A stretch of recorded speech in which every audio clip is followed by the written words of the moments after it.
which one to call him. But we are going to do something today. If you are joining, please make sure that you are in the house where we are going to be discussing everything that happened. Okay, I am live on TikToks and I'm live on YouTube, and I'm definitely live again on our normal channel. So if you are joining, please make sure that you are staying tuned, because it's going to be another nice evening. I'm coming early today than before. What are we going to be discussing about today? I want to talk about I'm going to be talking about what is trending at the moment. What is trending at the moment is Pastor Toby Adeboyega. The story is trending. I've been able to push Daddy Freeze to bring the guy live on his show. So while I wait for you guys, there are questions that need to be asked. Some people say that Mr. Ben is happy that he's getting deported to Nigeria. Let me make it clear to you guys. Not my enemy would I be happy for that they will be deporting to Nigeria. If you want to deport my enemy to Nigeria, I will tell you, no, don't deport my enemy to Nigeria, because I know what it takes to be in Nigeria. So I am not happy that Pastor Toby is being deported to Nigeria or facing deportation to Nigeria. Sorry, guys. But I believe there are lessons that need to be learned, and the thing where we go talk about today be that. While I wait for my people on TikTok to join us properly, I am welcoming those of you guys that are joining us on YouTube. It's been a long time since the last time I came over to YouTube. Please, if you can hear my voice on YouTube, be kind to let me know that you can hear and the sound is clear. If you can hear me on YouTube, leave a comment on the comment section and tell me that you can hear me. If you can do that for me, I will be more than happy. I don't have a monitor here. I am basically counting on you to be my support teammate to tell me you can hear me. And on TikTok as well, if you can hear me, do let me know if you can hear me on TikTok. Just raise your hands up and help me out here. Then we will talk about Pastor Toby and why I think that we need to learn a lesson. This guy has been in the UK since 2005. 2005, today we are crossing over to 2025. That is almost 19 years. The guy has been in the UK for 19 years. A man that has been in the UK for 19 years facing deportation, it is unheard of. Something is wrong somewhere. Let us be honest with ourselves. So while you join us, we are going to discuss about the whole of the detail of the case, what we know about the case, and where I think that his chances are. As I told you guys on my previous video that I made, I am not celebrating. I am not happy. I am not a bad news carrier. I do not believe in bad news. And I do not judge, by the way. But one thing I will not do is to come down here and blah blah you, because somebody is going to be like, oh, Mr. Ben, you are judging him. I am not judging him. I'm only telling you what I know. The guy has been in the UK for how many years? 2005, he came over to the UK. We are in 2024 ending. That makes it almost 19 years he's been in the UK. For the fact that he has no document, something is wrong somewhere. With all of his money, something is wrong somewhere. Now, we're going to talk about that. And a lot of people are going to learn a lesson here. What are your priorities when you come over to the UK? You can chase money. You can chase your paper first. And document, number one. A lot of people has misroad. They enter the UK. They don't chase document. They are chasing money. And once you finish chasing money, you have no document. Pastor Toby cannot go to America. Don't you think about big boy like him? You never see him in the first class going to America. You never see him even traveling to Europe. Germany. You can't see him going to Germany. You can't see him going to Dubai. You can't see him going to Japan. You can't see him going to America. And he has been in the country since 2005. According to the judgment that came out yesterday, this guy came into the UK when he came for visit in 2005. From that 2005 to today, he never returned back to Nigeria. He overstayed, then he began to make money. This guy is going to go to Nigeria and become a mafia. That is his plan. And I'm telling you now, he's going to be a mafia in Nigeria. Because when I tell you that it's going to be hard for him to fight this case, it's going to be hard for him. But I believe he will try. There's enough money to try to fight it. But he has shown over and over again that he does not need this country to survive. So what the UK government are going to tell him is this: you are a Nigerian, you go back to Nigeria and reapply from there. Because he showed that he has money. He drives Lamborghini, he drives Bugatti Veyron, he drives all sorts of cars. And the court asked him, how much is your income? He has no official income. The guy is not earning salary. His wife is on £100,000 job a year. Another dodgy deal. The wife earns £100,000. He said he's living on his wife's wages of £100,000. And you are driving Bugatti Veyron, and you are driving Lamborghini, and you are living all of these lives. You see how people just expose themselves for something that we don't know. Go and read the document. It's all over on the Oyibo people's website. Go and read the judgment. You say you are on £100,000 a year. In your garage, you have more than £2 million worth of cars. And you cannot explain it. And then the government is asking you the church money you are collecting. What are you doing with them? You cannot explain what you are doing with them. Shame on Daddy Freeze. I have a personal beef with that clown of a Daddy Freeze. A lot of you guys don't even know that I'm not scared to take on anybody at all. If you don't know me, you better know me now. Daddy Freeze is a deceitful man. This is his best friend. He buy ticket for him to come London. He borrow him his car to drive around London. Like a pimp. Now, when Daddy Freeze posted earlier, I wrote a paragraph there. I say he should bring Pastor Toby in. 30 minutes later, Daddy Freeze posted that Pastor Toby is going to be here. Waiting.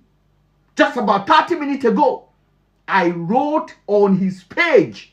About 45 minutes ago, I wrote on his page. I tagged him. I say, you must bring Pastor Toby the way you normally bring other dramatic people online. I say, Daddy Freeze, you are a beggar, a corporate beggar. That is what you are. A corporate beggar. You only go where Bele carry you. You have no dignity left in you. Go and read my comment on the comment section. 45 minutes later, Daddy Freeze is bringing the man in. And I hope Nigerians will ask him a question. I am not, you need to understand, I take this thing personal because I know how Daddy Freeze is close to this guy. And I know what Daddy Freeze did with me. How he did me dirty. So I am personally taking this thing to the bone. So I am making over and over video again, and I am talking about it.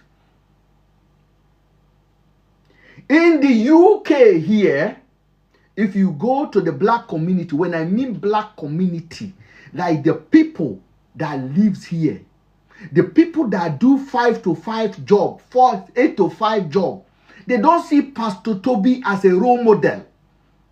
Pastor Toby display attitude of a pimp.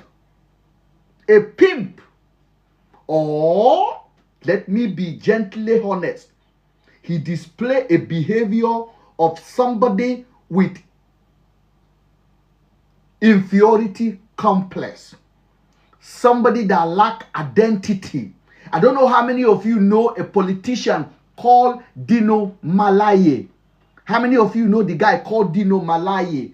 Dino Malaye is a politician from my own state. Dino Malaye grew up poor, no money, nothing. Dino Malaye has opportunity with the government money. Dino Malaye have cars he can never drive. Dino Malaye have 100 pictures of himself in his house. Dino Malaye have Range Rover, Rolls Royce, Bugatti, everything money can buy. He packed it, and his constituency is abject poverty. Dino Malaye is like Pastor Toby. They have inferiority complex. They need to show that they have something by buying what they do not need, even though they cannot account for the means at which they are getting it. And I am so disappointed with Davido, because Davido is the guy that endorsed Pastor Toby, that make Pastor Toby one of the household names in Nigeria today. Nobody knows him. Nobody know him. He began to pour money into Davido, buying watch for Davido, bribing Davido, and Davido being a clown and a child that he is, Davido jumping. Davido begin to lie on the same bed with Pastor Toby and endorse him. And I know a lot of Davido supporters are here. I am a public speaker, my friend. I do not hold back when I'm about to strike. I have Davido video on my page that I spoke kindly of him. It's over 100,000 views on my page. Go and check that video and know the kind of a person I am, that I'm not going to keep my mouth quiet because Davido did good yesterday. If he did something that I think I am not happy with, I should not say it, because he's mumu 30 BG that have no 30 kobo in their pocket are getting angry. Pastor Toby has been in this country since 2005. Pastor Toby has no visa, but he has G-Wagon, he has Lamborghini. So people like me and you that are struggling in the UK, we are the failure. People like me and you that are keeping to the rule of the country, that are actually following the rule of the country, we are the failure in the UK. I do not wish him to go back to Nigeria. He blocked me way before now, because me, my mouth no good, my finger no good. I sabi type, I sabi catch, I sabi ask question. He don't block me. I know if he access him page, so somebody must personally block me. Because me, when I want to talk to Daddy Freeze today, did I go to Daddy Freeze page with a different account? I go with my name, with my chest. If he like, block it. I go there, I tell him what I want to. He knows me. He's still my friend on Instagram. He still follow me on Instagram. And I don't care. I do not, because he's following me and I cannot call him out. A footballer came out a couple of months ago and said Pastor Toby was knocking his wife. That his money, that his wife has been conditioned against him. A footballer, a Nigerian footballer. The guy said, I'm not even sure I'm the owner of my children. We need DNA. Daddy Freeze was laundering Pastor Toby, bringing the woman to the social media and defending Pastor Toby. And the same Daddy Freeze will go and start insulting other pastors and say pastors are criminals. Now, I don't know what Pastor Toby is doing. Because we have a country where accountability has become zero. We cannot, nobody is accounting for anything. Everybody just do what they want. Everybody just say what they want. Everybody just do what they want.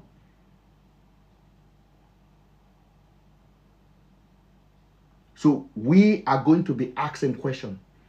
And I told you guys, if una think say, una feel send me away, no be me. Nobody they send me away. Oh.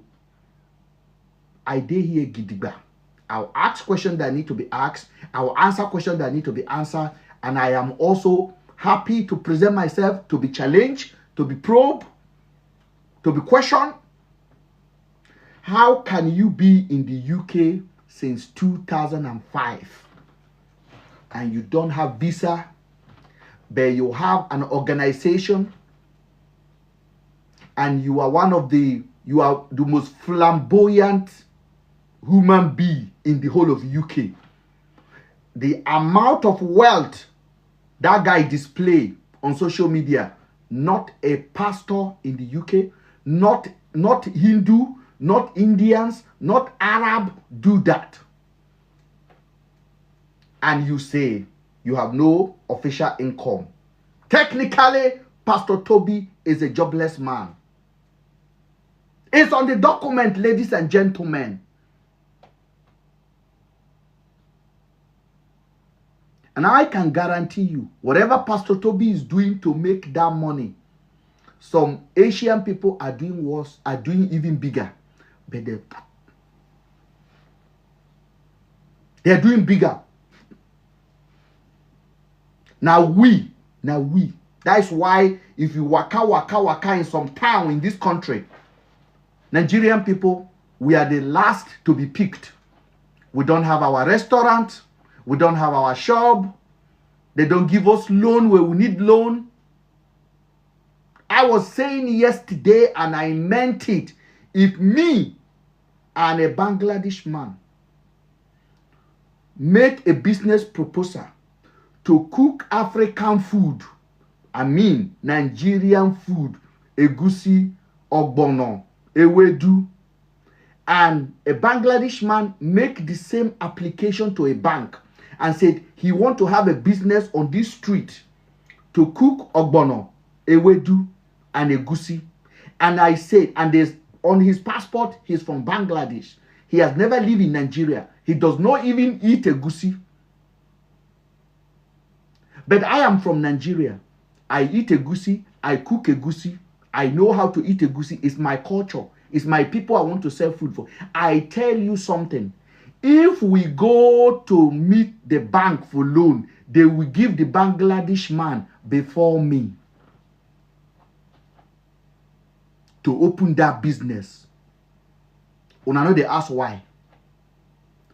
If we go to the shopping mall or the city center to go and rent a shop, and the same Bangladesh man presented the same business proposal, Nigerian cuisine, and I present my own, the chances are the shopping center will give it to that Bangladesh man before they think of me. Why? Why? All the yam where would they sell for this community? Now Arabo people they sell them. Now Bangladesh man they sell them. Or India. All the egusi where would they sell? Now them they sell them. Except when you go to Peckham. Even in that Peckham where we go, those guys in Peckham are buying it from Asian people hand. Why? These are the people that are scaring these people, not anybody else. How do you explain to the government you are on 100 grand? Not even you, your wife is on 100 grand. So you are surviving on your wife's wages. But you have 100,000 pounds worth of clothes. I'm not talking about wristwatch. And you can carry Richard Miller and give it to Davido, a wristwatch of $500,000, $500,000. And you put camera on it. They video you, you are giving it to Davido. You think Oyibo people are stupid? You think Oyibo people know they see? They watch you. Now, let me tell you the predicament of Pastor Toby right now. When you are on a deportation order, you are on a probation. A probation is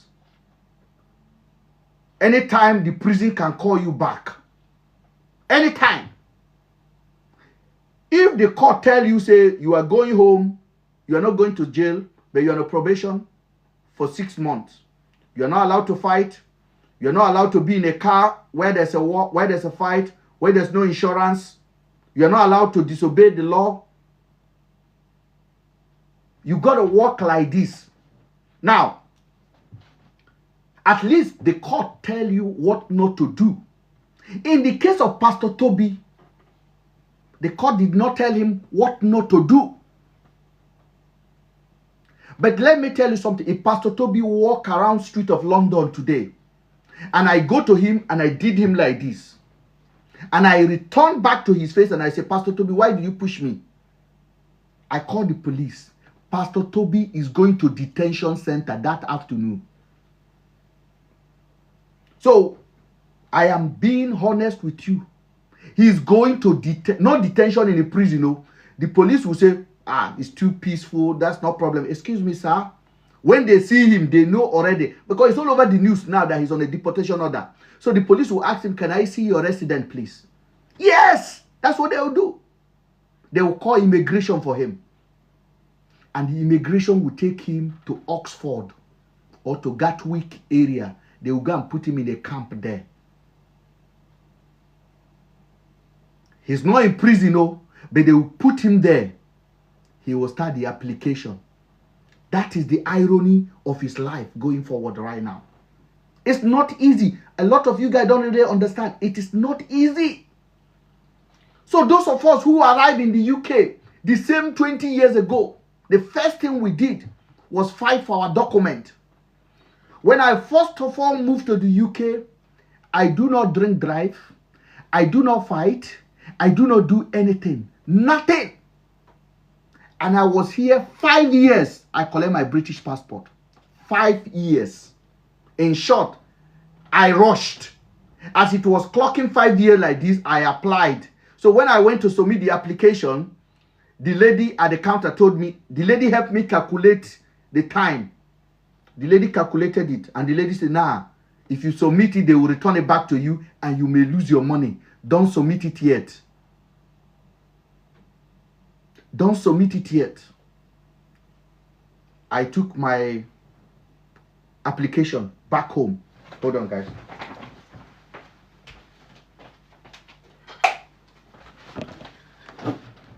It's too hot. I put my application back home and I relaxed. And I waited for another 6 months. After 6 months, I went back. And that day, I paid extra money for post office woman to help me check. The post office woman checked, and submitted it. Submitted my citizenship application. And I got it. And this man came to UK in 2005, making it 19 years. And you are facing deportation in 2024. This is not cool. This is not cool. Because everything is not about money. Now, I will expect him, because he endorsed Tinubu, I expect him now to carry his bag and go to Nigeria and go and start a big church, Odumeje, and make Daddy Freeze his assistant pastor. Because even him, as rich as he is, Pastor Toby know, say Nigeria no dey good for him. He know, say Nigeria no dey good for him.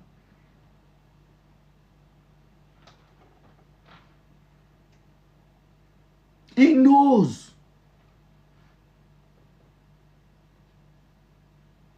I hope that his hands are clean. Because me, I know this system. The UK police, they know they sleep. When the UK police, they after you, they fit spend 3 years on your case, 5 years on your case.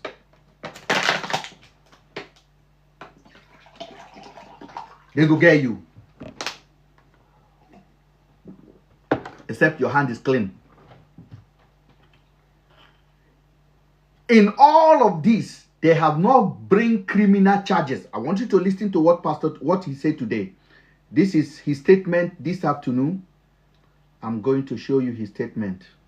Let me pause this. I've read a lot today, and I'm doing this because of our fans, our friends, people who are worried. I'm right here at home, no cause for alarm, and naturally I'll dismiss things that has to do with retrogression. Every Nigerian should be proud of me.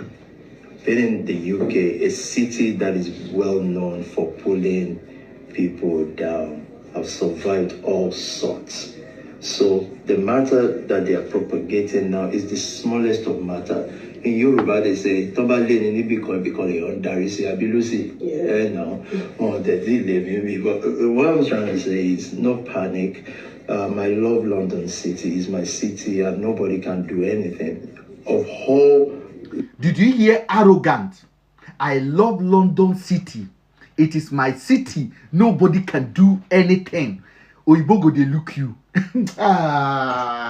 Oyibo go just dey look you like this. Oyibo go dey look you like this. Say, eh?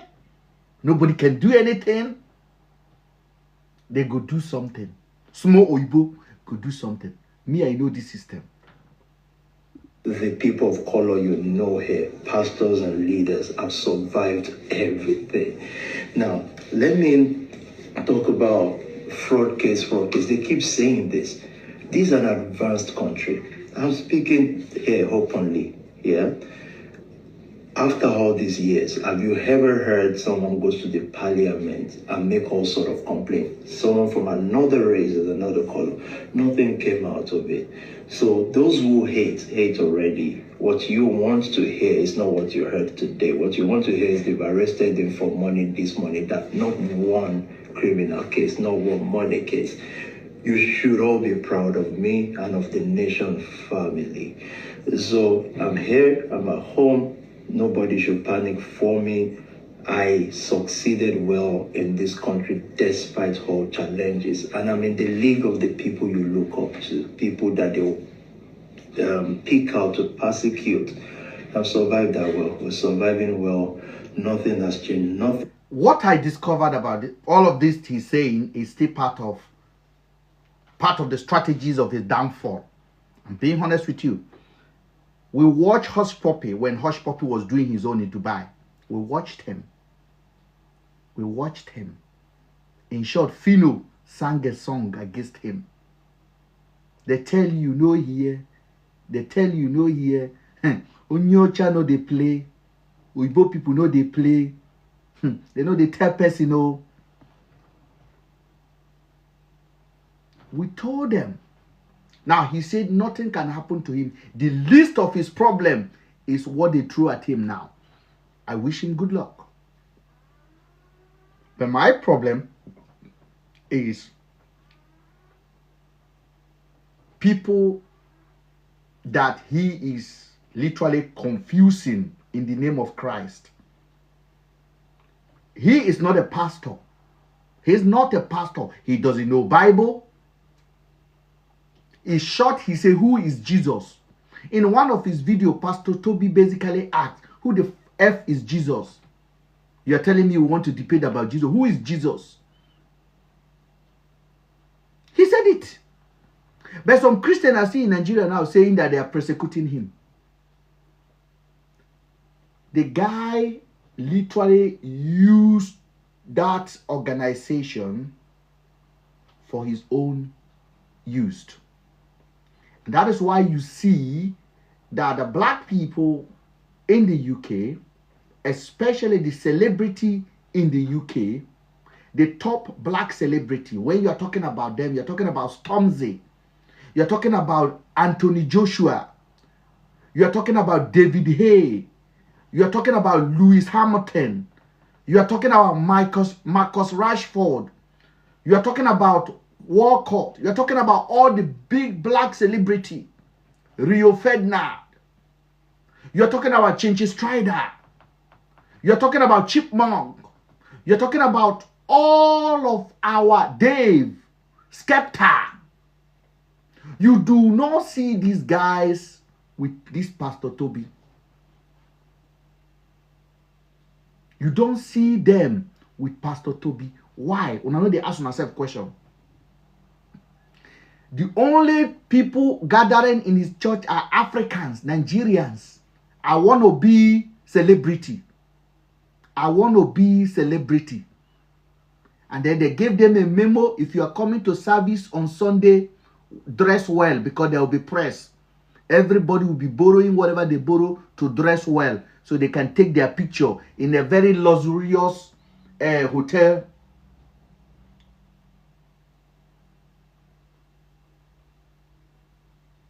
And I am telling you, church is a charity. The church money does not belong to you. £1 of church money, you have to account for it.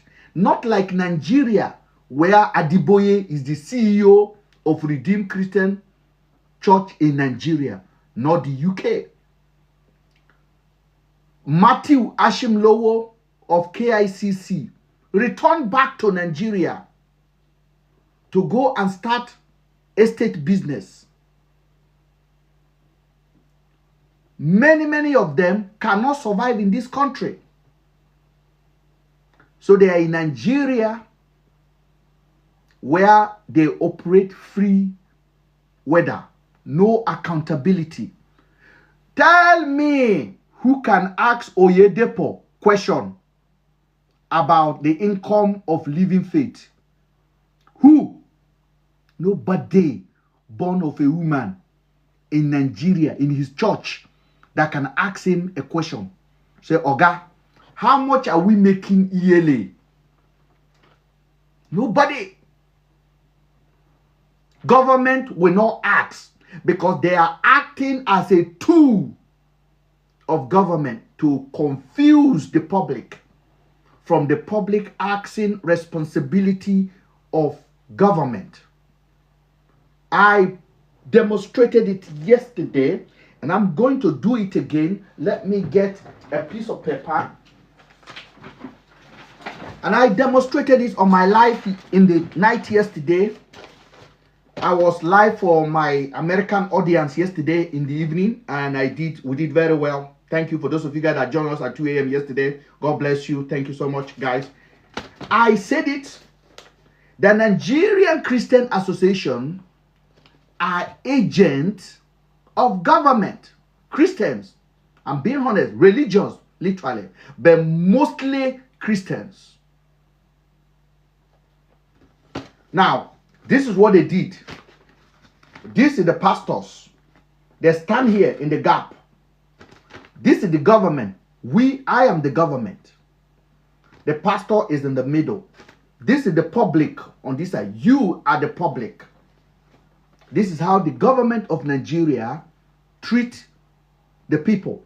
Now, your responsibility is me, the government, that's supposed to make sure there is a policy that creates job, that creates employment, that creates hospital, healthcare, schools, roads.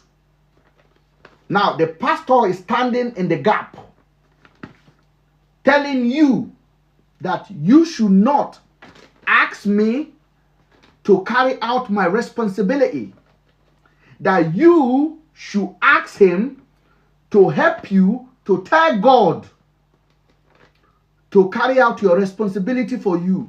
So he blocked you. So when you have headache, you pray to God. The pastor tell you, God will heal you. You don't need to go to the hospital. When you want to travel, the pastor pray for you and tell you the road is clear. God will protect you. The road is not clear. Boko Haram is waiting. Armed robber is waiting. Bad road is waiting. The pastor have anointed your hand. Me, the government, who's supposed to do that road for you, now push money to the pastor. The pastor want a land, unlimited land asset. I say, pastor, you can have it. The pastor want a loan guarantee. A minister will write a pastor, Zenith Bank will give a pastor 2 billion to go and open a church. The pastor is doing what me, the government, asked them to do. Divert your attention to God who is in heaven. Let me. So I carry 100 police. I give it to the pastor to protect him. Now, you are not protected. The pastor will tell you, God will protect you. The pastor will give you olive oil. Every election, the pastor will come and pray for me and tell you, you should vote for me. That God will do it. Adiboye. Adiboye of Redeemed Church. Example of that. Confusing people. Adiboye endorsed Buhari. Adiboye endorsed Tinubu. Adiboye endorsed Oshibanjo. Adiboye told you that the hardship in Nigeria is God's problem. That the God will intervene, not the government. Me, not intervene. Adiboye come to my house. We eat together. He come back to you and block you. When you want to abuse me, he say, pray for your leader. Asking you to pray for me.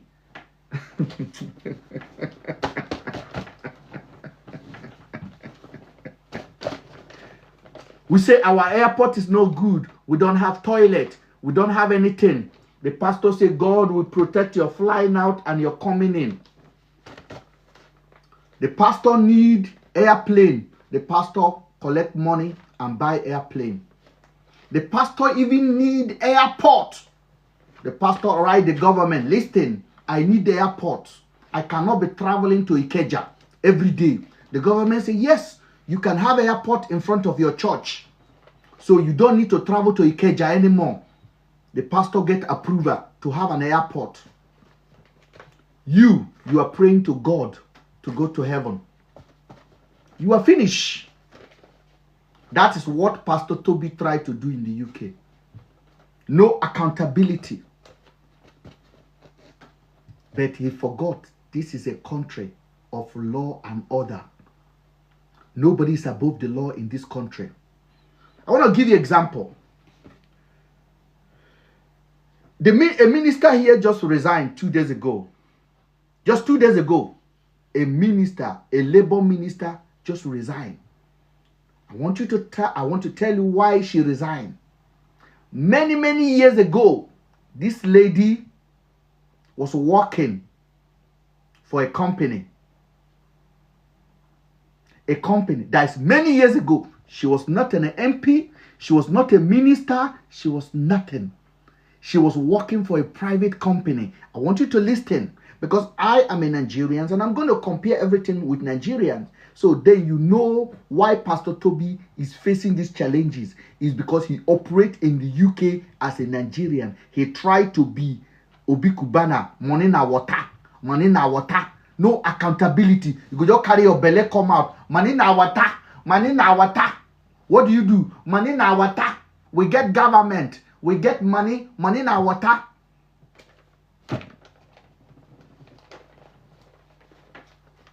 The lady, many years ago, was walking. And she was coming back home from work. And the armed robber or people snatch her bag. And she reported it to the insurance company and to the police. And told the police, listen, they snatched my bag. Then she listed the item that was on her bag. One of the items that was on her bag, she listed, was her phone. Just a cell phone. I am telling you, about 10 years ago. So you can imagine, it's not iPhone 7, it's not iPhone 16, it's a year phone. I want you to listen. The lady listed it that I lost my phone. But she didn't lose her phone. We all do it, oh. Let me tell you, we all do it. Businesses do it. Okay? If you want to claim insurance now, you can add 1 or 2 things inside. You understand? That's what the lady did many years ago. She was not an MP. She said, my phone was in that bag. Finally, somebody discovered that phone was not in that bag. They reported it. They charged her to court for fraud. Years ago, she was not MP. She never win election. She never dream of it. She waka, go court. The judge asked her, Why you say your phone was in the bag? They send her a letter. Plead guilty. You don't need to come to court. We'll just apply the sanction for you. The lady pleaded guilty that she misled the justice system for saying her phone was among the stuff that thief. Case over. No problem. In short, they didn't even give her any sentences. I think maybe they just find her. Life move on. Her life continue moving. She was getting promotion. Finally, she won the election as an MP. Her party become the winner of general election. And then the Prime Minister, Keir Starmer, called her, say, come and serve me, and gave her a position. Guess what? It's called Nemesis. Somebody just went on a blog and write the story. That was it. Somebody went on a blog and write the story. A newspaper picked it up. Many years ago, they asked her, did you lie? I didn't lie. Oh, I thought I lost my phone. They say, but you pleaded guilty. He said, but before I become MP, I told the Prime Minister that I have this case on me years ago. The Prime Minister did not consider it a big problem. That's what she said last week. Guess what? After 2 days, she resigned. That woman will never be a minister again in this country. On she pie, she will never be a minister again. It don't go.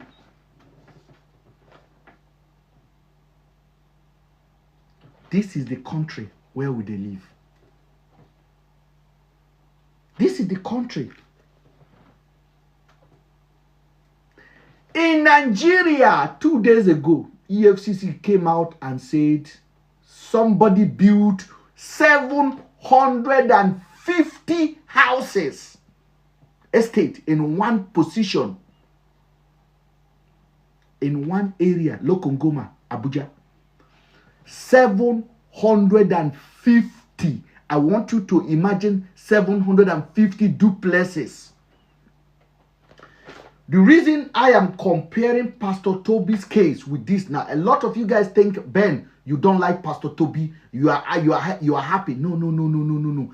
I saw some practices there that sent Pastor Toby, the same practices that sent him to this country, that sent me and you to this country, that make me and you not to return back to our beautiful land. The same practices is what I see.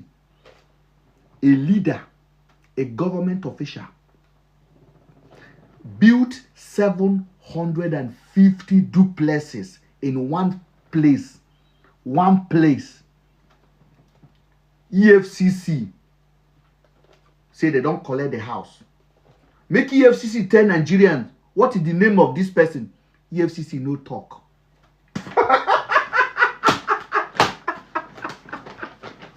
I want you to understand though. EFCC, he said they collect the house.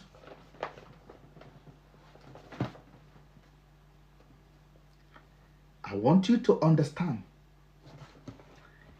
EFCC said they collect the house. Hold on a bit, guys. EFCC say they don't collect the house. And I want you to see exactly why I took this case. Very important.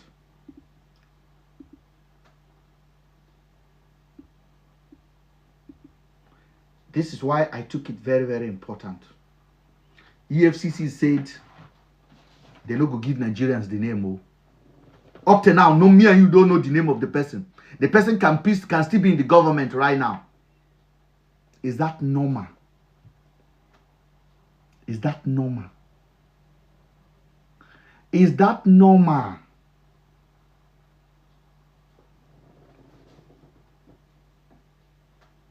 $750 houses in the same country. When poverty want to no accountability, nothing. The government don't care about you. Randall say he's a SCBN governor, but EFCC cannot come out and even say it is him. So a CBN governor, Central Bank of Nigeria, we are guessing. Under Buhari government, the treasurer stole 16 billion or 160 billion once. The man is at home right now. All of the houses that EFCC recover during Buhari regime, who collected the houses? Where are the houses? How did they sell it? So this particular 750 houses that they said they collected now, do you know what EFCC will do? They talk about it now. Nigerian bloggers, Nigerian media, we are hungry. They know they follow story. The story is pie. The story don't go. The story is finished. EFCC will go behind the back and hand over it to their boss. Their boss will sign it and change the ownership. They go say they don't sell them. Houses that are worth 10 billion, they will sell it for 100,000 naira or 1 million naira. The boss will buy everything. Case closed. Ownership change hand. Now so they run am. Now so they run am. If me, I said now I'm not talking about any other thing. I want to talk about this matter every day. I want to be asking EFCC question about this house. If I say this is what I want to be talking about every day for the until I hear answer from EFCC, Nigerians will come on my page. Oh, they will hear me talking about it today. They will just shake head. They will move on. Tomorrow they come again and they will see me again with the video of the house. Who owns this house? EFCC. You must give us account. Nigerians will just shake their head. They will just shake their head. They will come again. They will start telling you, Oga, you know they tire. Eh? This story don't hold now. Rest, Oga, rest. Change story now. Eh?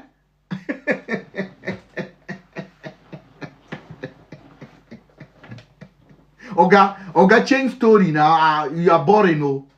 Tell us something else. This is old story. It's too long. But here is Pastor Toby. He has been going through legal problem since 2019.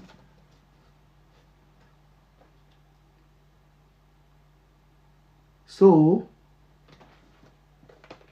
it is we that keep ourselves where we are.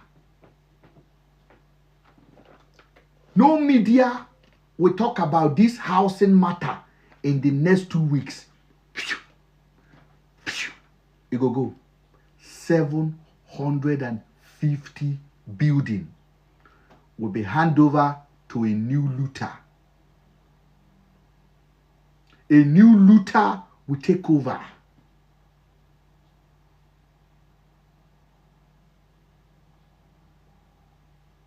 You and I will never hear anything about it again. If I talk about it, one poor person will be say what I am saying has no benefit to me than him. He will tell me, Oga, rest. Rest now, Oga. Now one topic you go to discuss all the time. Change them. But Oyibo people will be in one case for years. I just give you example now of a minister. That minister never knew a day will come like this. Years ago, her record was waiting. During David Cameron era, David Cameron minister was also fired.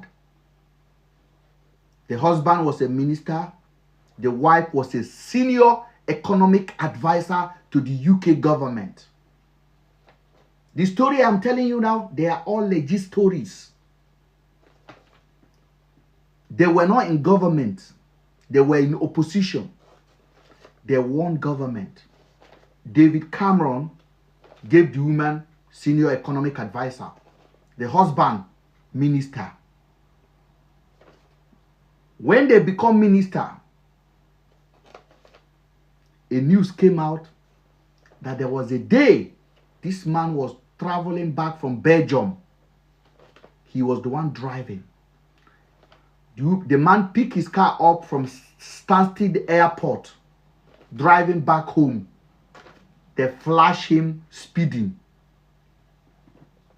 But the man, when he get home, told the wife, who is also a very big person, but they were not in government then, they were just in opposition. Baby, I drove, oh, I think they flashed me light. You know, I've already have 12 points. Can you take this point for me? The wife said, of course. The government will send, police will send you a letter. Who was driving at these days? It's within you and your God. You can write Mr. Okonkwo or Mr. Kelechuku. The man write, it was my wife that was driving. Put the name. Or the wife feel it. They send it back. The wife got 4 points on her license. Case over. But the wife told her friend, a Nigerian woman, a judge,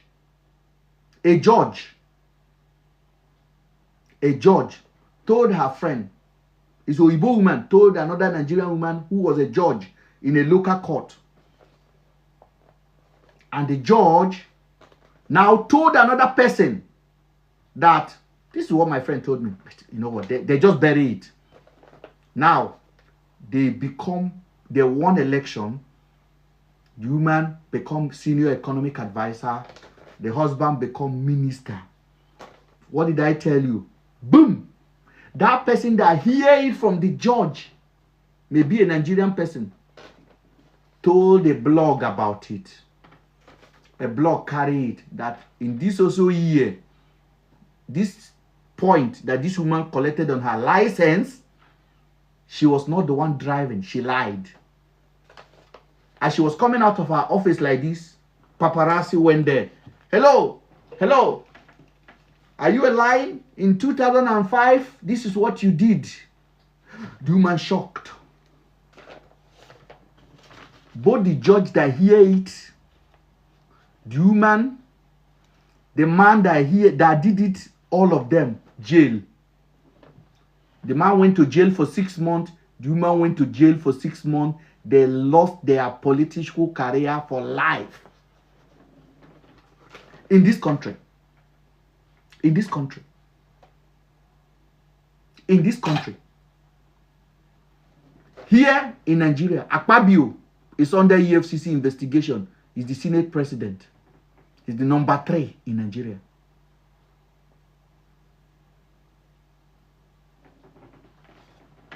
So you don't come here and think like Nigerians. They will mess you up. Now so they confront the woman. Oh. The woman now started crying. It was my husband that deceived me. Nobody want to know. They went back to court to answer that question. They never answered years ago. The judge sent the woman to jail for 6 months. The husband to jail for 6 months. They all go. Okay, let us come back again to Ekwere Mado.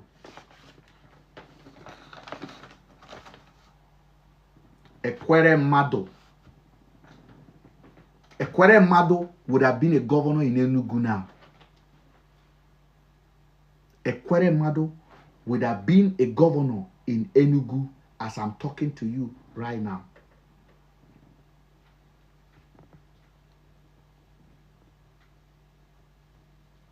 Ekwere Mado would have been a governor in Enugu as I'm talking to you right now.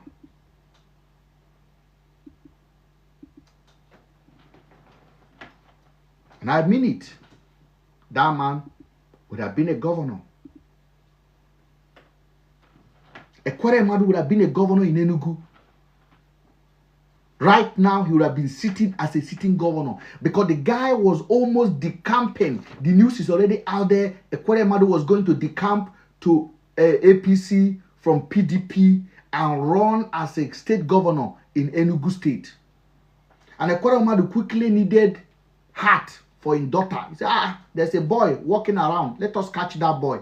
They carry the boy, put him inside motor. Ekweremadu no see anybody for all of his family, whether they enjoy money, all in life. Ekweremadu no see any family member where they enjoy money. Now poor person where they walk out for street, now they see. Ekweremadu carry him, do paper for him, put him for plane, carry him, call him UK to come and collect in. Ekweremadu have a doctor friend. The doctor is in jail now.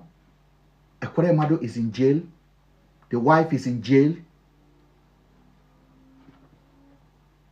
Do you think if it is what Nigeria, it will happen like that?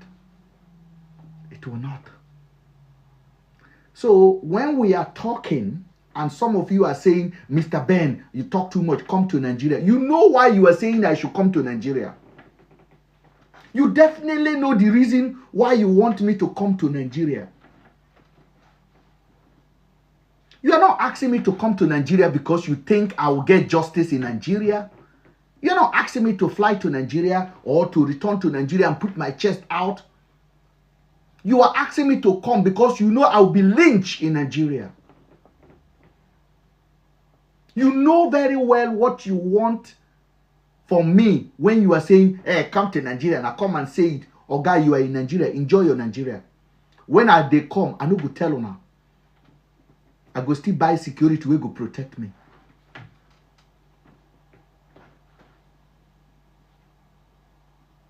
Come to Nigeria now, come to Nigeria, come to Nigeria, come to Nigeria. No be Farotu, did they arrest yesterday? Me, you are hearing it from me. Tobi will be arrested before 2027. Go and type it down.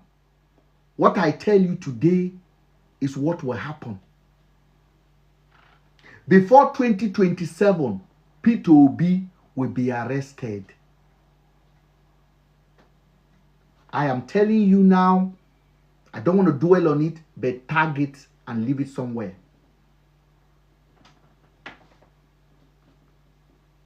We are finished. We are finished.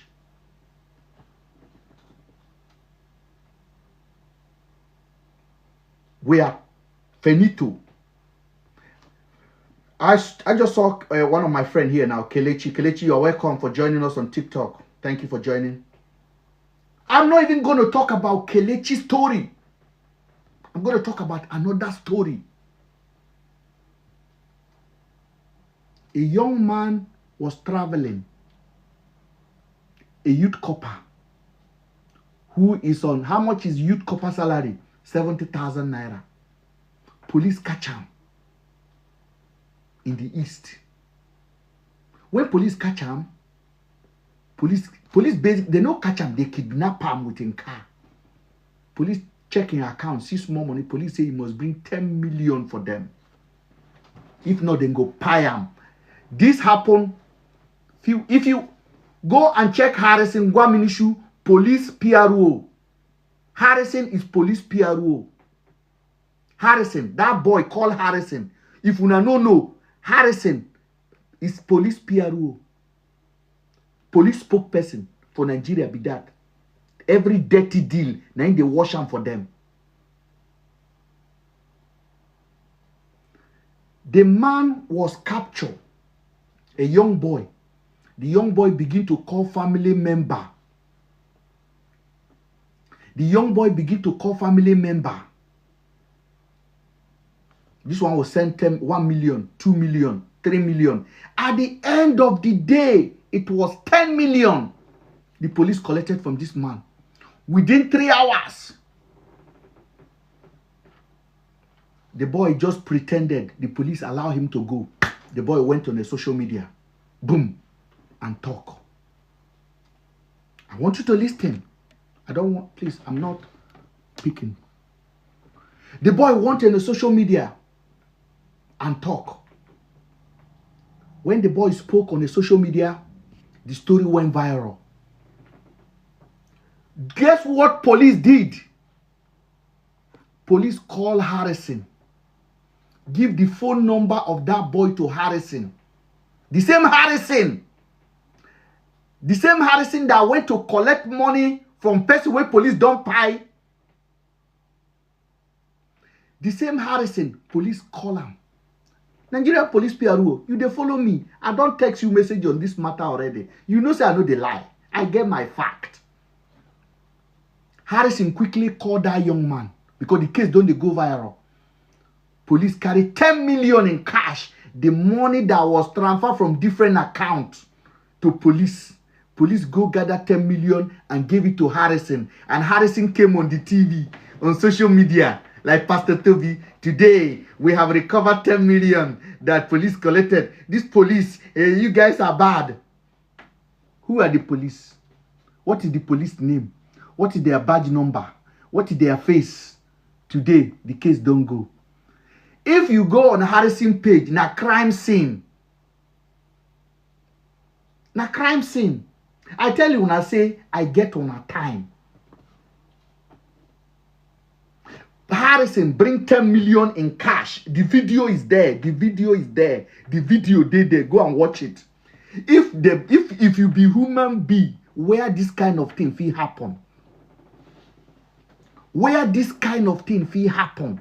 When I go say, I don't talk about Pastor Toby. I'm not happy that they are deporting him. No. I'm definitely not happy about it. Let me put this camera down somewhere. I am not happy about it. It's none of my business to be happy about what happened to another man's downfall. I don't believe in that. But Harrison went to collect 10 million in cash in bundle. I have the video here. I can show it to you guys. In bundle, 10 million. The name of those police officers, the name of the station they are from, their faces, you never see it again. Case gone. That is the job Harrison Gwaminishu is doing in Nigeria. He has 200,000 followers. If you go on his page, poor people, hey, well done, Harrison, you are the best. God bless you. You are doing work. You are doing the good work of the Lord. You are the best charity worker in the world.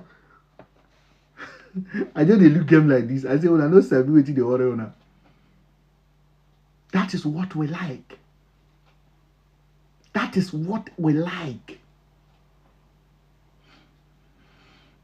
I have a first-hand experience what to be victimized in a system that does not protect you, protect me.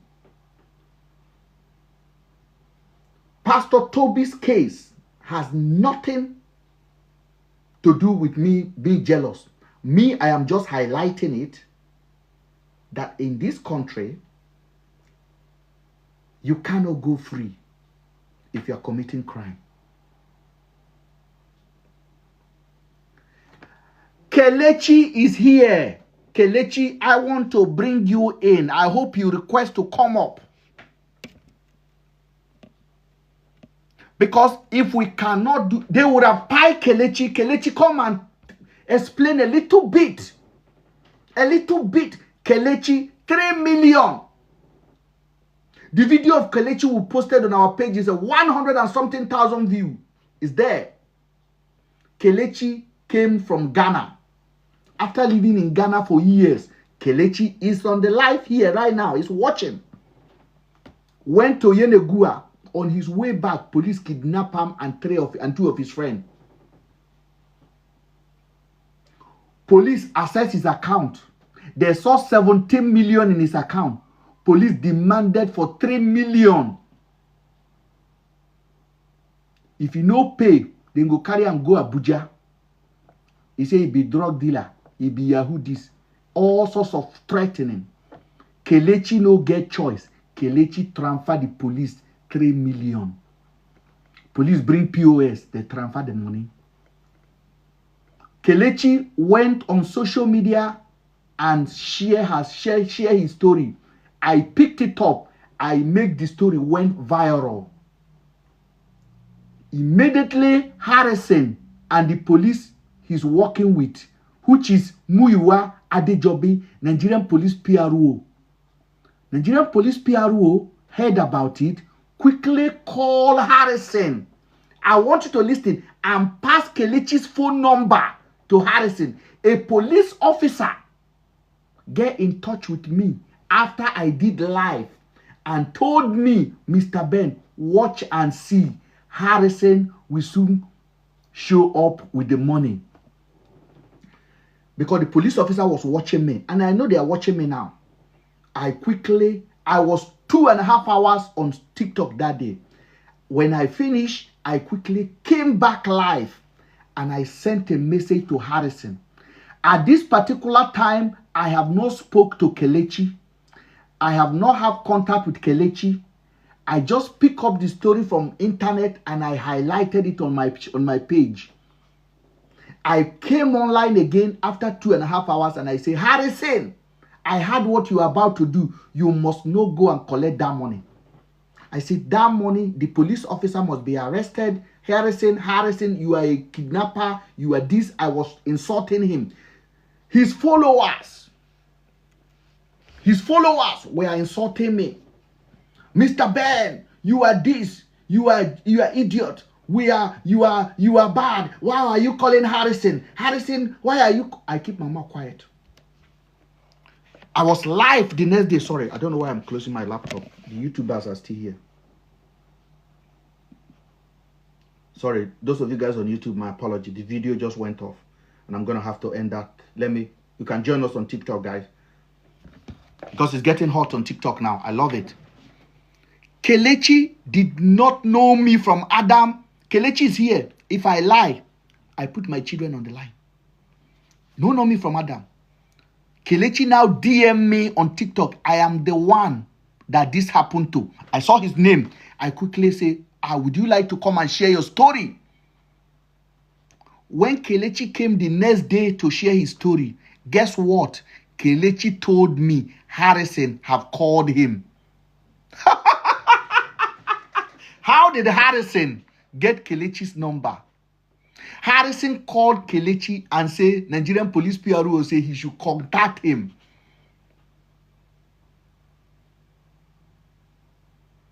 They offered to give Kelechi the money in cash in Owerri. I told Kelechi, don't collect the money in cash. I connect Kelechi with my lawyer. We discuss about it. I asked Kelechi, go think about it. Because they say a bird at hand is bigger than an elephant in the bush. Kelechi now agree. Let me collect the money first. Then we can talk about any legal thing. If you leave this money for them, the longer it is in their hand, the more they will chop it. At that time, as soon as I made that video, Harrison ran away. Harrison did not contact Kelechi again. He went quiet. Ben have heard about it. I wrote a long message to Nigerian police PRO. Me where you see now, I have had a direct meeting with Nigerian police PRO. I said, what you guys are doing, this is criminality. Why do you guys want to give Kelechi his cash? Where are the officers? That is kidnap.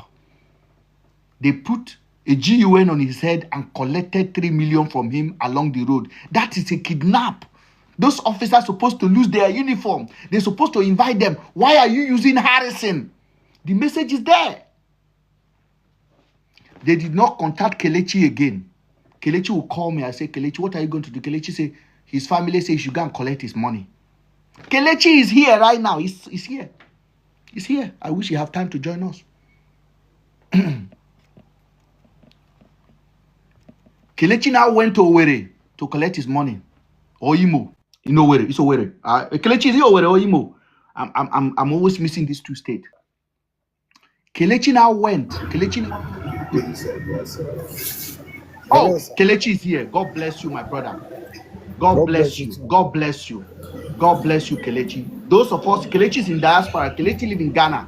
And Kelechi Yes, confirmed please. what happened to him in Nigeria can never happen to him in Ghana. Yes. Kelechi, how are you? I'm fine. Good evening, Mr. Ben. Sorry, I have to bring your story, your experience out again because for me, it is a trauma Very big for one. me. I'm still battling with it. I can tell you. Can you share your story? What happened to you to 100 people that are watching right now? This is coming. If there's anything I miss while I was talking that time, please correct it. Use 5 minutes of your time to narrate it for them. What happened to you? How long you live in Ghana? And what happened? Please tell them so that Nigerians will know when Davido came out and say, don't return to Nigeria. He know exactly why. Go ahead and speak, please. Mr. Ben, thank you very much. Please, can you hear me clearly? We can hear you. If you can raise your voice, we will appreciate it. Okay. I am trying to be somewhere where I can speak. Oh, you Well. are driving. My So, apology, Kelechi. yeah. I've pulled over now. Very well. Please be safe here. Yes. Cool. So, Mr. Ben, thank you very much for bringing me online again. You're welcome.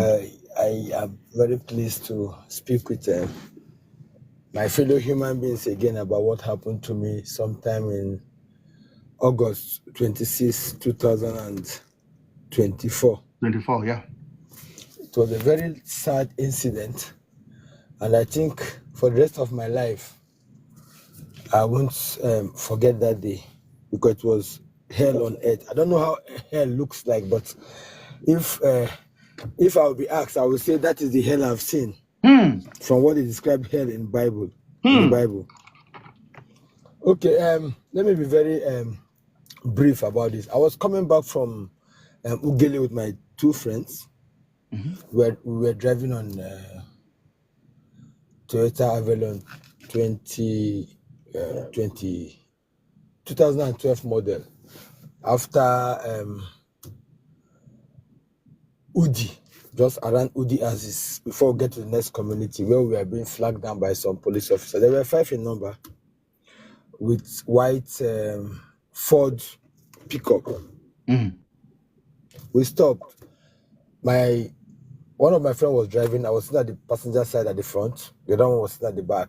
When we stopped, they asked us to come down. No, before they asked us to come down, they asked the guy to bring my friend to bring out the papers. The papers was perfect. Like before we embark on that journey from Owerri to Delta, we made sure our papers was top notch so that we won't have any issue with police on the road. They now said they wanted to check our boot to see what was in the boot. Then, because we've been on the road from Port Harcourt to Delta, from Owerri to Port Harcourt to Delta, so we have some luggage in the boot. So Can you tell them what was your purpose of traveling to Nigeria at that time? Yeah, I actually came back from my friend's traditional marriage in Ugele, but while waiting for my friend's traditional marriage in Ugele, I attended old-time friend mother's burial in Port Harcourt. Okay, so from Port Harcourt we left on Sunday, which the traditional marriage was still on Sunday. We left Port Harcourt early in the morning to Ugele. So after the traditional marriage on Sunday, on Monday we are on our way back to Owerri because I'll be traveling out of Owerri on Tuesday back to my base. I actually came back for that traditional marriage because and how long did you stay in Ghana before you visit Nigeria, please? I spent about 6 years in Ghana before. So he has been in Ghana for 6 years, just visiting Nigeria after 6 years. Peacefully, I've been living peacefully in Ghana for 6 years before coming back. This very one, just based on that wedding. So when they flagged us down, my friend came down to the boot, opened the boot. When he opened the boot for them, they were searching the boot. We were both looking at them. So he brought out his phone to reply messages and return calls that were coming in when he was driving. So one of the police officers held his phone. Why did you bring out your phone? I've been driving since. I wanted to reply some messages since I have little chance now. Immediately the police officer held his phone. He was trying to press the screen of the phone to make sure the screen doesn't go off. That was when I even started feeling, I think we were in trouble.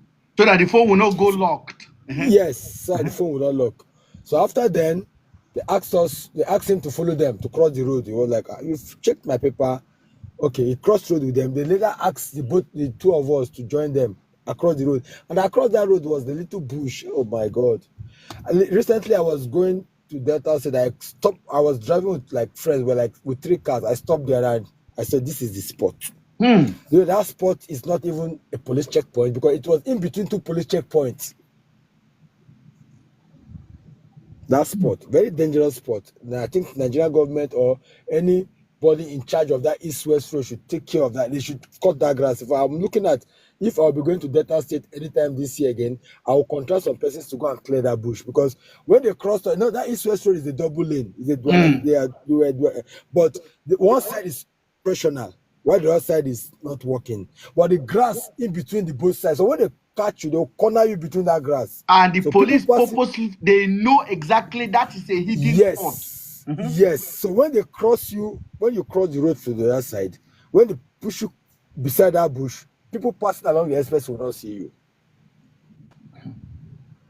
But their halos is still parked there. So they came down there, they asked my friend, the one driving, to open his phone. The phone is already open. They asked the one to open his phone. He opened his phone. He opened it for them. But when they got to me, even before they got to me, I was telling the one driving, I said, I spoke Igbo for him. Say, because I know the comrade spirit in me came live immediately. I was like, I know what the IG have said. And I think I googled and I studied about Nigeria, things that have happened, the NSAS and so many things. And that the police are not allowed to check your phone. Yes, I had all those things on my head. So immediately they said, come, bring your phone. I gave him my phone. He said, open your phone. I said, I go open my phone, give police officer now. See, IG say, I could not open phone. They now gave back the other phones to my friend. They're like, me. I said, we spent almost 30 minutes battling with opening my phone, not opening my phone. And I said, okay, can you please take me to your station, the nearest station? I opened my phone, but let's just leave this place. Along the line, I opened my phone for them based on many trauma, many beating. They handcuffed me. Did they physically touch you? Physically is underrated, please. They were flogging me with cane. Even one of my friends, now see, have scar on his face. Anytime he see that scar, he remembered that he wanted to hold one of the wood they were bringing out from the back of the pickup. So when the officer forcefully flinged the wood from his hand, the thing injured him on his face. They messed me up. I did the video. I think you should have. I saw the video now. Yeah, the video. Immediately we stop at Aoda. When I called my lawyer, he said, please do a video of yourself before the wound might go down or something like that. They molested me. They handcuffed me. The handcuff was even they were doing it. They call it monkey handcuff. When they put the handcuff, they were pressing it down. My hands were even up to today. My right thumb, I use it for my thumbprint on my phones. Sometimes it won't work. Yeah, as I'm talking to you now. Sometimes if I want to use my UBA or OPay, I'll just decide to go and use the password. Because if I put my thumbprint, it might not work. Because even up to as I'm touching it, it's sounding somehow. Because the hand was freezed. And imagine where the handcuff now had injuries on your hand, bleeding. So when I opened my phone for them, the only thing he saw was the last debit alert I had because we bought fuel of 50,000. I transferred 50,000 from my UBA to my OPay because I have my OPay ATM card. So the debit alert from UBA, I have not ready to read before then. So when immediately opened the phone, I opened the phone for him with my thumbprint. He just screwed down, opened it, and saw that message. I have balance of some millions in it. And then he now said, okay. Immediately he saw that message. He just said, Nadem. I said, Nadem, what? Nadem, how? What is happening? They entered. Two entered. They put me in the back of the vehicle. One entered from this side, one entered from this side. One is sitting at the front, one is driving. Then they asked the other two to join the other vehicle. That the vehicle, our own vehicle at the back. They quickly separated you guys. Yes. So I was the only one in their vehicle. No, not one, not two. There were only three in their vehicle because I was sitting one end, the one was sitting the other end. I remember nobody was sitting at my right hand side. So the other guy entered from the left. So the guy was beating me mercilessly. Their boss, the one that I call their boss, and he's an Igbo man. There is an Igbo man because one of them introduced that. They said, you are from, I said, I'm from BC. Initially, before I opened my phone, they were asking me, where am I from? So I'm from BC. Is that the other one said he served at Ogo. That the other man standing there is from BC. So along the line, when they wanted to quench my protest by saying, you are from Imo State, you guys are terrorists, you are non-government. I said, I've not been in this country. I was like, let me go to the car and bring my passport. So you see that it's not up to 1 week I came into the country. So I don't have anything to do with terrorists and whatever you are doing. So when they started beating, when the guy was at the back was beating me mercilessly, I said, what is my crime? What do I do? The one driving now said, you see, out of that money in your account, you have to give her like 6 million. I was like, hey, how much is in my account? He mentioned it, and I knew he has seen the balance through my SMS. Yes. I said, that money is not mine. Because you can see the account number, the account name there. I have the same son name with that account, but that name is not mine. It's my younger brother's account. He lives abroad. He sent me money to come back and do some project for him. I asked him to go through the SMS you are seeing. You see that I'm buying something. Say, you are a kidnapper, you are this, you are that, and you are buying security gate. I said, I'm building house for someone. The beating became so much. We got to a point. There's another point. There's a road by the right. That road it's a very lonely road. They said, if I don't agree here, if enter this road, they'll waste the three of us. Repeat what they say again to you. If I don't agree with them at this point, they will drive into that road and they'll waste the three of us. I won't enjoy the money I still have in my account, and I will die. My friends will die. So at that point, I was like, okay, let me start negotiating with these people. Immediately I mentioned 500,000. The beating became more dangerous and serious. Oh my God. I'm so sorry. This is hard, reliving it again. I'm so sorry. Okay. And I said, okay, 1.5 million. They said, no. It's like I want to die, but they won't leave this spot. I said, okay, what will happen is this. On my own, I have extra 3 million naira in my FCMB account, which bears my name. That is my money. But I can't make full transfer of that money now because of the limit. So I can only give you guys 3 million from this UBA account. Then later, when I get home, I'll transfer from my FCMB and replace that money. So I think that story got the oldest among all of them at the front. I said, okay, no problem. Start driving. Then I have not transferred the money. We drove past the first checkpoint. When we are approaching the second checkpoint, that checkpoint is like that side and the road is dualized. So they are mounting this side and this side. So when we close to that place, I started shouting, hey! They started blowing their siren, wow, wow, wow, wow, wow, and they passed. So immediately they passed that checkpoint, they wind down, the guy at the front wind down, greeted those people and passed. So after they passed that checkpoint, that says, like, they now saw that it's like, I want to make trouble. That says, here now. So I transferred 2 million from the UBA. I wanted to do 3 million. I don't know, maybe network was, but I said, okay, let me do 2 million. I did from that. Then from the FCIB, I did 1 million for them. And they received it. After transfer, we got to a junction. I know that junction very well because I was born and brought up in Delta State. So I know that route. I said, okay, drop us here. So me and my friend, they said no. That they want to safeguard us so that the other team that are using Homer, that they say their team were assigned to a Homer bus, but they were on something, whether they said it's this. They were using Homer bus. Yes, their team uses Homer bus. Yes, I know that team. I know that team. It's SP Moses team. Yes. So they said in case their team meet us on the road so it will be safe, they will take us to where they wanted to. So they drove me from that place. That distance is almost 1 hour from the spot. If we are driving straight, it's close to 1 hour because from there they stopped at Ahoda. Then immediately we got to Ahoda. There is a holder, LLA and Emily. This side leads to the normal LLA that leads to over. This one leads to Port Harcourt town. When we got there, I came down from the vehicle. The other two came down. At that time, the money has already been transferred to them. Yes, it has been transferred long ago. So when I get down from the vehicle, the ones in the vehicle of that our vehicle behind there get down too. The bikemen, normally if any vehicle slow down, their bikemen will come around to see if they have passenger to take inside the town. But immediately I came down, because they were still holding my phone. Immediately I did the transfer, they collected my phone from me again. So we got to a point, immediately I did the transfer, we got to a point, they stopped again, collected the phones from my friends again. So they were holding the 3 phones. So that you guys will not have opportunity to call anybody. Yes, to communicate again. Mm-hmm. So immediately they gave me the 3 phones. The one of the bikemen said, "Hi." He was speaking some kind of Igbo. I'm not comfortable with that Igbo, but I know it's the River State Igbo.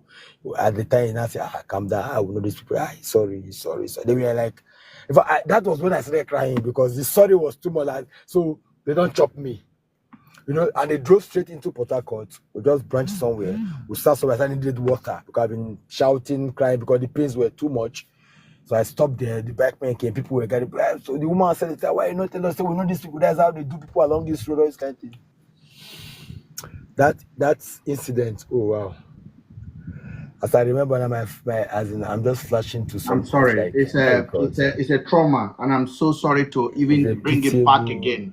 But I wanted to talk about it because of this case that we're dealing with. Yes, I think the last time I saw Harrison posting 10 million, the back of the car in the boot, I screenshot it. I sent it to the PPROs and I said, "Your boys again," because when I saw one of the slip, when I was about to transfer, the 10 million, that 10 million Harrison did the last time. Do you think they may be the same people in that area?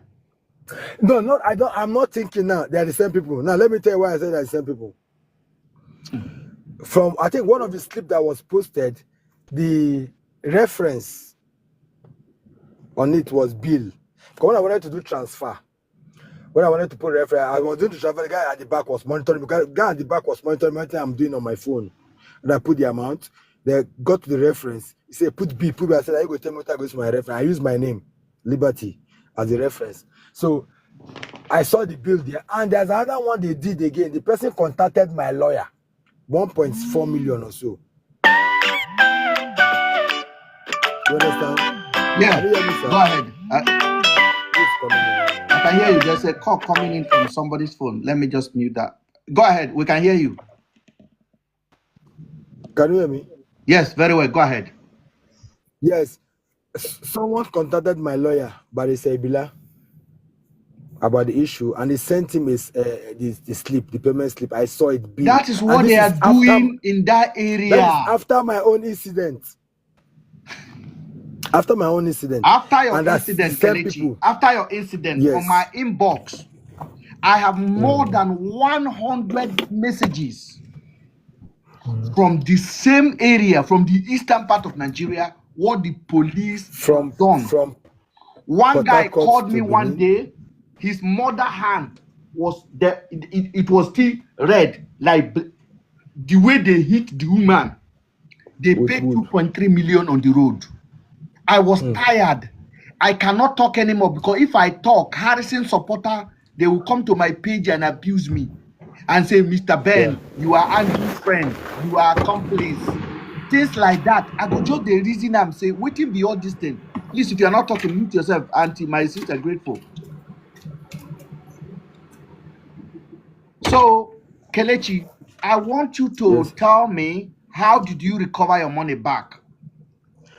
Yes, immediately it happened that day. I called my friend, and he's a lawyer. He's now based in the UK, Barrister Tochukwu or Azurike. Immediately I called him. He was even the one that said, "Take a picture of everything first, then go to let's talk in the morning." So when I called him, he had made some calls, called some of our friends, like the guy on Facebook that blew it off first. We all schooled in naked back then. He's now a journalist. So the next morning, he came to where I was and did an interview. I said, what do I want? I said, I need my money back. Yes, that interview you did I at the can't. back of a Yes, building like this. Yes. yes, not the back of the fence. The fence Fence to the at the back building. of a fence. Yes. Yes. I was only sitting there because of the noise. So he said, what do you want? I said, I needed my money back. And I can't go to any police station because now police collect my money, won't kill me. If I go back to police, now them. So I'm not even sure. I want to bring it out to the social media so that even if those corrupt ones will see it, at least it will get to their boss. That is how we started. So we started from social media, we'll blow it up. As at Wednesday, it was on about 10 dailies, national dailies. Yes, I published it immediately on all over. And of course, started going on before you came in, and when you made your post, and I said, now maybe I went to somebody called me, say, Liberty, where you did? I see your post, they post your picture for Twitter. Now I went there, I said, I'm the one. No, people started calling me. Did I know you before? Did I ever met you before? No, at all. So if it was even people that were calling me, your matter is going everywhere. Now you be the person. Somebody was like, the person know this. When you enter Nigeria, say, if I want to go to Nigeria, I go tell you. Even the post on Linda Ekeji's platform, somebody had to call me from Ghana. As my family friend Ghanaian called me, say, Charlie, I saw you, Charlie, this popular person posted. I now went there and I saw that it was the post from the first headquarter PPR. I dropped my name. I'm the one who I don't know what to do again, but I just went to. But the thing is that it happened on Monday. As that Friday, they started communicating me. We've got them, or your money is available, and that was when Harris. Who was the first people that contacted you, please? No, I think it was from your office and your lawyer, right? Yes. So I started talking with people. I think we went like 1 or 2 live before I got that money. No. I mean, like, which is it? The police that contact you first? What time did that Harrison contacted you? When Harrison called me on phone that fateful morning, it was when after the police said they've apprehended the people involved and justice will be served to him. Harrison actually called me. The first time he called me on his own, but to ask me, he had the money has been given to me. I said, no money has been given to me. I already saw on the pages of these people that the people have been caught and my money will be recovered and be given back to me. And that is the only time he called me again, because after that we started going online and he didn't call again before I got the money. Thank you so much, Kelechi, for narrating your story. You don't know how much this means to people, especially those of us abroad. I want to assure you guys that I did not plan to have this conversation with Kelechi. I was just going. As I told you guys, when I come online like this, I can start with plantain. By the time I'm finishing, I'm chopping apple or gari. That is how I do my live stream when I'm here. All I want to do is that we can connect dots.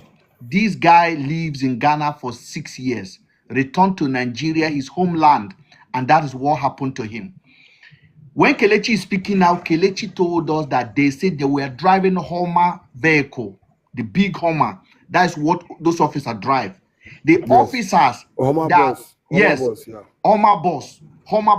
The officers that pie my friend Andrew Ochekwo, they were driving Hummer bus. On this platform, officer, they were begging me not to talk after I told them. Let me allow Kelechi to leave that topic. So the officer told me that they have Hummer bus. I have it recorded. I have played it on this page before. When they told Kelechi they will pie 3 of them, they meant it. They will pie 3 of them, nothing will happen. This is how I came into the limelight. And that is why I am calling out Daddy Freeze. Because when the case of Andrew happened, I was not aware of it. I did not have nothing to do with it. But Andrew told me, Ben, these people kidnapped me. I did not do this thing. I did not kidnap Afiba and Celine. For those of you guys who don't know about the case, I am Mr. Ben that was involved. I said, Andrew, are you sure? He said, no, they left my house. Why are these officers telling me I kidnapped them? I did not. I was in cell for 2 weeks. They checked their phone. They say their phone is ringing in Owerri. And these officers, they are all operating in Owerri. Does it mean that those officers kidnapped those girls? They just use it to extort Andrew and finally pied Andrew? Why Nigeria know they open their head? I don't know. When they pied Andrew, Harrison, the same Harrison, all of Nigeria, make una go on his page. Make una carry on a glass comot. Make una read between the line.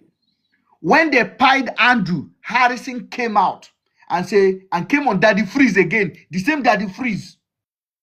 And you know Daddy Freeze does not invite anybody without money. Harrison began to narrate the story that does not make any sense to a chicken. Andrew was being taken from Aba to Abuja. Andrew was on leg chain and hand chain, and the car spoiled on the road. They were driving Andrew Mercedes. Andrew was at the back of a van. The police that were driving the Mercedes, now the Mercedes stopped. Andrew came out of the car, and Andrew have to use eye contact to open the car. And I'm sitting down in my house, and I'm watching nonsense. And Andrew have already told me before they pie him. It's like when they carry Kelechi now, Kelechi will text his friend and tell his friend what is happening. And Kelechi is no longer there. And police are telling the world that Kelechi is this bad person. And his friend know that Kelechi did not do it, because at the last minute, Kelechi told him the truth, that he did not do it, and told him the joining. That is what Andrew did. Now, Andrew is gone. Andrew is gone. Harrison was lying on Daddy Freeze. And Daddy Freeze was folding his hand like this and shaking head and shaking head. And I say, no. And I calculate my risk. I said, I have media. I have platform. I have a website. I have over 20,000 people following me on Instagram. I have YouTube. I will not keep quiet. I came and I spoke. And I say, Harrison, you are lying. Police, you are lying. This is not happening. I said, Andrew, send me this video while you're with him in Uyo. Andrew, send me this video while you're with him in Benue. How can you be talking? Andrew, show me video of him driving himself. How can you say Andrew was in a bus? Harrison, you are lying. Harrison, quickly call me. The police quickly called me. I asked them, where is the girls? Where are the girls? I say, where are the girls? When I don't pay Andrew, where are the girls? Because my friend told me he did not do it, and I believe my friend because of the lies. You guys are lying. When Harrison discovered that I did not give up, and Harrison now discovered how stubborn I am, Harrison now went on his platform and posted a message to his Mumu follower and called me accomplice. There's an accomplice in the UK that is doing organ harvesting with Andrew, and put my picture and put my phone number. People begin to abuse me. People begin to abuse me. People begin to abuse me. I refuse to give up. I stood my ground. Behind the back, police were calling me, begging me not to talk. I said, no, when I don't pay my friend, make una release the girls. I said, make una release the girls when I don't pay my friend. Where are the girls? Up to today, police have not released the girls. Police is not communicating with the family. Andrew is gone. They sold lie to Nigeria. Police have never come out to the public and tell Nigerians that Andrew did it or Andrew did not do it. They sent Harrison. While Andrew was in Uyo with police inside the room, Andrew sent me a video of police lying down. When they were eating, Andrew sent the video that we were in Uyo. When the police were lying, I published the video. They couldn't lie anymore. Now they don't know what I know now. They think I'm a fool. So they start to use Harrison to harass me. And his mumu followers, they were insulting me. Mr. Ben is accomplice. I say, una no get sense. They bring Daddy Freeze every night. Daddy Freeze will be on my case. They begin to pay YouTubers, Mommy of 5, Nazavel, all of them begin to collect money. Ben in London, Ben. I refuse. So those of you guys that have no respect for me, all of you should stand up and do like this for me, because I am a man. I say na lie. I no go agree. Una dey lie, because I get evidence. I get proof that the police were lying. Andrew was driving himself.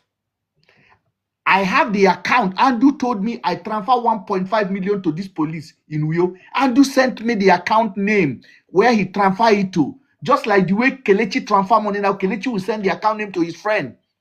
God forbid that in they pipe Kelechi and his friend will remain quiet, and they're telling Kelechi, the police will come out and say Kelechi is a kidnapper, Kelechi is this, and his friend will be quiet.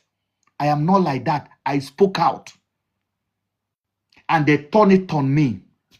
I was the only one in the whole Nigeria talking, asking questions.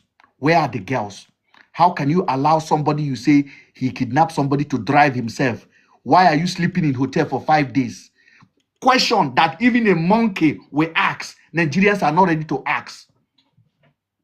A monkey will ask the question. A monkey will say, nah, this story does not add up. This story does not add up. I was asking, they were all abusing me. Daddy Freeze called me. 6 hours I spent on Daddy Freeze. 6 hours I spent on Daddy Freeze. The second day, Harrison went to find body, fake body, a cow. A cow. Harrison said the body has been there for 30 days. I said, "I lie, Harrison, you are lying." I said, "I have the video of Andrew's house. There was no blood in the house. How can you say there's a body on the street of Aba for 30 days? Where did you see the body from?" I said, "Where did you see the body from?" I was shouting on top of my voice. Every day, Harrison will post my picture.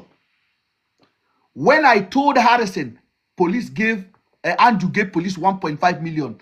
Andrew, they don't pay him. Harrison went to collect the money from police in cash.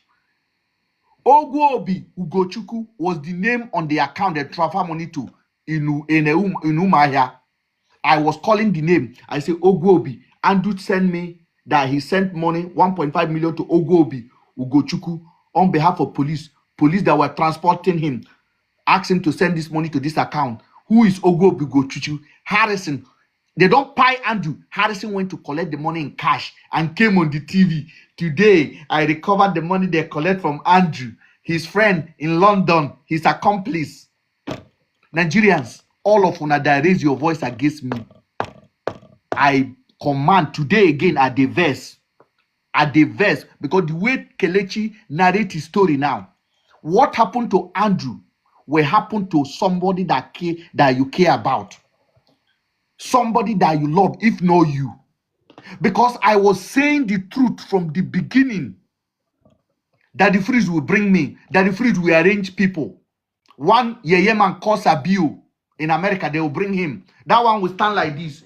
I'm FBI. I am this. I am this. I'm like, get out of here. You are talking bullshit. I said, get out of here. You are FBI. Do you have sense? This is story. Police will call me behind and be begging. I have them on the record telling me, Mr. Ben, stop. Let's settle this case amicably. I say, where are the girls? Where are the girls? Up to today, police have never come out and tell Nigerians.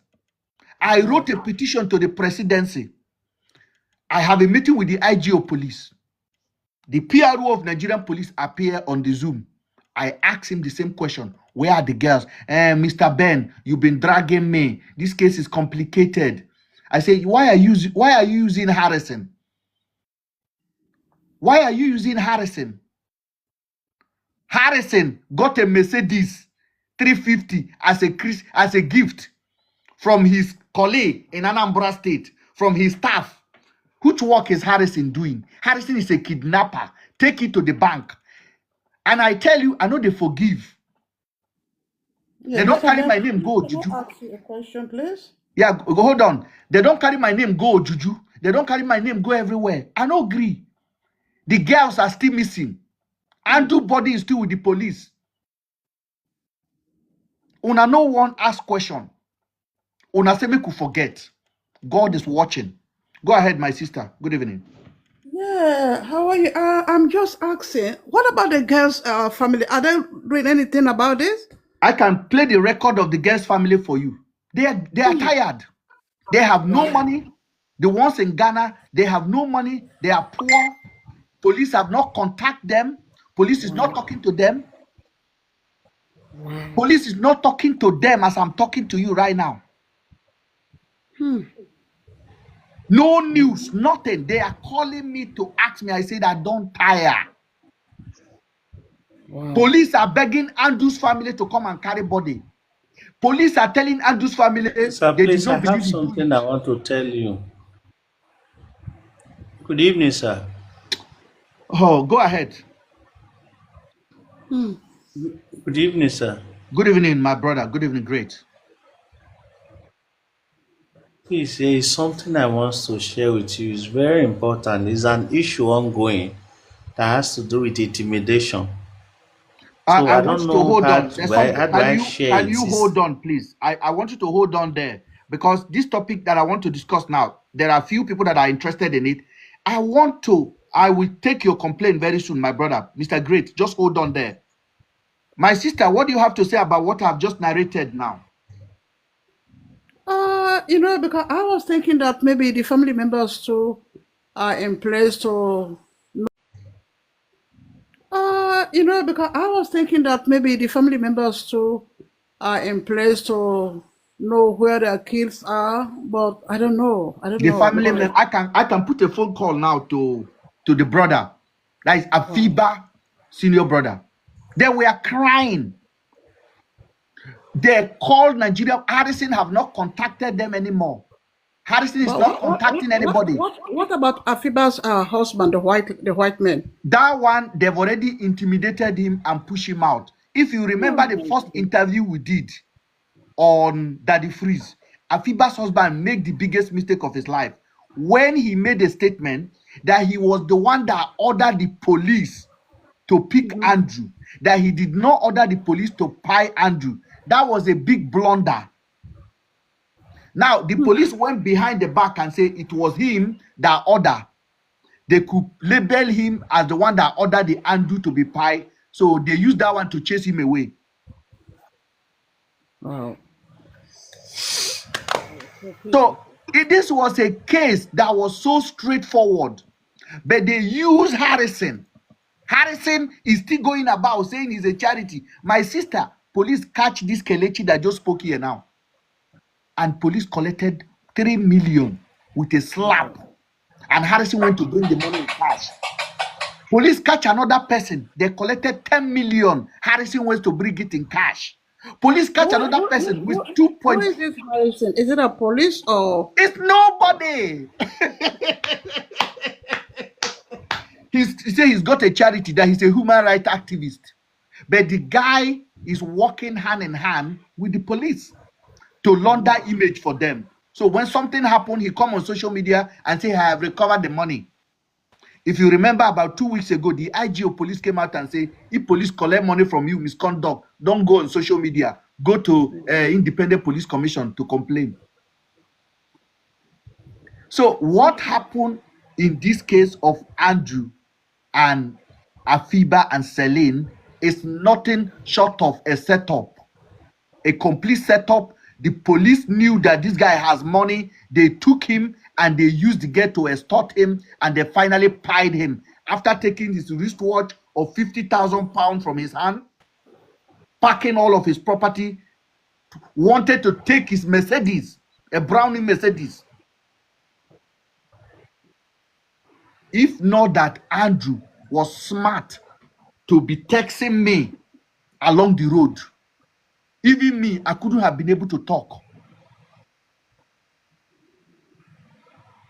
The courage I have to speak out was what almost buried me, because they were turning everything against me.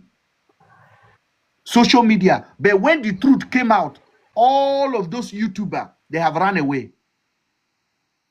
Daddy Freeze called me and say the public was not in your favor. That is why I have to say it the way I said it. I have the voice record. I can play it here. I have the voice record. Daddy Freeze was begging me. That was the last time he spoke about it. That day I came online, I swear on my life. I said, Daddy Freeze, the kind of shame that will catch you for allowing your platform. I said, Daddy Freeze, who paid you? I said, who paid you to damage me? He was begging. I have it. I'm turning this phone on. I'll play it. That was the day I know that Daddy Freeze is nothing but a corporate beggar. He fear me because he knows. Go ahead, Mr. Great. Go ahead. Great wanted to say something. Justin, hold on a bit, please. Okay. Go ahead, Great.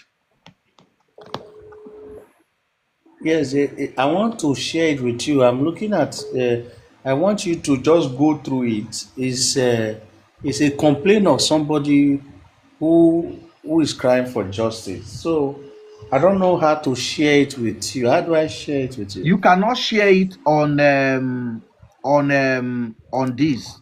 Like, you cannot share it here except to go on my Instagram and DM us, or there's a WhatsApp number there. You can also DM us, or after this conversation, we can talk about it, and we can probably bring you back to discuss about it in one of our live again. Very, very important. Let me welcome Justin. Justin, good evening, sir. Hello, Mr. Ben. Good evening. Yeah, go ahead, sir. Yeah, I just came online now. I started listening to what you are saying. Yes, sir. Though I've been ignorant of all these things, I had little knowledge when this topic of Andrew and the stories we heard.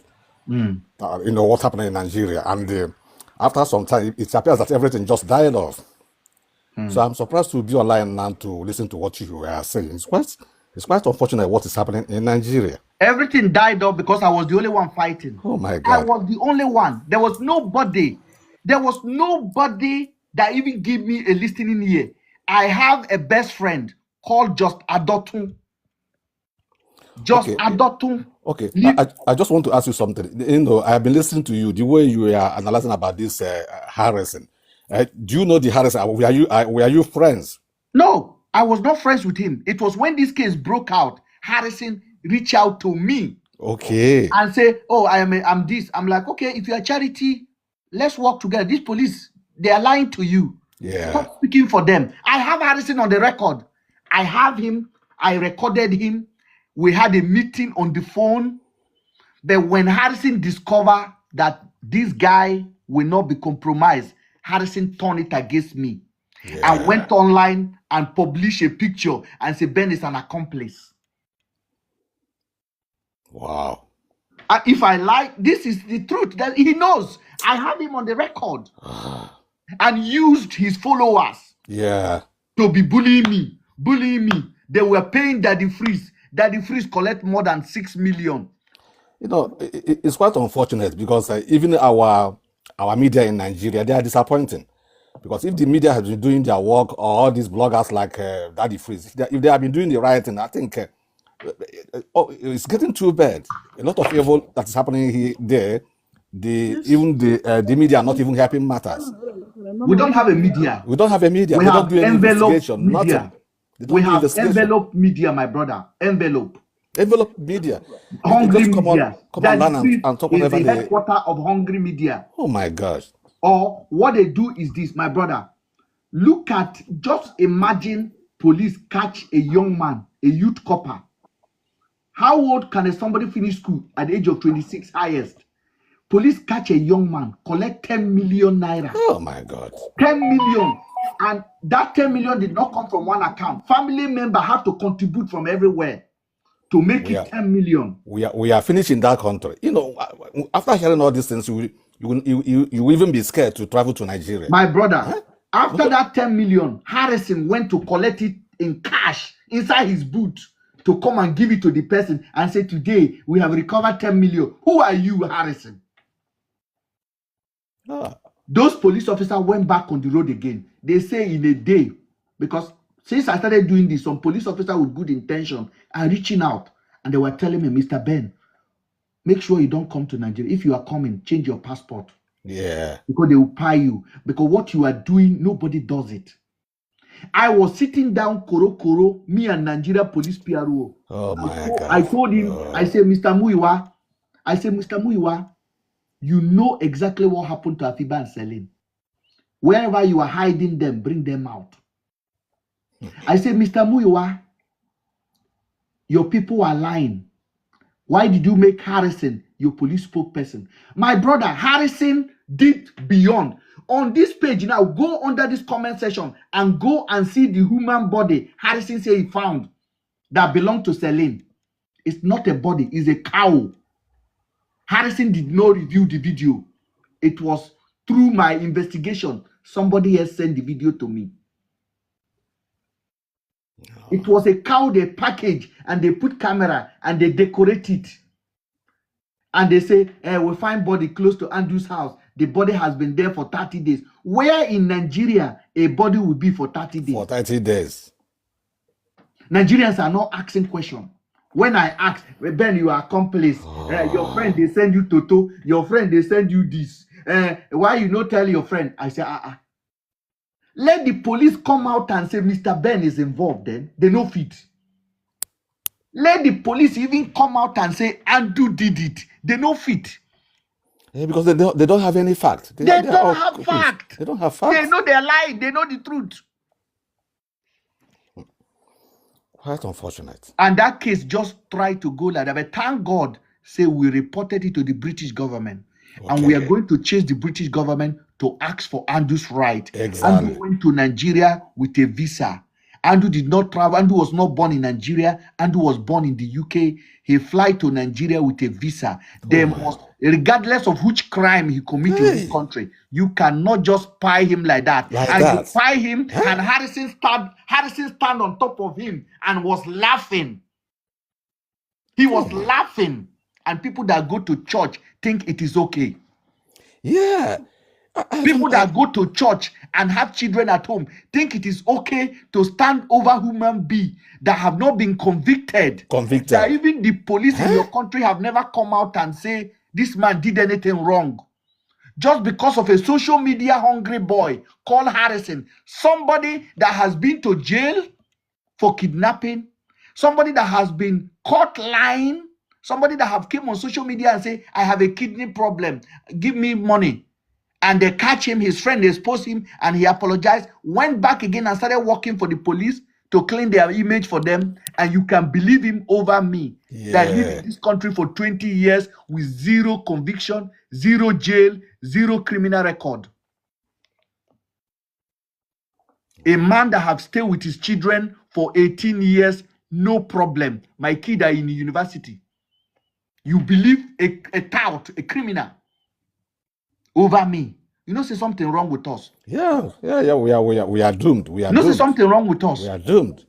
And even many of us who are living abroad, who are supposed to have known better, the way we behave, it's nothing to write home about.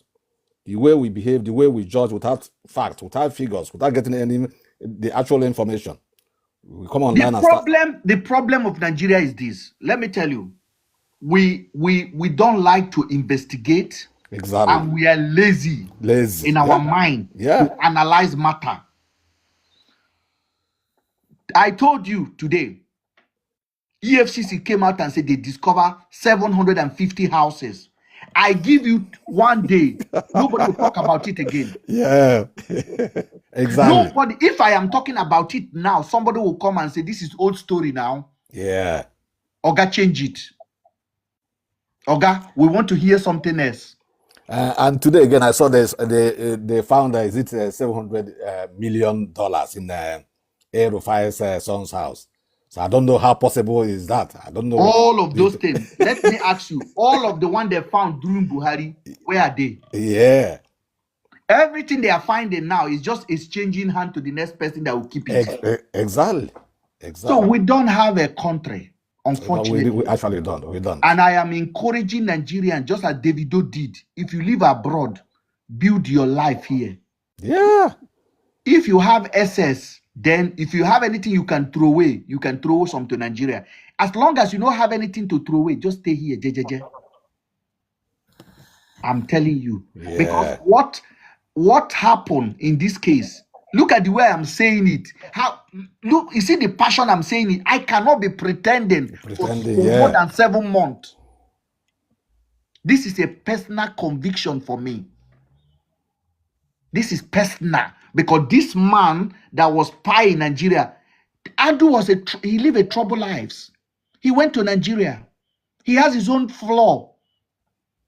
But nobody in our constitution say you catch somebody that have no conviction, you catch him in a car, you are sleeping. In short, the story should have been ended. Even when you catch somebody who is armed, who is about to attack you, you catch that person, you are able to disarm that person. You don't have the right to.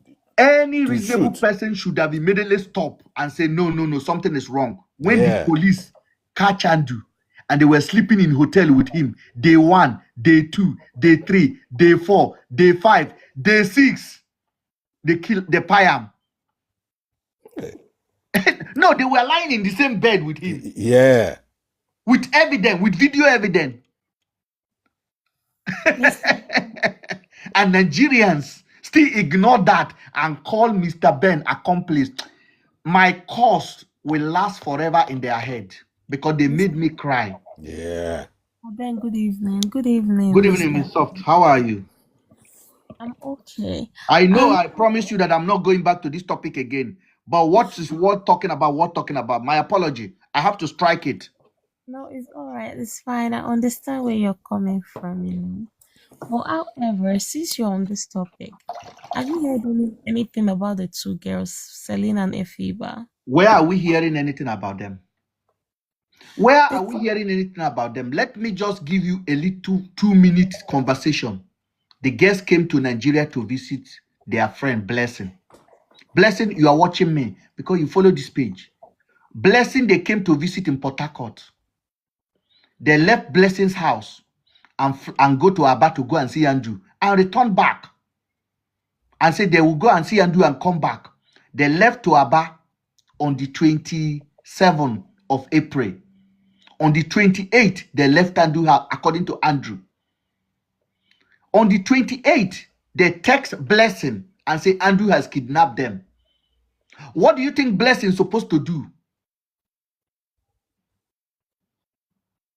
Report to the police. Blessing never reported to the police. Blessing enter plane and go Abuja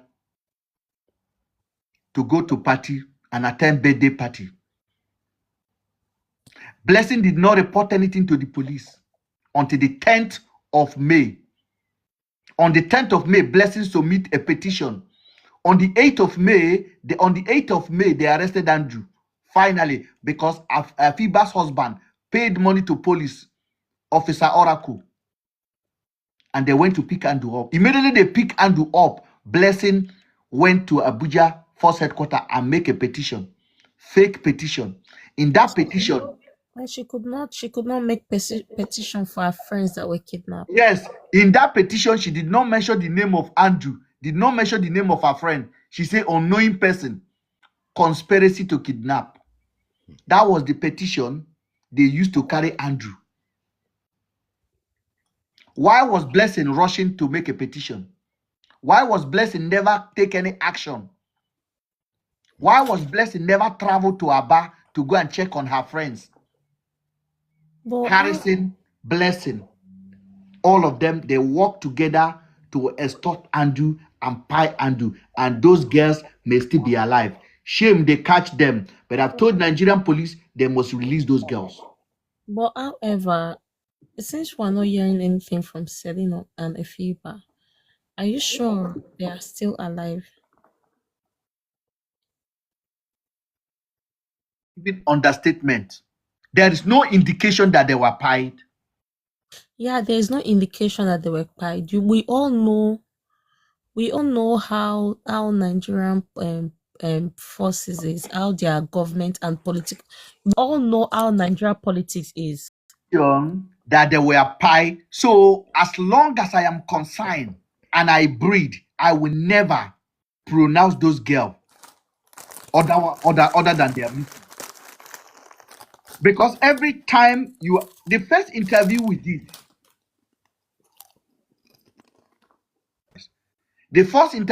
I made it clear. There was no indication. They lied.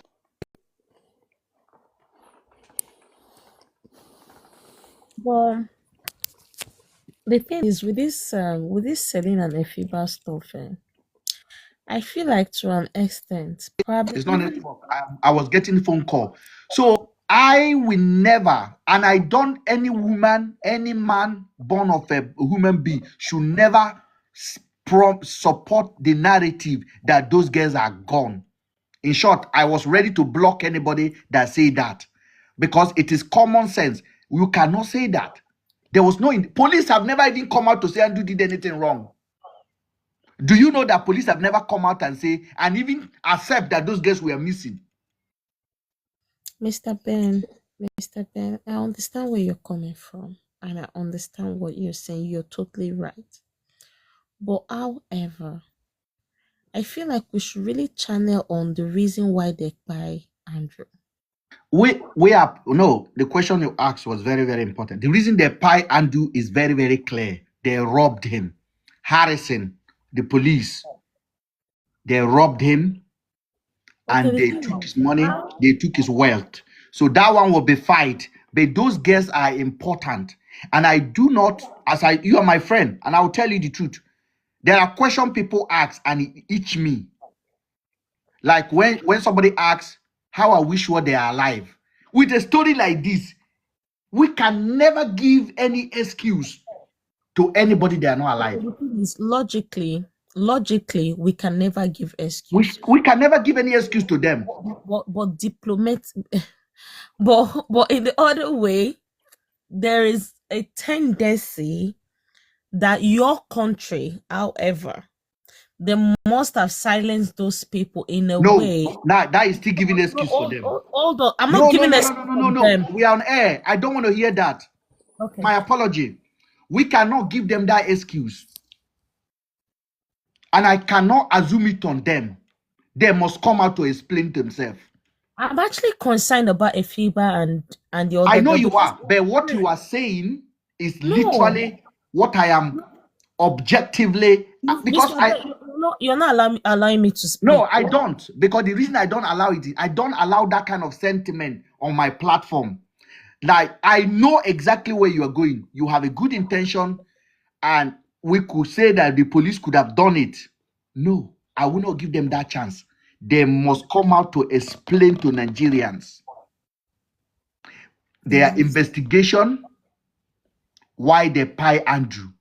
They must explain to the British, where are the girls? What did they do? What did they search? But I think the British government, they're actually on it, yeah? Of course, they are on it. They are the only hope we have. Ghanaian government, they are not serious. Because once they label them Olosho, everybody judge them. But they are human. They are human. But this is the same thing they did to Bobrisky. If they would have fired Bobrisky in Nigeria, somebody would be clapping and say, you cannot talk for Bobrisky because he lived a reckless life. Look at the area my mama they buy. Nobody's even talking. Nobody's talking. Area mama was just going there, catch him, cut him dead. Nobody talk. This is Nigeria for you. And when we are talking, people think that, because we are just talking. I have said it on my platform several times. When I speak and I supported Bobrisky, somebody call me a gay. I tell and say, go bring your mama for me. Make I test him. Make I test your mama. Your mama go give testimony for you. The thing is, in Nigeria, yeah, we focus on unnecessary things that are not even important. how on earth does someone's sexuality affect their personality? Do you get? Ow. I wish Nigerians could learn that sexuality is different from personality. I might be gay or whatever today. That doesn't make me a bad person. You might be straight and you're dangerous to the society or to the community. You know? And when you are talking, when you are talking about this kind of thing, they will bring religion. But I urge them, they are Daddy Geo, Mountain of Fire, NNPD, what God cannot do does not exist, Oyedepo, Adiboye. Let them come on their pulpit in Nigeria and talk against gay. Let them do it. Why are they not doing it? They can do that. They can. They can. Because they are what is important to them is their pocket. They can do that. Why are they not doing it? They can't. But they are Mumu follower. Did you see the story of a pastor? What's the name of this popular church in Nigeria? Redeemed Pastor. And they said he's gay, and he uses guys like young adult guys and all that.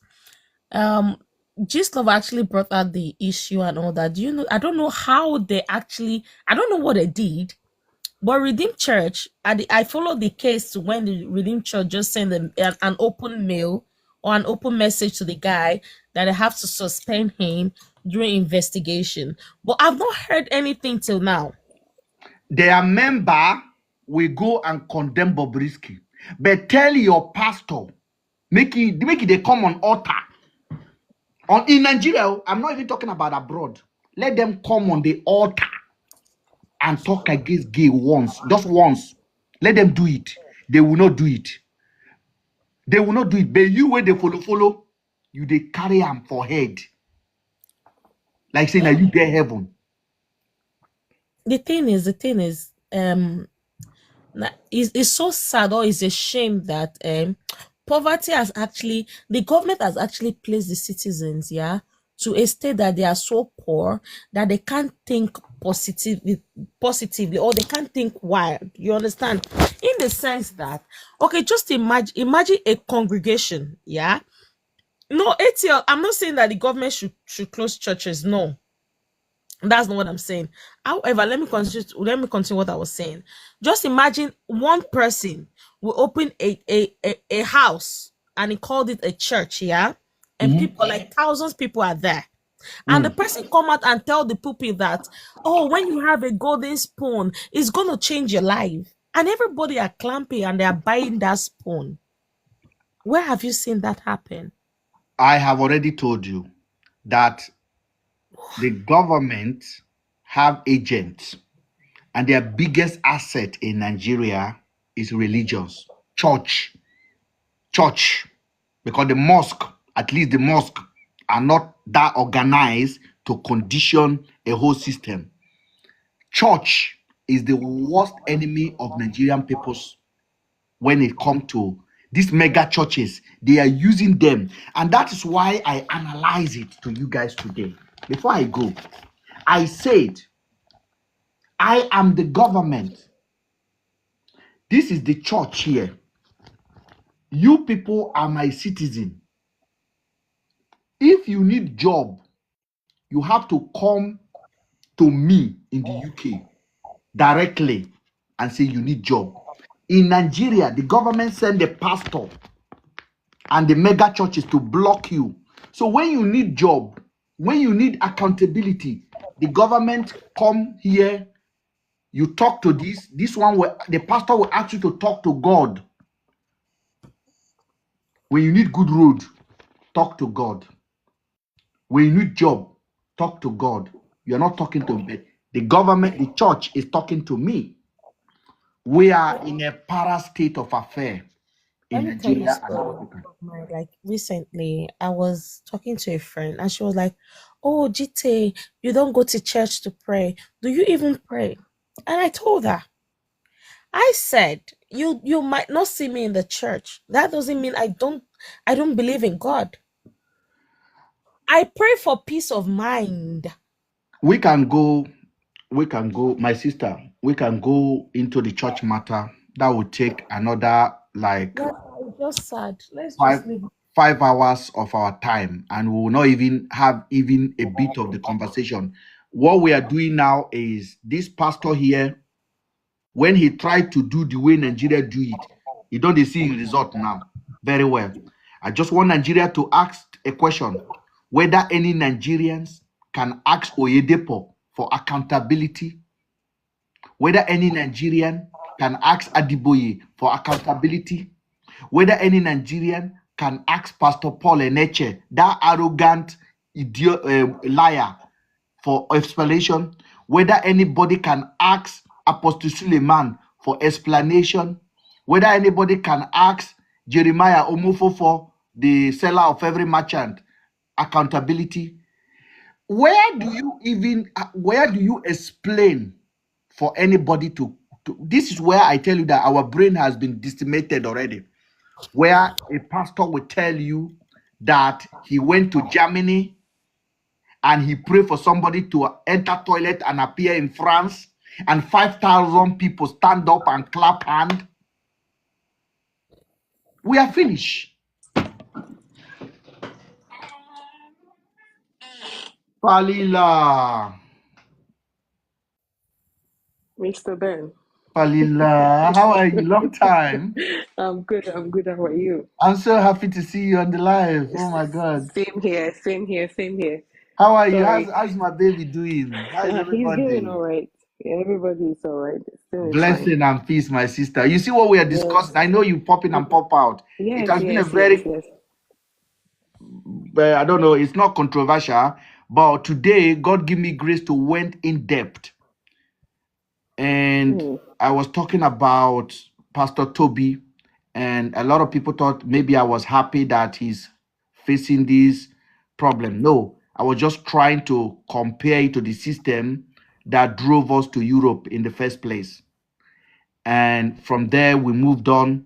I'm just giving you a little bit of recap. Kelechi appeared here. We moved on. From there, we are talking about the church now. Then we talk about Afiba and Celine and Andrews and all that. I want you to have your say, please. Okay, so I think what I was seeing when I was reading through the comments was people asking if you have a problem with this pastor and why you are talking about him in that manner. But this is my own opinion. And whenever we say this, they always say, oh, the diaspora people have come. Are you the only people that live in America? Are you the only people that live in London? Every day, America, London. Let me tell you, these, like Mr. Ben was saying, the way churches run their stuff here in Africa, they can never do even 0.1% of it outside of Africa. Because that is why this man is in trouble. I heard you saying that he had, I'm sure the IRS or whatever had gone after him, and he said he was making $100,000. He was not even pounds. He's not even making $100,000 a pound. His wife. Okay, so let's assume your wife is making £100,000, right? You have cars that are worth more than £100,000 sitting in your garage, not one, not two, not three. Okay, and I always tell people these security agencies in the diaspora, they watch you for a very long time. Before they come after you, they will not come after you if they don't have their facts on the table. They will watch you for some time. This guy probably was not paying taxes. He was flaunting his wealth here and there on the internet as usual, just like they would have done when they are in Africa. You know how the African pastors want to, everybody wants to act like they are the richest and they are the blah, blah, blah. So probably at some point he forgot himself that he's not in Africa. He is in a country where the system actually works. He's in a country where if you are spending $100,000 on a Richard Mille watch or $200,000 on a Richard Mille watch, you should be able to account for where that money is coming from. Okay, so let's say even if you have church members that are coming to your church that are paying tithes, this is considered as an income as a church. So you are expected to file taxes at the end of every tax year. So it could be possible this gentleman was not filing tax at all because he's thinking that, oh, I'm just running a church and I don't need, even if you're running the church, right now, even social media, people selling on social media are paying taxes for just selling and making income off the internet. How much more somebody that is running a church that is probably running it as a business, you were making income. So probably, people should stop acting like whenever it comes to these religious leaders making certain mistakes and we try to talk about it, they want to affiliate it with the fact that you have a problem with them, or you are not as religious as you're supposed to be, or you are just happy about somebody's downfall. This gentleman knows what he was about a long time ago. Sometimes they are very much aware. It is just a matter of time before the law catches up with them. And outside the country, even if it's going to take 10 years, 20 years, they will watch you. They will definitely audit you when the time is right. And So for the they fact probably have, and for the fact that he don't even have a resident. that is even more crazy. He doesn't even have a resident. That was the icing on the cake because I'm hearing this guy has overstayed since 2005, and I'm like, are you serious? So you made all this money, but you couldn't actually think of getting yourself the proper documentation to stay in that country. You couldn't fight because I know sometimes with living in outside the country, sometimes if you stay for a couple of years, you are able to file in certain clauses so that you'll be given permanent residency or even citizenship. But this man has overstayed since 2005, made all this monies, and decided in one way or the other, thinking that he can beat the system. And people are saying that you are happy, what happened to what? He himself knows that it was just a matter of time before things catch up with him. And it has caught up with him, and there's nothing anybody can do about it. The last one he did, before I bring ATL And up, please. let me say this. Somebody's asking if I think it's true. It really doesn't matter. These are things that we are saying, these are educative stuff. Okay? This is, if it's publicized anywhere in the media, in the UK website, then I deem it credible. Okay? I was actually, when you were on earlier, when we were talking about Judge Free saying he was bringing the guy on his Instagram, Daddy Priest stayed on that Instagram for how many long? Nobody showed up there. The pastor didn't show up. The pastor did not come live. No, he didn't show up. Yes. You know why Daddy Freeze posted that? When Daddy Freeze posted the Pastor Toby's apology, I went straight to the page and I dropped a comment directly to Daddy Freeze. 35 minutes later, Daddy Freeze make a new post and said Pastor Toby will join him very soon because I called him a corporate beggar. Let me not even go back there again. But Fadila, hold on there, please. Let me bring ATL in. ATL, good evening. Good evening. Thanks for having me. I was actually listening to the conversation, so it's very interesting. That's why I come up. Thank you. Let me bring Shining SS. Go ahead, please. Okay, I should speak. Yeah, you go ahead and speak. I thought I thought you were done. Yeah. Go ahead. Go ahead, ATL. The thing is, when it comes to we Nigeria, Nigeria, we don't like the truth. When we don't like when people speak the truth about something negative, something that is not good, something that damage people's image, people's reputation. People don't like the truth. That's why we are still in where we are as a Nigeria. I don't know whatever he did. First of all, a lot of people here in Nigeria, because I stay here in Nigeria, since the news came out, people have been saying that the guy didn't come on live stream to try and speak or saying anything. Me personally, I'm not expecting him to come on any platform to come and speak, because before he goes or cross the line in UK, that where he lives there, even at the beginning of his mission, because he has a mission, the reason why he went there. So before he crossed those lines, he already knew the consequences that will come with it. Even if it's going to take 20 years for them to find out this whole thing they are bringing up against him, he already know that at the end of the day, the outcome is not going to be funny. So all this crime that he ATL, let me committed. say something really quick on what you just said. So if people are expecting him to come and grant an interview or grant a press conference explaining himself, that is never going to happen. This guy is dealing with a legal issue and has a lawyer, you understand. He would not speak on this matter to implicate himself more if really what they are saying is true.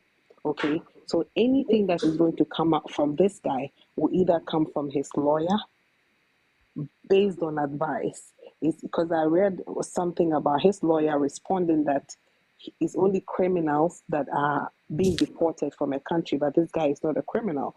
And in actual sense, that's true, because he's only being accused of something unless they are going He's to not been press convicted of charges. any crime. Exactly. Unless unless they decide to press charges against him, take him to the law court, ask him to produce whatever documentation that is necessary. If he can't, then based on that, they can, give him. Sometimes they can give him a conviction and give him an option. You can either decide not to serve time, but we want to deport you straight to your country. Which one do you want? Do you want to serve your time and then go to your country immediately? Or, they can come to an agreement. But at this point, he's not under any criminal obligation at this point. I don't know how the system, sometimes people don't know the immigration system is a little complicated. Yeah, Okay, but another thing, let me immigration just add to system. what Falilia said. Yeah, Mhm. you know, when you are in an European country or outside country or whatever, and you have a case, you have to be careful of whatever you say online, because they are watching. They are watching. He knows about that. So there's nothing that is going to make him come online to say anything that is going to contradict or is going to implicate him. That's the only reason why he's not going to come online to say Even the anything. video he If dropped he this was to afternoon. be in Nigeria, you would have seen him online, blabbing, ranting, trying to defend himself, because he knows that the system back home is not concrete and they're not going to investigate nothing. But he knows, since his case is already there, they're actually watching every move. As long as it comes online, whatever he says is being watched. So he's not going to say anything. He's not even going to type He's not anything or even say anything. obligated to say anything to Yeah, he's not anybody at this obligated. He point can't even say a at shit. all. Yeah, he won't Yes, even say anything. Nobody's gonna see him online saying anything or I think somebody saying Hash was Hash for Hash to be jailed with proof.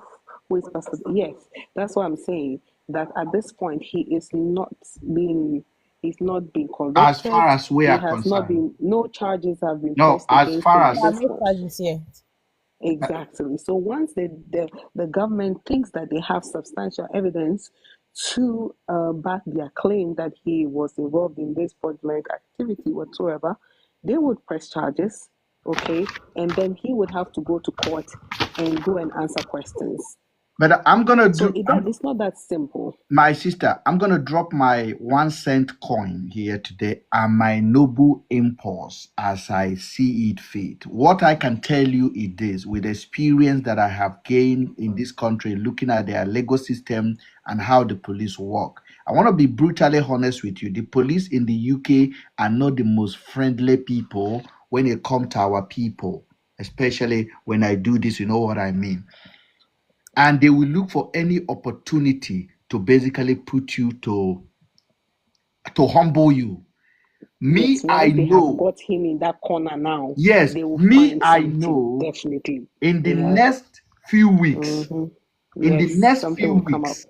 something will Yep. come up. Yep. Serious thing will Yep. come up. And Yeah. the first thing they did now was to get that judgment. Say, you are now a subject to be removed.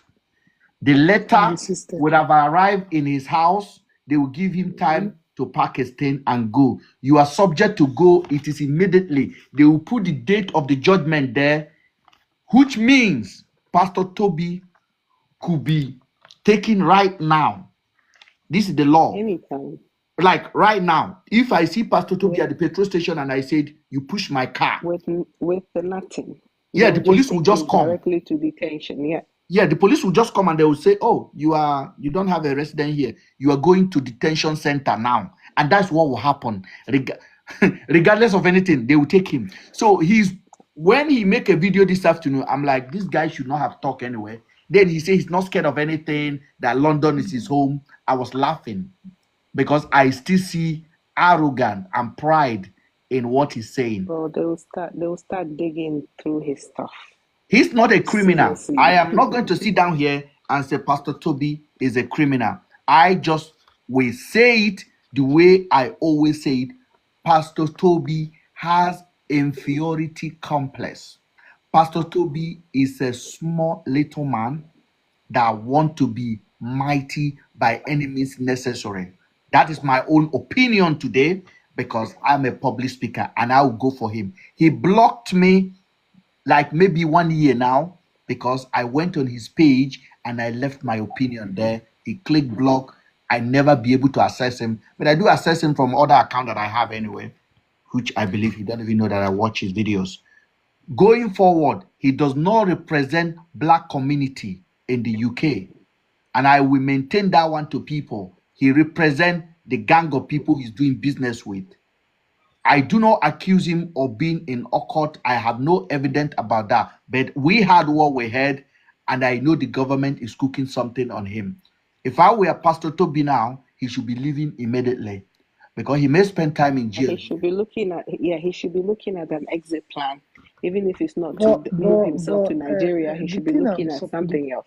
The thing I'm really, really surprised about him is the fact that for how many years he has been in the UK, with all this lifestyle, luxury and everything, you don't have a resident. I don't even understand the way There are people like that. There are plenty. But yeah, there are plenty. But I'm saying that, for somebody that is considered a model citizen who is going to all these big events and meeting all these big people into court, your main focus was how you were going to get the permit. Because I see people in the UK that are always being awarded this for being an outstanding citizen, contributing to that and what has really been his contributing since 2005 living in the UK? Because it looks like he's been a good member or a very active member in that country, and he couldn't advocate for himself and pay lawyers to fight for him to have a citizenship, or even if it's a green card, permanent stay. It doesn't make sense, which means this guy hasn't been able to travel outside the UK since he's been there. Because once he leaves that country, he can go back.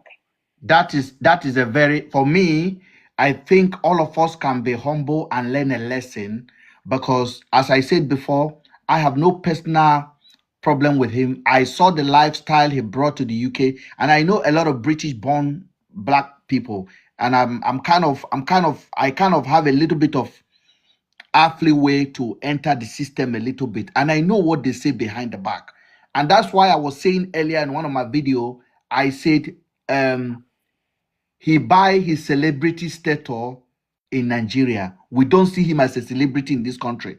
We see him as a lousy, like Dino Malai kind of a guy. That is why when he did all of this thing, you hardly see a hardcore British celebrity with him. Not even his cousin, John Boyenga. How many of you ever know that John Boyenga of the Star Wars is a cousin to this guy? Mr. Ben, and I think what people don't know is that such people, for the sake of gaining publicity and for the sake of gaining their name, they affiliate themselves with people that have affluence names in Africa in general, like in Nigeria specifically. So they turn in themselves into hosts. Hosts meaning they have houses over there. So let's say the video comes. He wants to be the one to give the video a ride around town. Bring the video close to him, bring the video and his wife to his house, have a dinner. This is a way for him to also market himself. And get that celebrity status he's looking for. That status, relevance, not necessarily celebrity status, but he wants to. It's not about status quo, He wants to get to that point when he's out there, people perceive him. But in my own opinion, for somebody that has lived in a country since 2005 without documentation, you should humble yourself. You should know where to step and where not to step. Because these people, when they come on your case, they don't stop. They will punch you from every side until they have it, or until they have their way. They're not going to leave this guy. Trust me on that one. If they are going to punch him harder to the point that a lot of people will go down for this case. It's not only he can't take the fall. They don't really care. No, they don't care. The thing is, he's gonna go down alone. His case is if this is a fraudulent activity that has to do with just him, it's fine. If there are people involved, trust me, they will go for whoever is involved. If they need to extradite the person, they'll go ahead and extradite the person. You see, but in this case, it's just that this guy. I've seen videos of him, with the freeze in his house and blah blah blah, giving this person a Birkin bag. He gave Davido 500,000 worth of watch. Do you know how much a Birkin bag costs? The cheapest Birkin bag probably will cost you like 30,000 to 50,000. It's 30K. It's 30,000, and he gave 5 to people one time. Thank you. And he gave to Davido's wife, Chioma. I said they are coming for this guy. Like, you watch and see. They know what they are doing. They will punch him hard. And then they will come for him. He said he's raising millionaires. Pastor Toby said. So the millionaires are funding his lifestyle? The millionaires are in Nigeria. He will come again then. He should come back now. Africans are so the guy say going to Nigeria is against his fundamental human right. So there's no human right in Nigeria. If he does not find a second option now, he's gonna find himself in Nigeria because of his case. My dear, that's what I'm saying. There's every tendency he's gonna. It will get to a point they wouldn't even need to force him out. He will leave by himself. He's just gonna leave. Because these people, once they have him like this, by the blockers, they are not leaving it. They will squeeze it small. They will squeeze it. They will squeeze the hell out of him at some point. And he'll be like, I'm just tired. I have to go. Falila, don't you think, babe, that to an extent, like what happened to Pastor Toby? Yeah, because it's popular, kind of, and people know him, but most Nigerians, or rather most Africans or immigrants, they are in this system on a low key. And it's sad. You know what I'm saying? It's because it's sad that you hear someone be like, oh, I've been in this country for like 20 years. I've got no papers. Yeah. And you'll be wondering like, how? I know it's not easy. It's not easy. And some of them don't have how should I say? They don't have the capital to get a lawyer. Okay. Let's assume. Falila, let's assume previously it was not easy. Yeah, good. Now, like 5 years ago in the system, there are openings that you could be a carer or something, and gradually you can get into the system. It's kind of flexible compared to before. So why are they saying that? I don't understand. Let me say something to you guys. Because I am, if anybody want to actually learn how to package themselves in Europe and live and have all the resident, there's no country I will go today that I will ask for resident that I will not get. I know that one. I've lived basically in a couple of countries in Europe, and I have honorably conduct myself, and I have never been desperately broke that I have to do some of the things that our people are engaging in that are bringing disgrace to the general fold of our names. A lot of people come to Europe, the first time they enter, they have one priority: money. Okay. And once you come and chase money, you can mess your paper chances all away.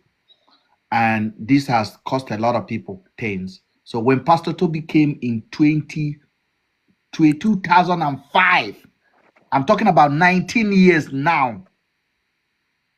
Don't tell me this guy could not have found Oyibo to marry that time. That's what I'm saying. Don't tell me, but when they come and they do some dodgy thing and their name enters system. Oluwafemi Michael, let me be very clear with you. We are not hating on someone flaunting his lifestyle. It is not the case. Let me address him. What did he say? Oluwafemi, can you come up please and give us a reason? Yeah, you can. Yeah, a reason I why want to invite Oluwafemi. Oluwafemi doesn't make sense, because I mean, there are people that are living in the countries and they are flaunting their wealth, and they are doing it confidently because they can account for their source of income. These are not the people we are talking about. We are talking about the person that is being accused of fraud. Okay, he can flaunt what he has as much as he wants, but can he account for his source of income? Okay, I have a question. To the fact that she just said that he's accused of fraud. I have a question. It's about $1.something million, you know. Oluwafemi, Pastor Toby told the government, I want you to help me, please, because I know you probably live in diaspora, because we are not, nobody have monopoly of knowledge. Maybe there's something I'm missing here. So on the document that is on the Vanguard newspaper's website, he told the government that he has no income. He's sustaining his life on his wife £100,000 income a year. Now, within 1 year, the guy has so many vehicles. You and I understand the system in this country, how things works. Do you think it is normal, Mr. Oluwafemi? I don't know whether it's part. I don't know. Help us explain this to a novice like us. Mr. Ben, you have to invite him to come so that he can. I'm trying to invite people like this don't come up. They don't. People like this doesn't want to. But I don't think Oluwafemi met anything. But I want to bring Vaughn up. Vaughn, go ahead and speak, please, if you want to say something. Good evening, everyone. Good evening. I listened very well to the conversation on ground, and I've heard all the contributions, and some make sense, some I don't agree with. And from listening, host, you pointed out some personal, you pointed out at the point where you got personal with this person, yeah? With who? My little take on it. You mean with Pastor Toby? Yeah. You said he's blocked you on one of your, but you access. Yeah, because the same thing we are talking about that I asked him a year ago under his platform. Yeah, I know, and I'm not trying to dig that. I'm just saying you got personal with him. That I understand. I want to point out something. I will start from the immigration point of view. One, we are talking about a system that works. That's why we are here, right? How about this system that works, that have harbored this person for 20 years overstay, and he has been going other countries, and he has been staying in these countries for 20 years. We didn't hear anything came from him. We didn't hear. And then that's one from the system. The secondly, you're talking about somebody flaunting a lifestyle, blah blah blah, this, that, all the. I don't know how deep it has been. Whatever they say, they are gathering evidence, they will come for him, blah blah blah. Yeah. Now we're also talking about system that work. That if you want to accuse somebody, accuse with facts and figures, so that you will shock us. By now, what I was thinking, if you are talking about a country that work, when they are accusing this guy has been in this country for more than 20 years, according to what the reports are saying. And you said they have been watching him. If they're watching him, then they should come up playing with what they are saying. Do you understand what I'm trying to say? That's two. Then the last one, from the point that he's talking about is fundamental human right. Because the system has so much romance him, then It can begin to tell you how he has contributed, paid the tax, and have kids in the same country that you cannot now separate him from his kids or his family. Yeah. Now, what I was trying to say, in my own humble opinion, when somebody have lived in a place for my own 5 years, 10 years, he cannot begin to take root, begin to maybe contribute to the place he lives, which he has done as a pastor. I'm not judging. He has done very well in that area, yes. Yeah. Now, I'm not judging him. And now, not just a pastor, had a family, has his wife, had kids. Yes, these are the things he is now claiming now from his fundamental human right. The government cannot separate him from his family, which makes sense. I also follow from the legal point of view of his pastor. His pastor is saying now that he was not accused criminally, and as such, he cannot be deported because only criminals can be deported, which the lawyer said, which makes sense. Then I also follow him too. He is saying now that blah blah blah. This is his home. Blah. Blah I know I don't know who daughter him to post that video. That video was not even called for because it was so arrogant of a video.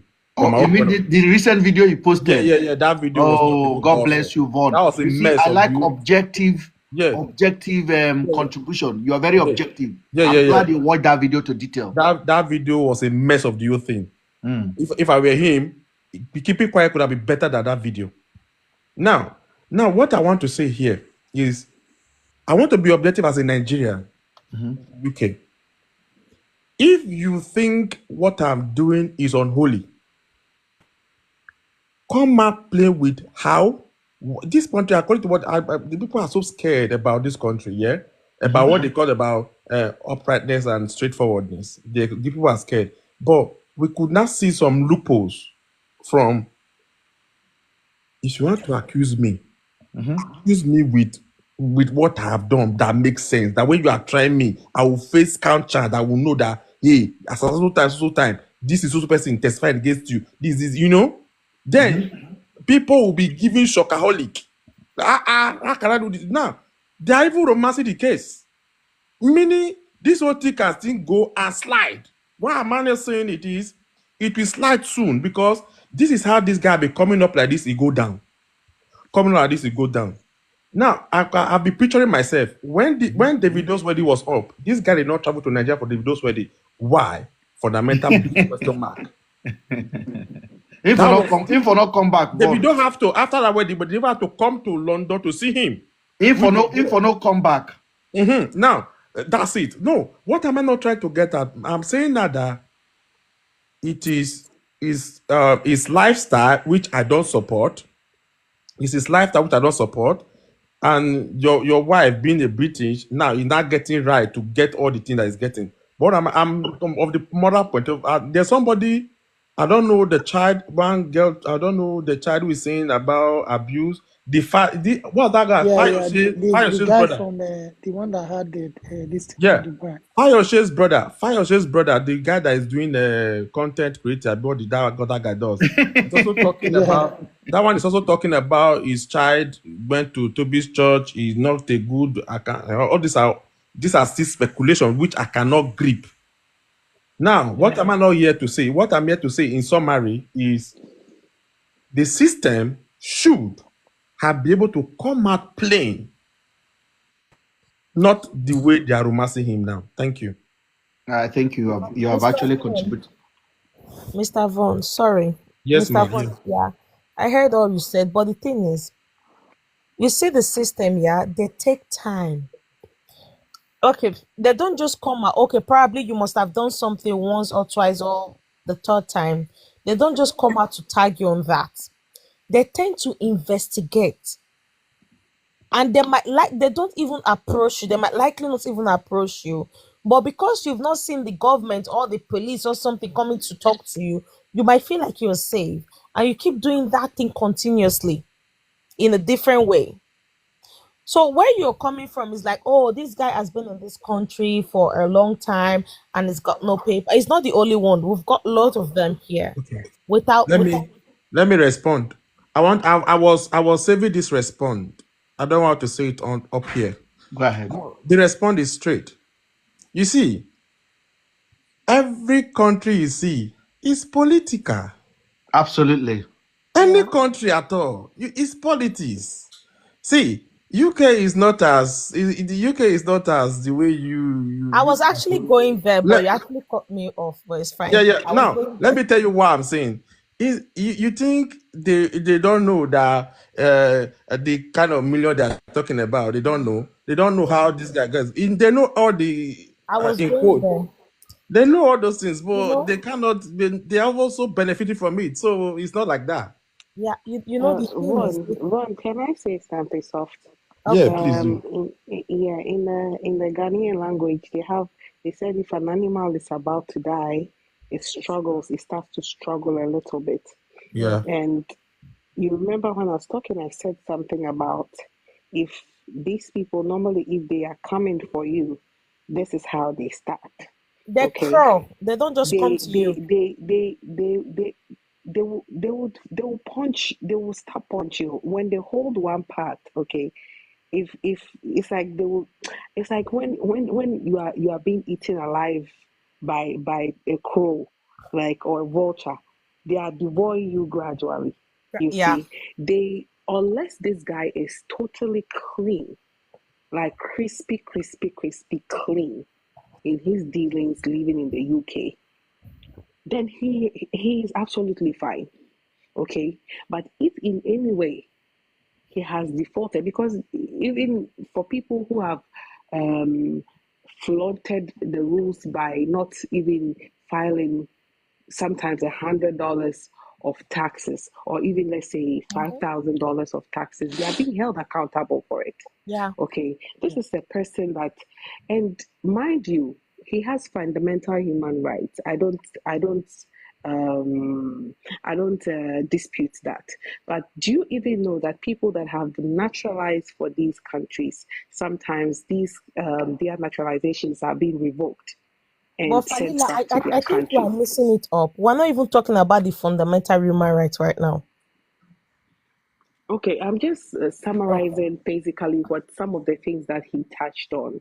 Yeah, And I like him because he's very, very objective. Like what he's saying actually totally makes sense. yeah, it Me, does. I don't have a problem with his lifestyle. I'm not gonna lie.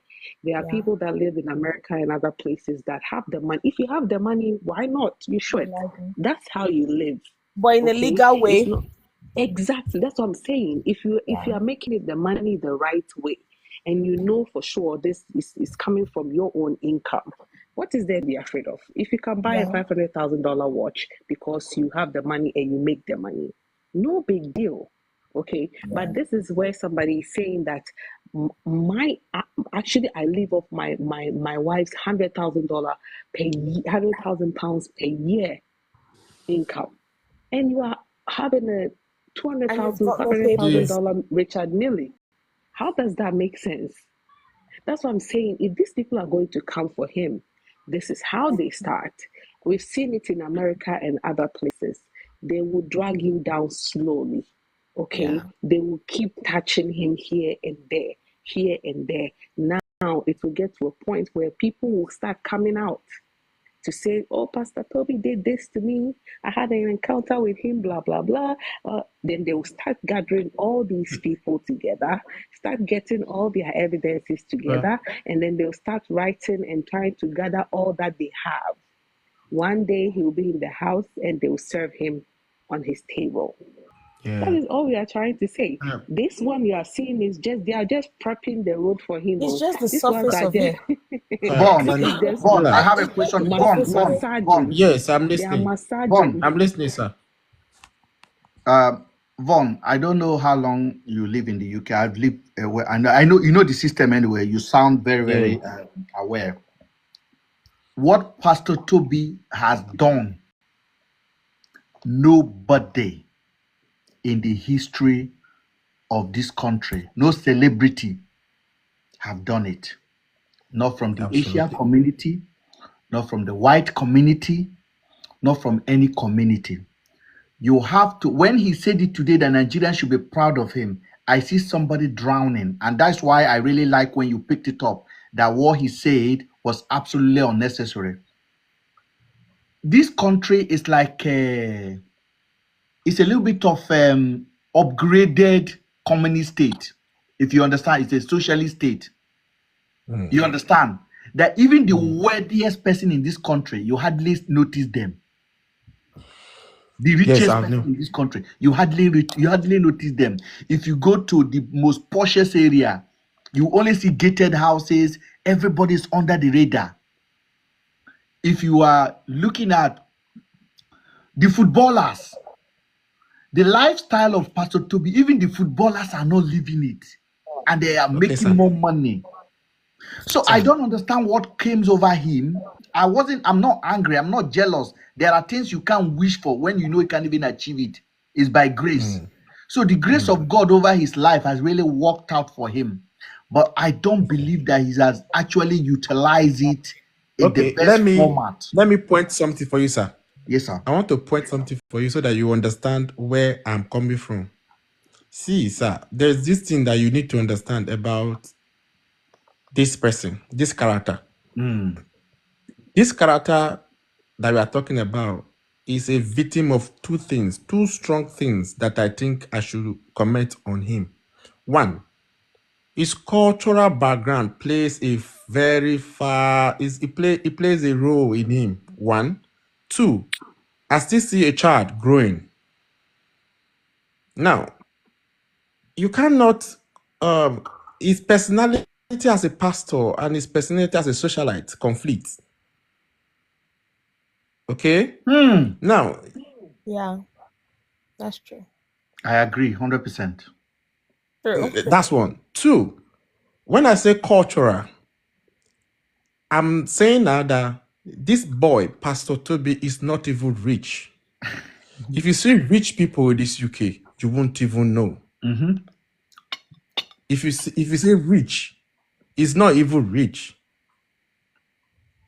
If you see, do you know the India communities? You know, Nigerians are just like, if you go to the India community, yeah, my brother, you would see Nigeria no get one Nigerians are penny. not rich. We are puppets. Is actually the same thing here in the United States. Indians are like India, if you see bosses Indians, of the bosses, just go very close. wealthy people. You The will be Indians shocked. and then the Chinese. You see Indians, Chinese, This boy, Koreans, you see, Yes, this yeah. boy don't they even know where run money pass. more It's Asians. less of the problem. The thing is, my own point of view in all these things, I feel like Pastor Toby actually dragged himself into this. Probably he's trying to prove to the society back home Exactly. that he has made it, and he's So all these things are not worth it. he forgot where he's living. He want to rub shoulders to people back home and make them feel like, oh, I have arrived. And one thing they don't understand is that outside the country, once the money was not made the right way, even if you should donate to the all the money to an orphanage, You when don't it comes flaunt to it. being accused of wrongfully gaining it, they will still accuse you. Even if you use it for the right cause. I'm trying to, I don't know if you understand what I'm saying. Yeah, Even that's if true. you had this money and you still used it for the right cause, maybe you used it to help pay bills for women that are in the hospital, or like I'm saying this because I think somebody said that Nigerians should be proud of him. Yes, maybe you did something for people in Nigeria with that money you did, but that does not count. It is actually about how that money was made or how that money was utilized or whatever. So when these people are coming for you, they don't really care about that. They will use the law the way it's supposed to be used. Vaughn, Sir. I want to just say something here, because Pastor Toby has been cancelled already. Me, I know this one. You know, and then he's like, in my own, and I believe that today is a reflective time for all of us here, because the last thing I wish that guy is to return back to Nigeria. I don't know how rich he is. in Nigeria is hyenas and tigers. And I believe that in the last 2 years, he has established himself to make friendship with Obi, Cubana chief priest, Obi, then All Davido, these are bots now. and all these things, which I believe this is just a common flag. A lot of people are seeing Pastor Toby as this rich guy, and you've just made it very clear. Pastor Toby is a showman. And I think something really fundamentally affected him, because if you go back to look at his pictures and videos, early videos, you will see somebody that literally very, very arrogant, somebody that believes in his own voice. At one point, the guy said, "Who is Jesus? Who the F is Jesus?" That somebody is trying to debate him with. That kind of statement did not come coincident. It is out of the abundance of his heart. He was looking for a way out. In my own opinion, I see a man that lacks self-confidence. Somebody that was at his party sent me a video, a direct video on the day the party was happening. Pastor Toby basically, I have the video and I'll publish it. His wife came on the stage. I promise you, if you see the way he shoved the wife twice, I have the video, but I didn't publish it. And then the person is a British, and the person was like, "Is Davido mad? Why is Davido hanging out with this person?" I promise you this. This is what the guy told me. "Is Davido mad? Why is Davido hanging out with this guy?" Then the next day, the same person sent a video to me of Pastor Toby, Obi Kubana, Obi Kubana's wife, and Pastor Toby's wife was not there. And I didn't want to talk about it because it's none of my business. People have family issues and here and there. But those of us that rub mine with a British value, and I mean this with all of my heart, I rub mine with British value. I'm a full Nigerian, but I rub mine with British value. And I'm very, very adaptable to the community I lived in. I participate in community activities. I make sure they know that I'm also have a voice in my community. When I look at Pastor Toby, I see somebody that has been finding his identity for a very long time. And I meant this thing from the depth of my heart. And that fact that he doesn't have a resident is eating him raw. And he played this outside lifestyle to cover the real pain. I want you to go take your time to look at this guy very well. And I want let me analyze something for you. I want us to sorry, sir. I want us to pray for him because he's our own, he's our brother, and he's not Didi. He has not been accused of doing any child molestation. He has not been accused of murder. As a matter of fact, credit to him, he has done something in the community to fight violence. But I see somebody that is looking for his identity, and I pray may God give it to him. Go ahead, sir. Yeah. He said, I know that this person is very educated. I think he said he said he reads a lot, and according to him, he said he reads a lot. He has read a lot lately. He said this from this last video. Check But that does video. it sound to you like somebody that read a lot? It depends on what he's reading. It I depends was on what about he's reading. Maybe to say, maybe crypto. Maybe it depends on Mr. what. Ben, can I come in? I was about to say reading does not mean intellectual. No, You might wait be now. reading. But You there's might be reading. Softy, hold on a bit because there's a thought of line. I don't want to disrupt Vaughn. There's a thought of line he's going to, and I want to really go there. Go ahead, Vaughn. Yes. I want you to mirror something from my end. Now, this is what I'm trying to mirror. It's not how far, how well. Okay? This person is exposed to celebrity and exposed to a very good business. Okay, Mm-hmm. which it does so perfectly well. He's good in it. That's why he's getting that money he's getting. Okay. Now, what he has not been able to do is to box himself into where he properly fits, not religion. Hmm. That is why he's having this crisis. If he boxes himself into business, I don't think he will have all these problems. He will even be in the limelight of the news. Box yourself in your business that you do. I don't know what projects you do. Just go box yourself with these people. You know, when you have words, you have register of words. You cannot find a carpenter in a hospital. You cannot find a doctor as a trailer driver. Even if you have found he has abandoned this and gone for this. So you cannot be chiso a patient. So Hmm. this person should go and box himself in business. Even if it's crypto, go do crypto whatever and be that. And leave pastorship for pastor people who are having the moral lifestyle to do it. Or even I have was this, or surprised. even have this, even having the scale. Because Pastor Toby Yeah, does not have scale of a pastor. I was surprised to meet a pastor wearing that kind of Gucci in a club. You know, I don't think pastors However, do that. the first time I ever heard of Pastor Toby or know anything about him was recently when he was at the club with Davido. And I'm like, who is this pastor? Because the bloggers, everybody was talking about, I'm like, what is this person?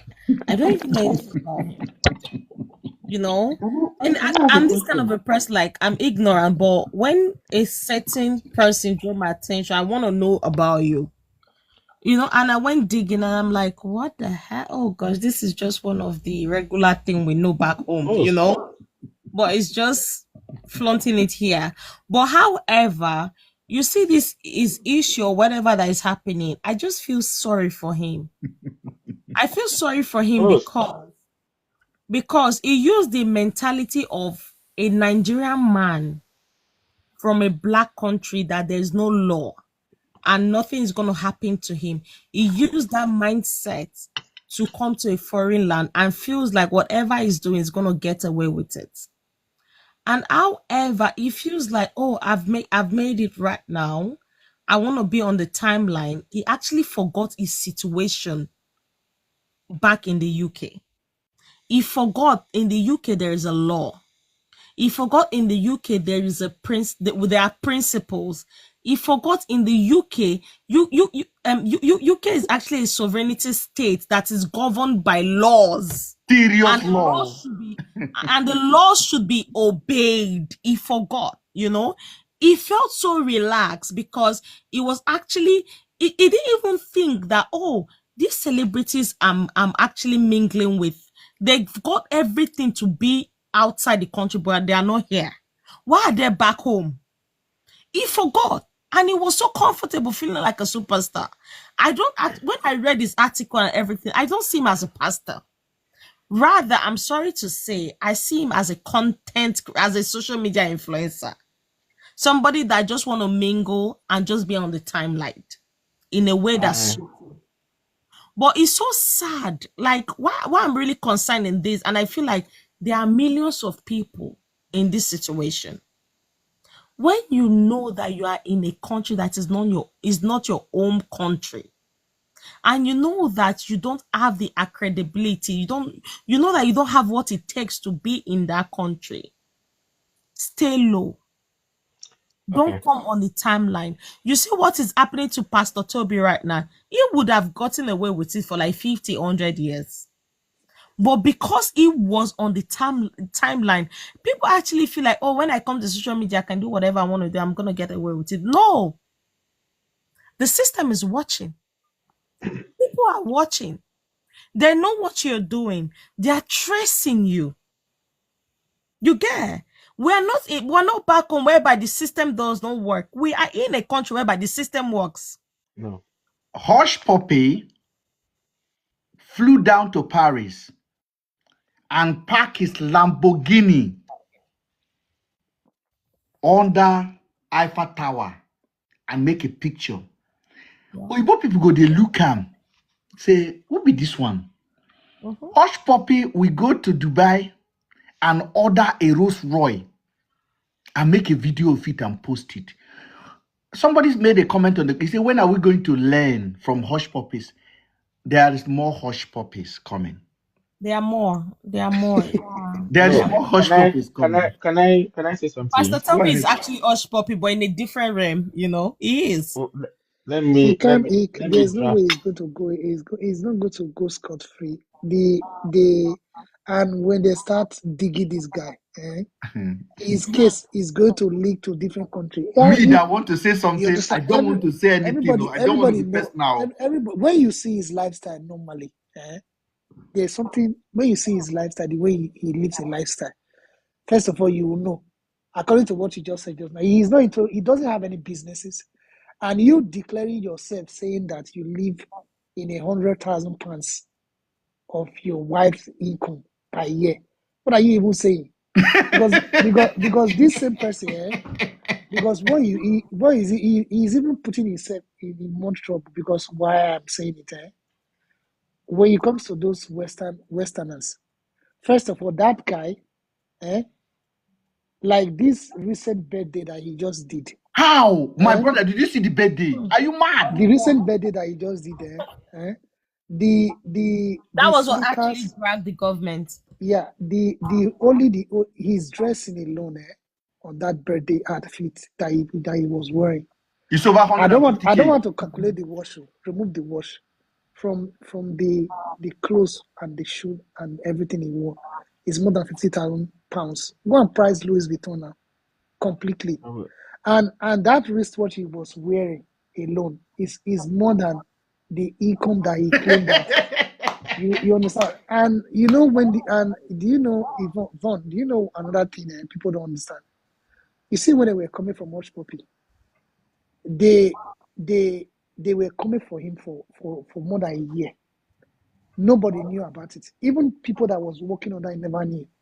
Did you see that when after they released him, they dropped the documentary, how they traced him, how many times they track his call, like every of his movement, they start putting everything out there.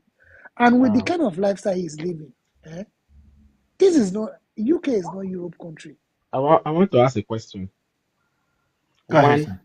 One question, and that question will set everything rolling.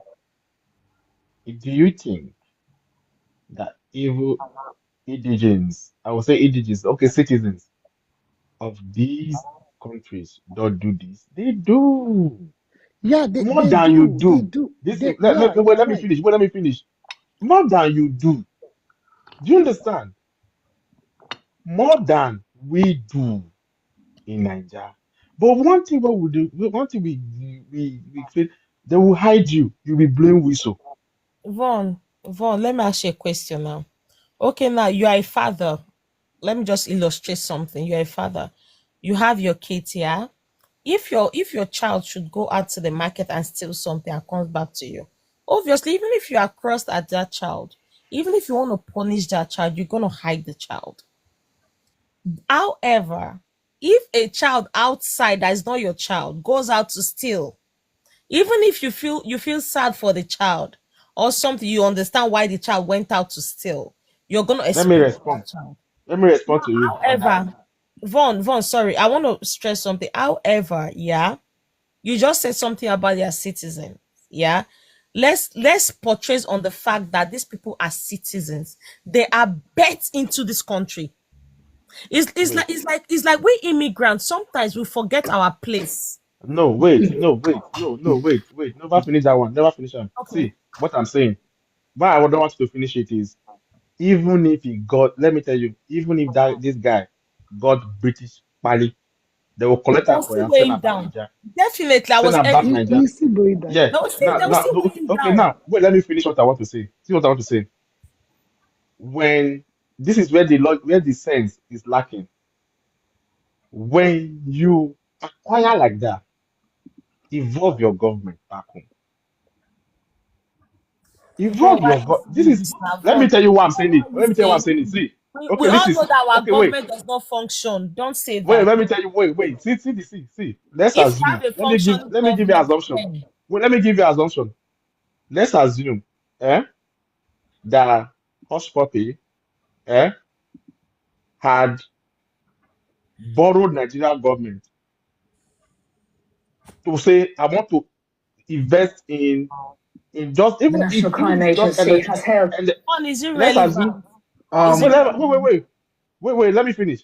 Let's assume Oshopi created good roads and lights in Nigeria and is even functioning in Nigeria and is living in Nigeria and sponsor major project in Nigeria. It will be a dicey situation for Nigeria to give him for the Vaughn.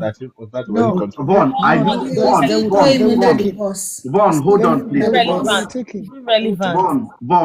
Vaughn. There's Vaughn is something you like you say are now. coming from a different angle. Is it relevant? Vaughn, what you say now, I will object it because there is no way. I don't. Is that Vaughn that spoke that one now? Is that It's Vaughn? Vaughn. Yeah, It's yeah, Now yeah. me, Vaughn. I It's don't know wrong. where it's Vaughn, let us just forget about that one. But there's something you say that I want to go back to. You said it doesn't mean that the place we are living, that the indigenous of this place are not carrying out the same kind of practices. You are very, very right. This week alone, just on the second, there was something that happened. I have a news website, so I source for news. I have a lot of information. The UK had their biggest drug smuggling gang jail for importing $7 billion, 7 billion pounds worth of drug into the UK. okay, All of the people were arrested. There's no black people, all Oyibo. yes, now, I want you to listen. Just recently, what they were doing is this. I'm not going to say it. I just open it up. Please pay attention and hear the technique they used. These are white men in their 50, living luxury life, gentleman life. They go to Aldi, they drive small cars in their communities. Average Joe. But the business they were doing will shock you. Listen, this is ITV News. Its success in convicting 18 members of an international gang which smuggled in billions of pounds worth of drugs into the country. The NCA says it is the UK's biggest ever drugs investigation. The gang smuggled around 50 tons of heroin, cocaine, and cannabis into the country, which was distributed from southeast England to Scotland. 2 criminal trials were needed to try the defendants. Now, the judge who presided over them said the drug smuggling was an industrial and hitherto unprecedented scale. Our correspondent Peter Smith has the story. The knock on the door that brought down a drugs empire. Please open the door. This was the ringleader, Paul Green, but he led a double life. On the surface, a family man living the quiet suburban life in Cheshire. Did you hear that? Vaughn, did you hear that? I'm listening. Yeah, I'm family listening. man, I'm listening. Go on. a family man living suburban life, family life In the Chester. community. Chester is a village. In a community. Just the list, In fact, he was running the biggest drug trafficking gang ever detected in the UK. So big, Green was a wholesale supplier for Britain's drug dealers. In the underworld, he was known as the Big Fella. A 3-year investigation found evidence his gang imported as much as 7. A 3-year investigation. 3 years. Imagine it, 3 years. Okay. And in that 3 years, the man must have moved at least 1 billion. Police go to watch you. Just the listen. £1 billion worth of drugs, and National Crime Agency surveillance caught his foot soldiers trying to open bank accounts to hide the money. Today, the final members of Green's gang of 18 were convicted. There is no black person. I can see the 18 of them. I can't show it on TikTok. There is no black person. There is. Mr. Ben, they said he opened bank account to hide money. Yes. Hide money, yeah.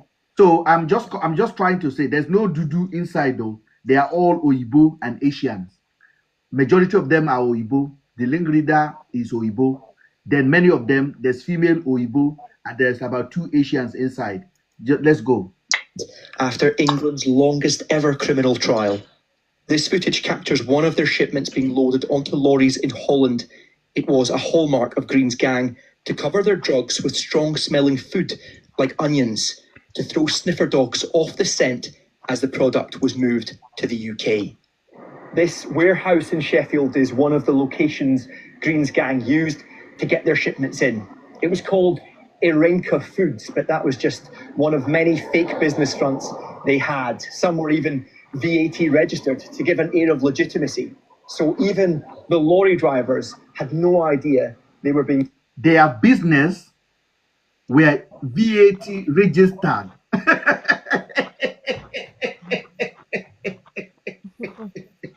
Registered.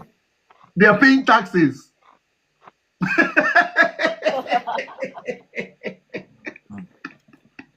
That's tough. No, these are reality. They are paying taxes. My brother. Mr. Von. Let's go on, please. Let's go on. It's about 1 minute left. Used as drug deals. The scale of this was so huge, at one point the gang ended up with more onions than they could get rid of from their warehouses. So they started exporting their own raw. See how they messed up themselves. When they were coming from Netherlands, they'll buy onions and fill it with a truck. So in their warehouse in the UK, they have so much onions, and the onions are getting rotty.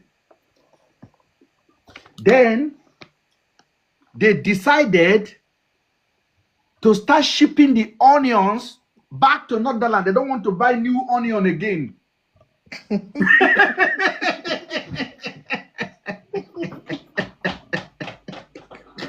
God.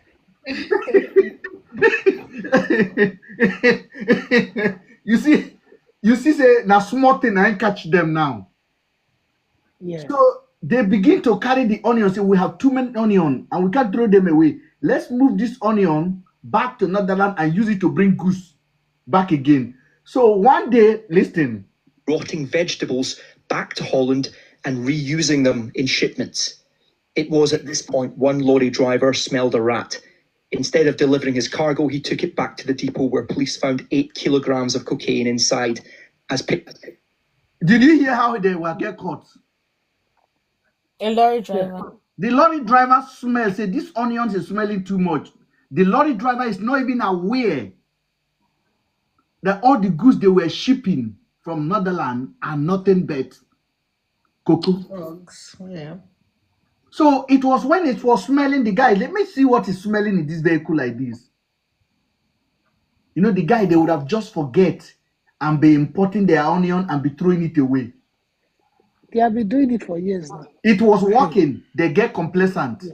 That's what Pastor Toby did. He got complacent. Exactly. I agree. He got complacent, thinking I'm untouchable. Yeah.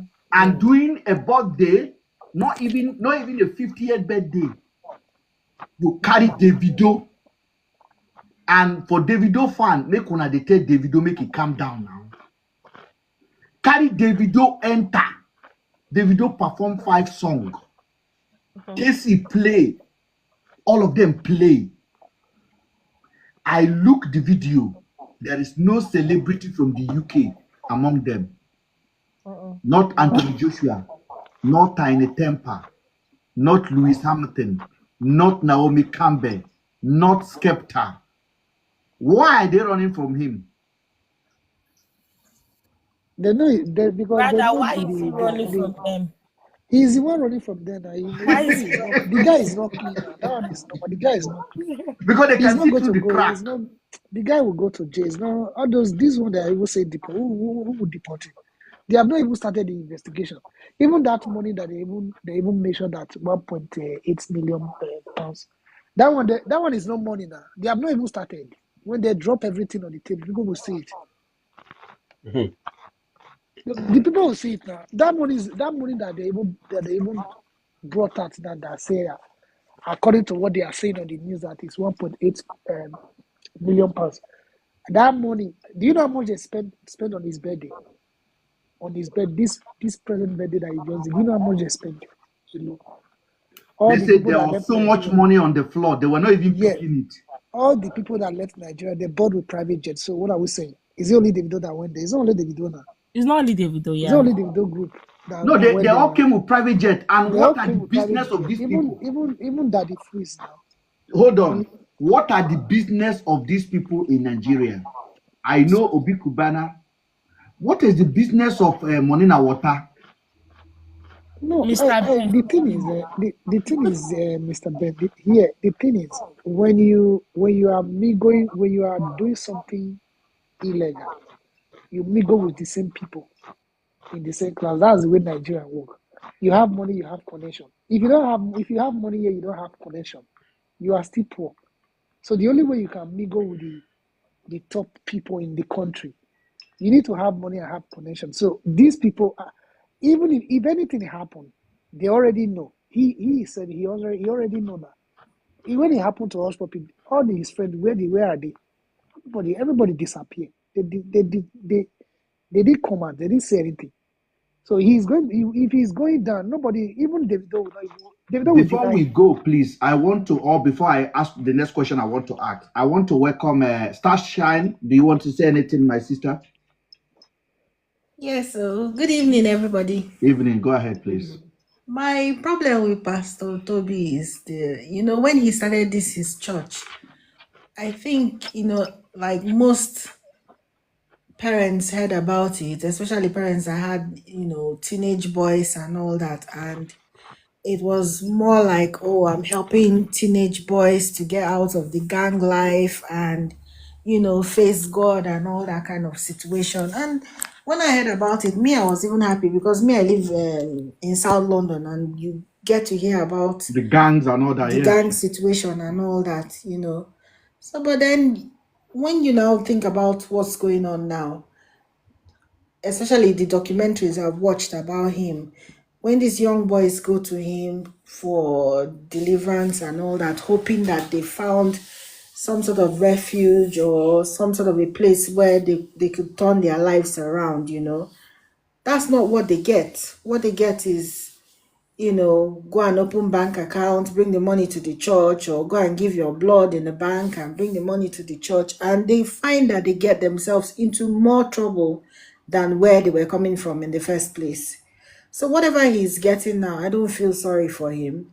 And also, I also wanted to say that, with the internet, especially with people like Hush Puppy and Pastor Toby, they seem to forget that it's like leaving your footprints with the kind of lifestyle they live.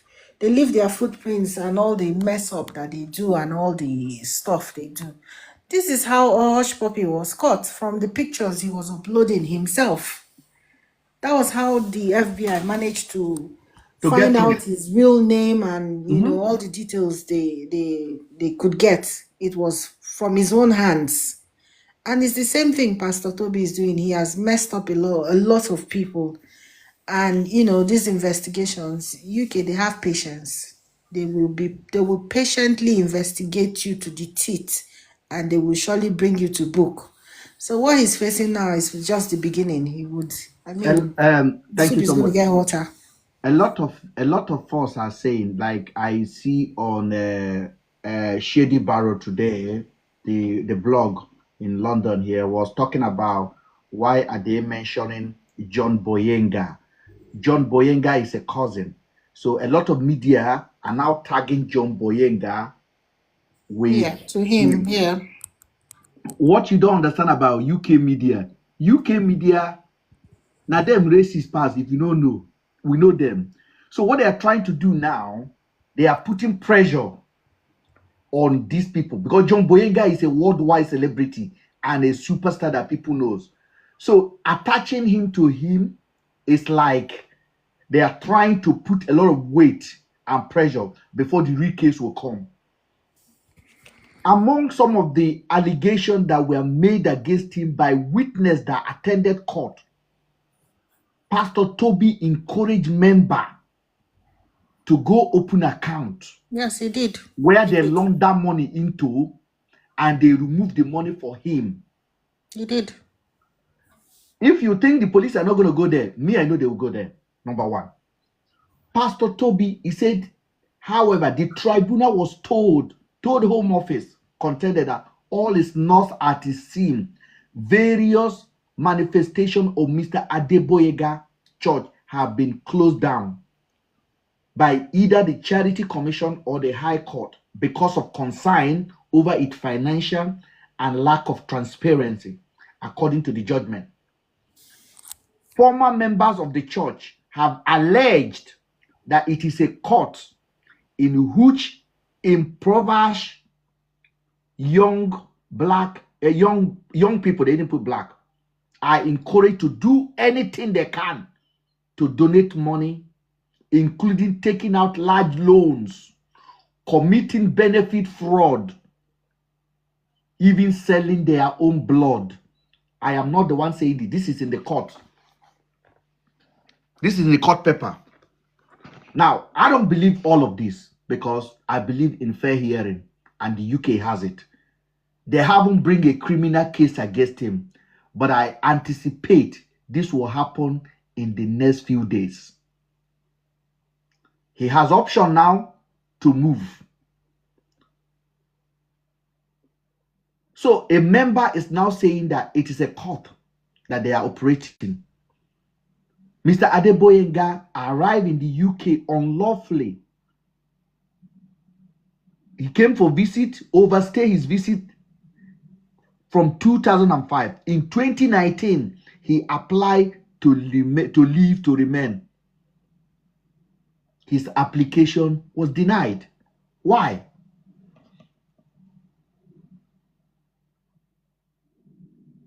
Why did they deny his application?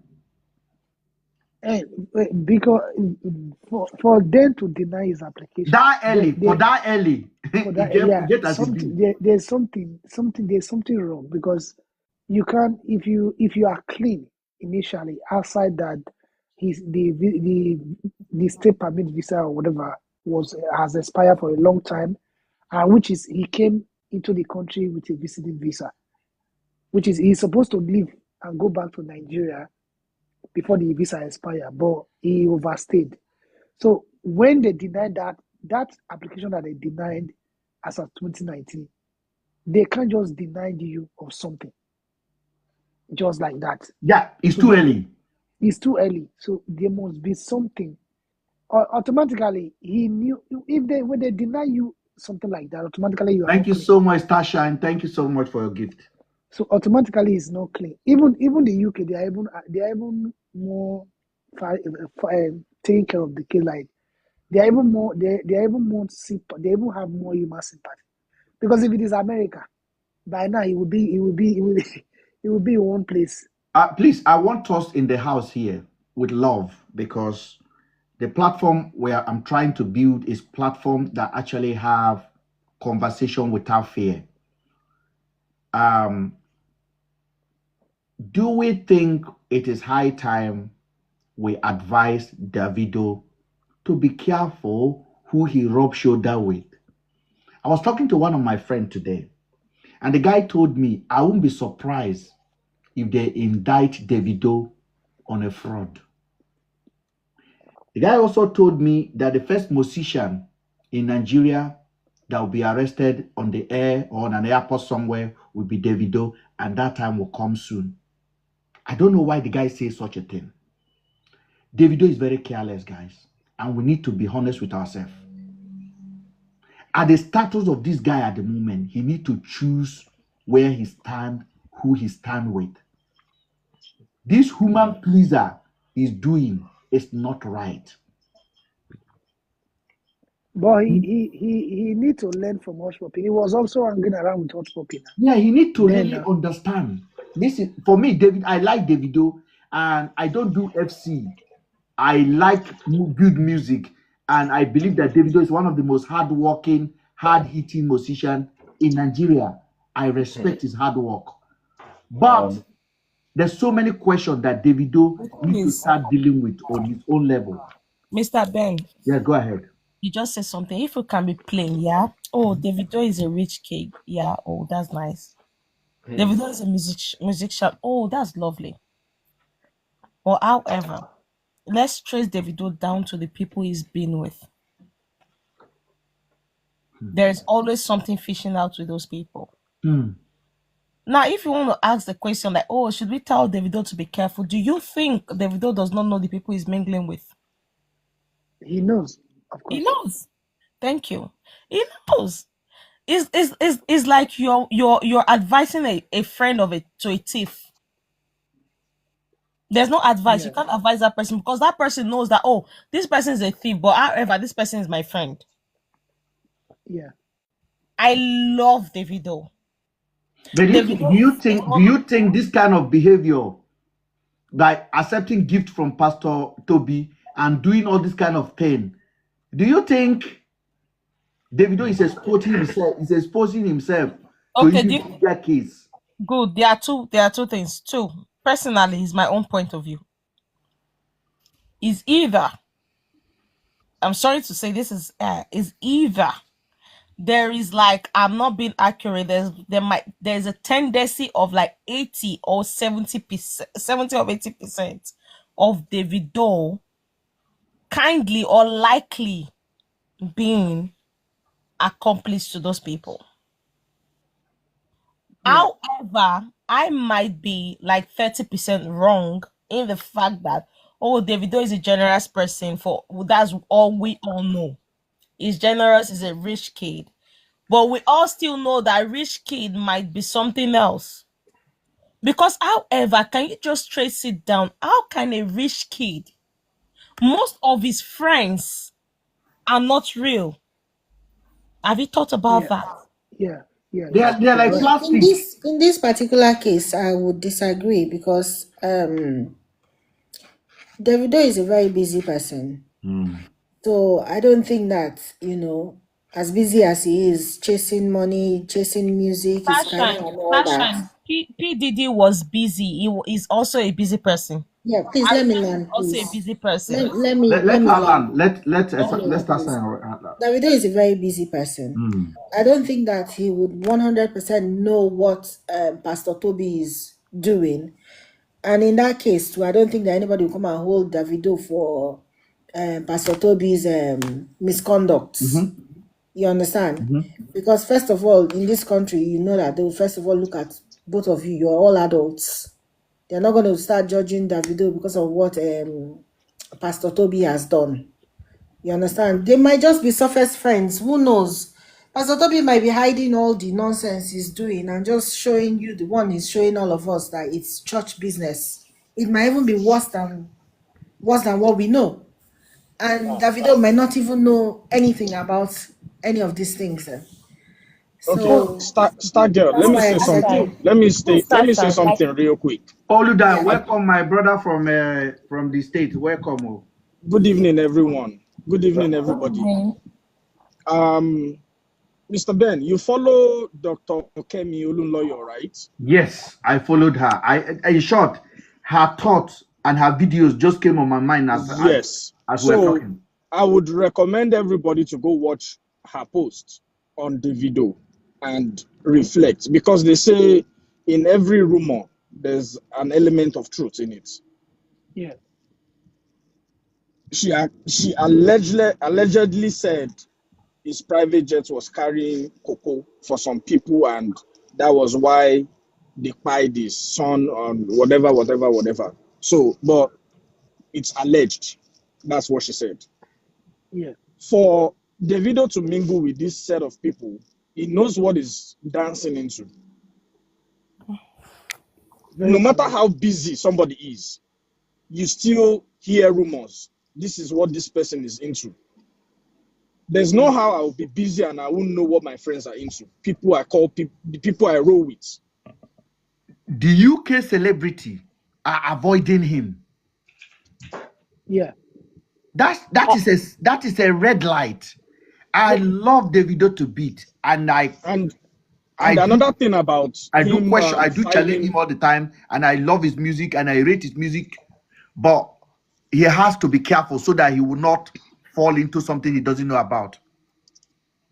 And him filing for his leave to remain in the UK, it's it's how would I put it? It's something I've gone through before, so I know how it works.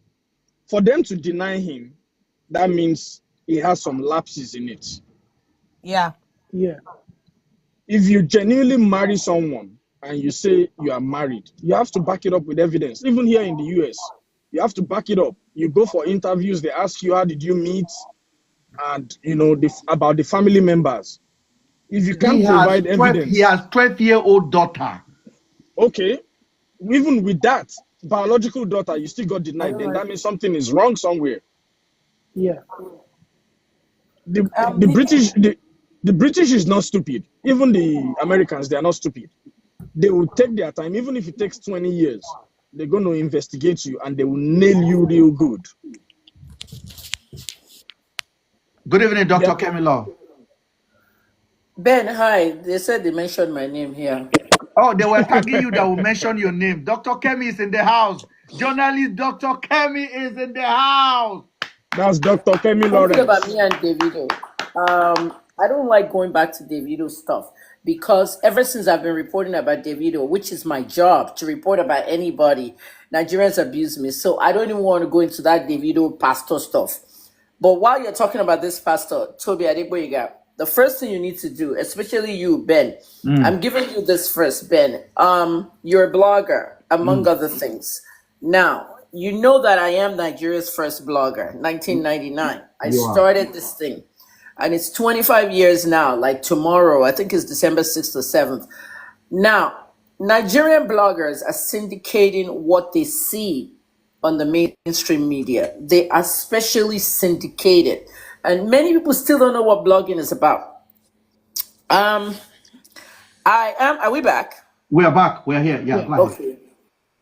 I am a professional blogger and a journalist. Two different things. However, when you are logging the web, which is what blogging is, because I started with Pyra and Pyra was sold to Google in 1999. You wake up, drink your coffee, pray, do whatever you want. Then you get to your desk and you go to your laptop and go and read the news. The first thing you read, if you're in Nigeria, is you're going to Sahara Reporters, Punch newspapers, Vanguard, all the newspapers. When you finish reading the papers, you take the most interesting stories and then you go in the story, you read it. After you've read it and you feel comfortable with it and you feel you need to tell your people. Now, you know, Instablog Nigeria is run by 3 people. A lot of people still don't know who runs it. I was actually one of the first people to know this information. Instablog is run by 3 people and 2 of them work at the Punch. John is over there, Aisha is over there, and Delano is over there, Muji. All of them are running this stuff, and all of them have their individual blogs online. So they all teamed up together and did this anonymous thing with Instablog until Muji tried to do a live video and she showed her face. Now, John is one of the main people there. So if you look at what they're blogging what they just wrote in the newsroom as journalists, okay? So journalists do make the best bloggers, okay? There's not a lot of us in Nigeria. There's Chris Nwandu. Ben, do you know Chris Nwandu? I definitely know Chris Nwandu, yes. CKN. Many people don't know Chris, but Chris is seen by them every day on television, and they still don't know him. Chris Nwandu is the guy that does the newspaper review on TVC, AIT, everywhere. Chris leaves one station, goes to another, and he's doing newspaper review everywhere. And he has his blog, but he is a journalist. Now, Stella Dimoko Kirkos, you know Stella? I know. Stella? SDK, yeah. Stella Dimoko Kirkos is also a journalist. And her own beat is entertainment, celebrity, and all that. She was with Encomium for a long time. That's actually where she was really made as a journalist. However, when she decided to start her blog, because in the 90s, many journalists decided to start blogs, Stella was more known on the internet for her blog. So journalists and bloggers, there's not a lot of us, but we're there. Now, it was 1999 that I started, and the next one, the second blogger in Nigeria was Uche Pedro. And Uche, you know Uche, right? I know Uche Pedro, yes. Yeah, Uche Pedro. Nigerians, listen, you need to know what blogging is and the real bloggers that started this whole thing. The second one that Nigeria produced was Uche Pedro. And when Uche was in Canada doing all this small stuff, I remember talking to her around that time mentoring her to a certain point. We were all teaching each other things. And she did create the brand, Bella Niger. And today, Bella Niger has, I think, 4 or 5 pages. Weddings, events, different things. But she's doing good. The third blogger was Linda Ikeji, 2007. Okay, now, many people don't know this, but I see people talking rubbish. There's a reason why I'm telling you all this stuff. Talking rubbish about Linda. You want to be like Linda. Linda was on Channels News in 2007, and she said, I want to be like Kemi Olunloyo, the Nigerian blogger that was featured in Time magazine in America. She wanted to be like me, and I came to Nigeria. People are like, I want to be like Linda. Now, Linda is a smokescreen blogger. However, you need to know that everybody. Ben, you know what a smokescreen is, right? Absolutely. Because this is part of what we're talking about, Tobi Adegboyega. A smokescreen blogger is Linda blogs. She has AdSense. Okay, Google will give her money from AdSense. She has adverts, 4 million naira adverts from MTN. They'll give us 3 a month. That's 12 million there. So, but the bulk of her money is on other things. Okay, money from politicians. Okay, a politician might want you to sponsor a story. In other words, make somebody else look bad, and they'll give her millions to do it. And then Linda does not remove stories unless you pay her. That's blackmail. 750,000 naira for you to remove a story on Linda Ikeji's blog. So that's why the Kutis went after her. If you remember well, Ben, the story she did about Femi Kuti and the DNA test, that was horrible. That was horrible. Yeni Kuti wrote on Instagram, she said, we used to like your blog, but I think you're a horrible person. You're a witch. That story was horrible. When Linda wrote about the DNA test of Femi's children, say that he's not the father, Femi wrote on Twitter, what will I tell my children? What will my children say to their teachers and friends in school? It was a horrible time. And I think it was like 2009 or something. It was horrible. And to remove that story, she would charge you 750,000, okay, to remove it. They never removed anything because that's blackmail. And the same thing happened with Dakwa Abiodun, that billionaire that was oil and gas billionaire that went on vacation to Dubai with his wife and their daughter.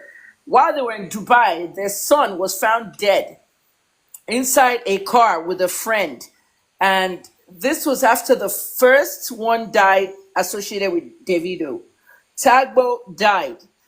DJ Olu, Davido's DJ, and Chime, the friend, were found dead after eating at a restaurant.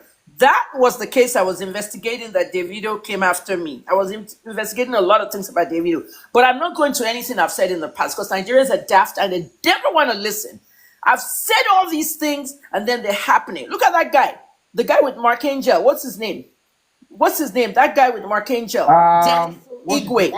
Igwe, yeah. Denison Igwe, when I found out that what Mark Angel was making in 2020 during the pandemic, so that he was cheating Emmanuel and Denison Igwe, I reached out to that guy and I said, is this true? He didn't want to talk to me. 4 years later, he goes on Nedu's podcast, he's telling the world and mentioning my name there. You know what I mean? Then he's now asking me, do I want to interview you? I wanted to interview you 4 years ago. So everybody's like, oh, Kemi was right. Kemi was right is a hashtag now in Nigeria.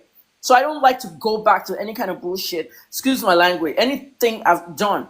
Listen to what a journalist says. Ben, I'm actually going to retire. I've retired twice, but this is it. 31 years, February 9th. I'm not coming back. I know. I'm doing a lot of work in other things now. Diplomat. I'm sure you heard the rumor that I'm giving out US visas, American visas now in an embassy. I'm issuing visas for people. I've heard everything, but look, let me tell you what's going on now. Why I went through that whole rant is that when you guys are blogging, when you take the story out of Sahara or anywhere, you have to source where you got it from. Somebody syndicated a story that Tobi Adegboyega was going to be deported, and this is how it spread like wildfire. It is not true. To be deported, I was deported from Canada. Remember, Ben?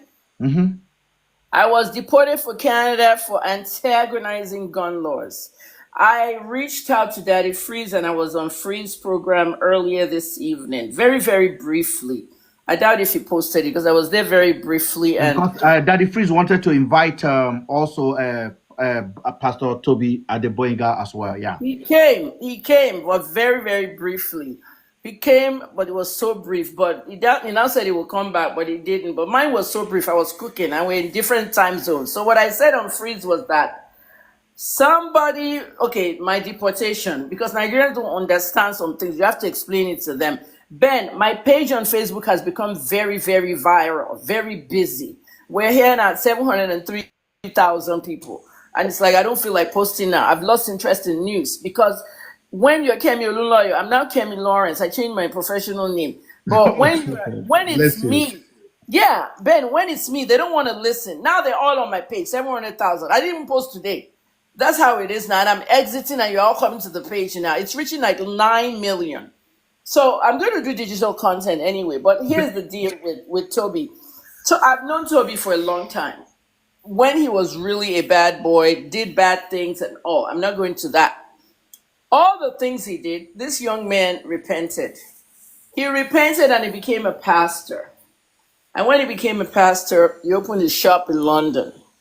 So the rest is history. They closed one church. Now they've closed the other. What is Toby doing in these churches that's making them close it? I'm seeing 1.8 million, blah, blah, blah. The story that's out there was syndicated by one person. One person wrote it and everybody else picked it up. No, can I just, Dr. Kemi, can I just stop you there a little bit? Because as you know, I have so much tremendous respect for you. You are, as I have told you several times, you are a role model to many of us that are dreaming to be a voice in our own little way. And I respect you and I appreciate you. And I've always stand to speak kindly of you. And I appreciate the grace you showed to me during my trouble in Nigeria media. You was very, very kind. You hosted me for 2 hours and we'll have a robust conversation. 3 hours. You gave me your platform to vent my say, and you asked me questions that needed to be asked. Information. Yes, I will always appreciate you for that, and I thank you, and I am grateful that you find time to pop down here. But the story that broke out in the UK about Pastor Toby is quite verified. Because I have to, before I went online yesterday to talk about it at 2 a.m. yesterday, I went online, I get all my facts right, and I make sure that story is coming from the court of law in the UK. I went on their website to see the update on the judiciary on what they say. And the Vanguard, the UK Vanguard, or the Telegraph that basically took it as well, they were very, very robust. And today, the story has been featured on ITV with a video evidence on the judgment that has been passed. Even BBC. So what I would say, I don't know what information you have, but I can tell you that actually Pastor Toby is facing deportation, and I believe that is not the final. The final is that he has a right to appeal. I don't know how that would be, but as at the moment, he's facing deportation. And his appeal was not granted. Yeah, it was his appeal. They just denied now, which means he's potentially an illegal stayer right now as of this movement. So if you are close to him, you can basically advise him to be very careful. And I don't know him I don't know. I've known him as who he is, but I don't know him personally. We've never talked.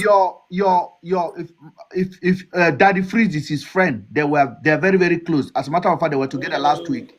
So Daddy Freeze can advise him, because what we are hearing is not friendly. And I appreciate that he has hustled, he has achieved a lot of things in his life, but at the same time, it's not friendly, and it's gonna get worse in the next few weeks. That is what I can anticipate. Ben, let me ask you a question. Yes, go ahead, ma'am. You're in the UK and you're a good blogger. I want to ask you, all the professional bloggers, you for one is one, and I want to ask you, what is the system in the UK? Because I left the UK, I only did A levels there, and I've not been there since my brother died. My brother was hit by a car, and he died in December 1999. So I've not been to the UK since January 6, 2000, when we buried him. I left that day. It's now 24 years.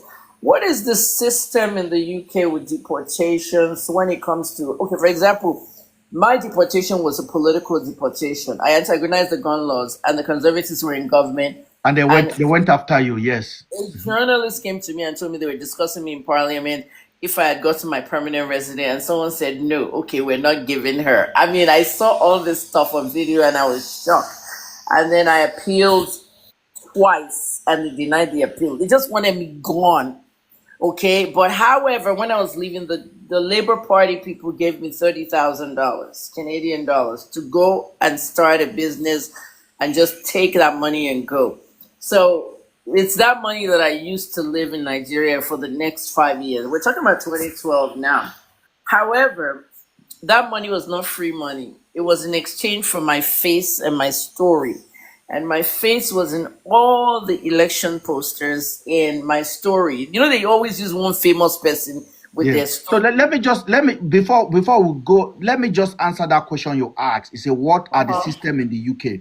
Pastor, I'm as old as Pastor Toby in the UK, and actually I'm older than him by age wise, and I've lived in the UK way more than him. He's 19 years here. I'm over 19 years in the UK. So I know a bit of the law, and I've also worked in a justice system. Okay, I want you to say it. I've heard you. I want you to say it, but hold on. There's something I'm trying to illustrate. Just hold on. Go ahead, man. The Labour Day post, I said the Labour Party is supposed to say we send the criminals. No, we send the good ones away and keep the criminals. And my face was on it, on my deportation. That was what they gave me the money in exchange for my face. And they won.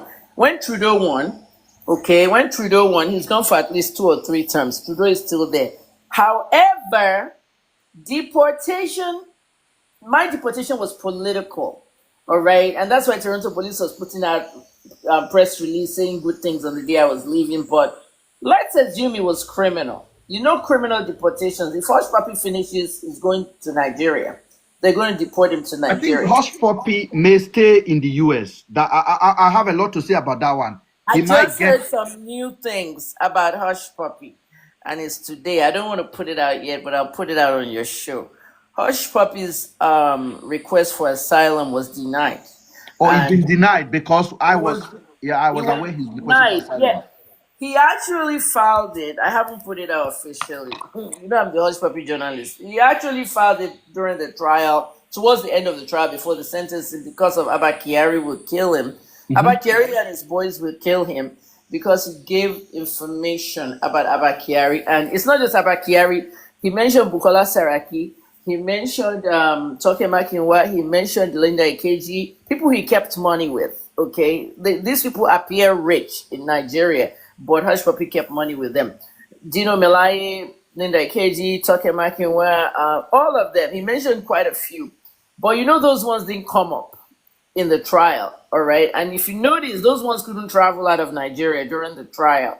Hush Puppy's trial was really never a trial because he did a plea deal. But during that whole plea deal time, you know, they didn't travel out of Nigeria. If they had traveled out of Nigeria, the FBI could arrest all of them because he claimed they were keeping all the money. They didn't reveal all that. However, when he finishes his sentence, many Nigerians went to jail for drugs in America, 7-year federal mandatory sentence. They just deport them to Nigeria. Someone like Hush Puppy now, he says Abba Kyari would kill him. He did asylum. They rejected him. The level of money that Hush Puppy stole, America doesn't want to keep him in their country. Okay. Dakwa Abiodun's aide, Bidemi Rufai, he's going to finish his sentence and is coming home in February. Now, if you have a financial crime, you need to be arrested, prosecuted, and sentenced. After the jail is when you're deported. Why are they deported? Pastor Toby Adegboyega. May I answer that question? Because there's something without jail time. There's something on my frame of mind that I wanted to just explain because say it. So Pastor Toby has not faced any criminal charges. Let's make that one clear. At least as of today, we don't have anything that he has any criminal charges pending on him for whatever reason. So what the judgment basically means is this, that the judgment have actually removed his immunity not to be deported to Nigeria. So that is, it's like leaving him in the outside, in the rain, basically. Like if Pastor Toby is driving his car in the street of London today, and there's anything, police pull over for whatever, whatever, Pastor Toby can get immediately detained, taken straight to where they keep asylum and detainees that are getting ready to be shipped out of the country. That is what will happen 100%. Like literally, if Pastor Toby is being stopped right now by the police for anything, he will not return back home. I can guarantee you that one, because they have removed that immunity from his head. What happened when they will take him to detention center? He can now seek appeal, which he has already exhausted. All of his avenue to remain in the country has been defeated by the government. I don't know how he will go. He's got kid here. He's got a family tie in this country. But the government said that does not count. I don't know. That is what I can tell you. Deportation in this country can be very fast. It can be very lengthy. But for the government to deny him is very strange for me. So my anticipation is this: there is more coming for Pastor Toby. And I'm being honest. And we're not celebrating it because, as I've told you before, Dr. Kemi, I do not celebrate anybody being returned back to Nigeria. But I will say again that Pastor Toby has put himself in this position. And I know Pastor Toby is watching. Pastor Toby, I don't know how you get yourself into this situation. You can get yourself out of it. That's all I can say. I pray for you, and I hope you learn a better lesson. You blocked me, but I'm just going to tell you the truth. Let me bring Dr. Kemi back. Vaughn, say something, please.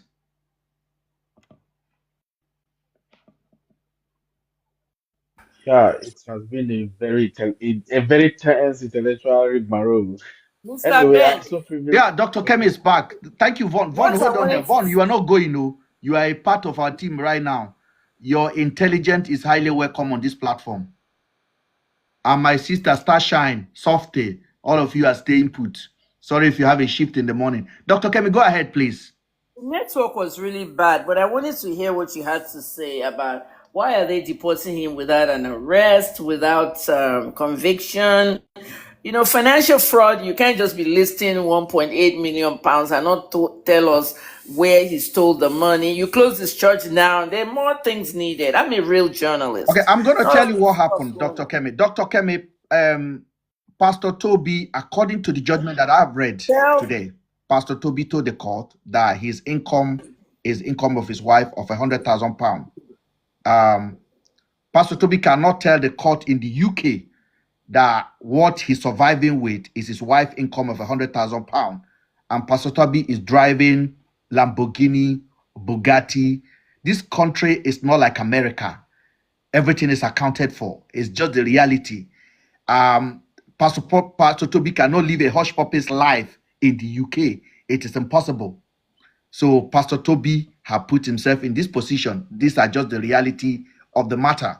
This guy goes around London driving in convoy of Lamborghini, Ferrari, G-Wagon, a lifestyle that nobody in this country dare live it. Ben, but those Ferraris and everything, doesn't he rent that? I don't know. Doesn't he rent all those cars? He will need to explain that when he's on the video giving a wristwatch of 500,000 to somebody. I don't understand how anybody can comprehend that. So in my own, as a Nigerians in diaspora and as a people that stand for the truth, if Pastor Toby is in the right, I'll be defending him with all of my life right now. Can I say something? Go ahead, Vaughn. Yes. Thank you very much for the audience. I see light in what the journalist is saying, Kemi. I see what she's saying. I could see more that, of course, you said he lost the case today, but what she's trying to say is, since he's not convicted criminally, is he on immigration route that they are not denying him access to stay in the UK? So that's what we want to know. Yes, on the immigration route, and the judgment is very explicit. They don't consider him a good character, a good value. to the British system, British value. That is number one. When you take British citizenship, number one exam you have to take is about British value. And once they have problem with you on that one, it's very hard. This guy has been in the UK since 2005. And today we are talking about 2024. That is 19 odd years. I don't know what happened. I'm not supporting the government. At the same time, I'm not supporting Pastor Toby. I'm being analytical about the whole situation. Dr. Kemi, if you are there, please. Please, I have a question. Go ahead, ma. I have a question. If the UK has a Supreme Court, this case can go all the way to the Supreme Court. Yeah, but I have a question. You might litigate that as well, yeah. I have a question on the American side of things. I'm seeing this Adegboyega story in US blogs, but not US newspapers. The blogs that I'm seeing them are very, very high profile blogs, like Daily Loud and all of that. You know, Daily Loud writing UK pastor to be deported to Nigeria. Now that's a big headline. First, you want to run to that story, click the link and see who is this UK pastor being deported to Nigeria. It means that he's a Nigerian pastor. That particular story looks very sponsored, Ben. The American blogs look very sponsored. I think there are people evil. There are evil. I'm calling them evil. I'm not siding Toby and I'm not siding the government. I'm a journalist. I defend media freedom. I feel that it's so evil. Is that word? Does that word exist? Evilly, you know, evilly. It's very evil. Manufacture. Yeah, it's a manufactured thing. I feel that someone has paid bloggers to spread that story. If it's not Nigerians in the UK or Nigerians in his church, it's a powerful person behind spreading those stories. Somebody very Please, Dr. Kevin, I haven't been paid. I haven't been paid 1 penny, and I'm not anticipating of collecting money from anybody. Who is John Boyega? Who is that? John Boyega is a star. John Boyega is a Nollywood actor, a Hollywood actor. He featured in a lot of Star Wars movie. Yeah. Oh, I can look him up then on Wikipedia because Freeze kept mentioning his name. I think that is another thing that I feel very disappointed about. His name being brought up with Pastor Toby just because they have the same last name together and they happen to be a family. Because I have never even knew that they are related. Though I am a big, they are related. I am a big fan of John Boyega and his work in Hollywood and how he has been able to make Nigeria proud. I don't see why the British system and the British media will try to connect it. So why is Freeze not happy? Excuse me? So why is Freeze not happy at Boyega? Why is Daddy Freeze unhappy? Daddy Freeze is very sad because his friend is in trouble. Why is Daddy Freeze not? No, he said he was unhappy when he saw John Boyega's name in the story. I am also very unhappy because I don't think John Boyega deserves that kind of publicity. He doesn't deserve to be identified with this kind of situation because they have never been together. I've never seen their picture together. I've never seen John Boyega in his church. I have never. So John Boyega, bringing John Boyega into Pastor Toby's scandal is a little bit of stretching for me. This is what the British media do anyway. They do try when we are doing but we don't have any control. Well, we don't have any control over our family members. That I don't like any of my family members. I've already left the family, but there's some of them I don't want to even. So we all have family members we don't want to be seen with. You know what I mean? But can they deny that they're family members? They can't. You know, the main thing for me is this stuff is all gossip. Ben, I'm sorry. I may agree with you a little bit on what you said about maybe some medias are involved or getting paid a little bit because I don't see a reason why they should be tagging John Boyega to this case. But I believe the only reason I can think of is that they want to give it a weight, an international audience, because the guy is really a verified actor in Hollywood. So that is what I think. regardless, look at my name. There's four of us, and one of us is famous. There's four Cameroon lawyers, and I'm the famous one. I have a niece, a cousin, and also an aunt. Somebody who was actually a Kemi and married an Olun lawyer and became a Kemi Olun lawyer. You know what I mean, Ben? And then there's my niece, my brother's daughter, and there's my cousin, which is my cousin's daughter. Now, the cousin's daughter is the only one on LinkedIn. You know that thing they call LinkedIn? I'm not on LinkedIn. Yes. I was one of the early ones on LinkedIn in 2006 that sued. You know, there was a class action at that time where LinkedIn was selling our information. I left LinkedIn after the settlement. I never got on it, 2008. So this Kemi Olun lawyer is on it. She works for a corporate entity in America. So I told her I'm changing my name, my professional name, to Kemi Lawrence, which I did in 2010 in Canada. I'm just using it now. Soon as I dropped the handle, she picked the handle up. Do you see what I'm saying? And she was really happy to pick up the handle. Straight Kemi Olun lawyer, no any numbers or anything. So she picked up the handles on all social media, and she's very active on Twitter.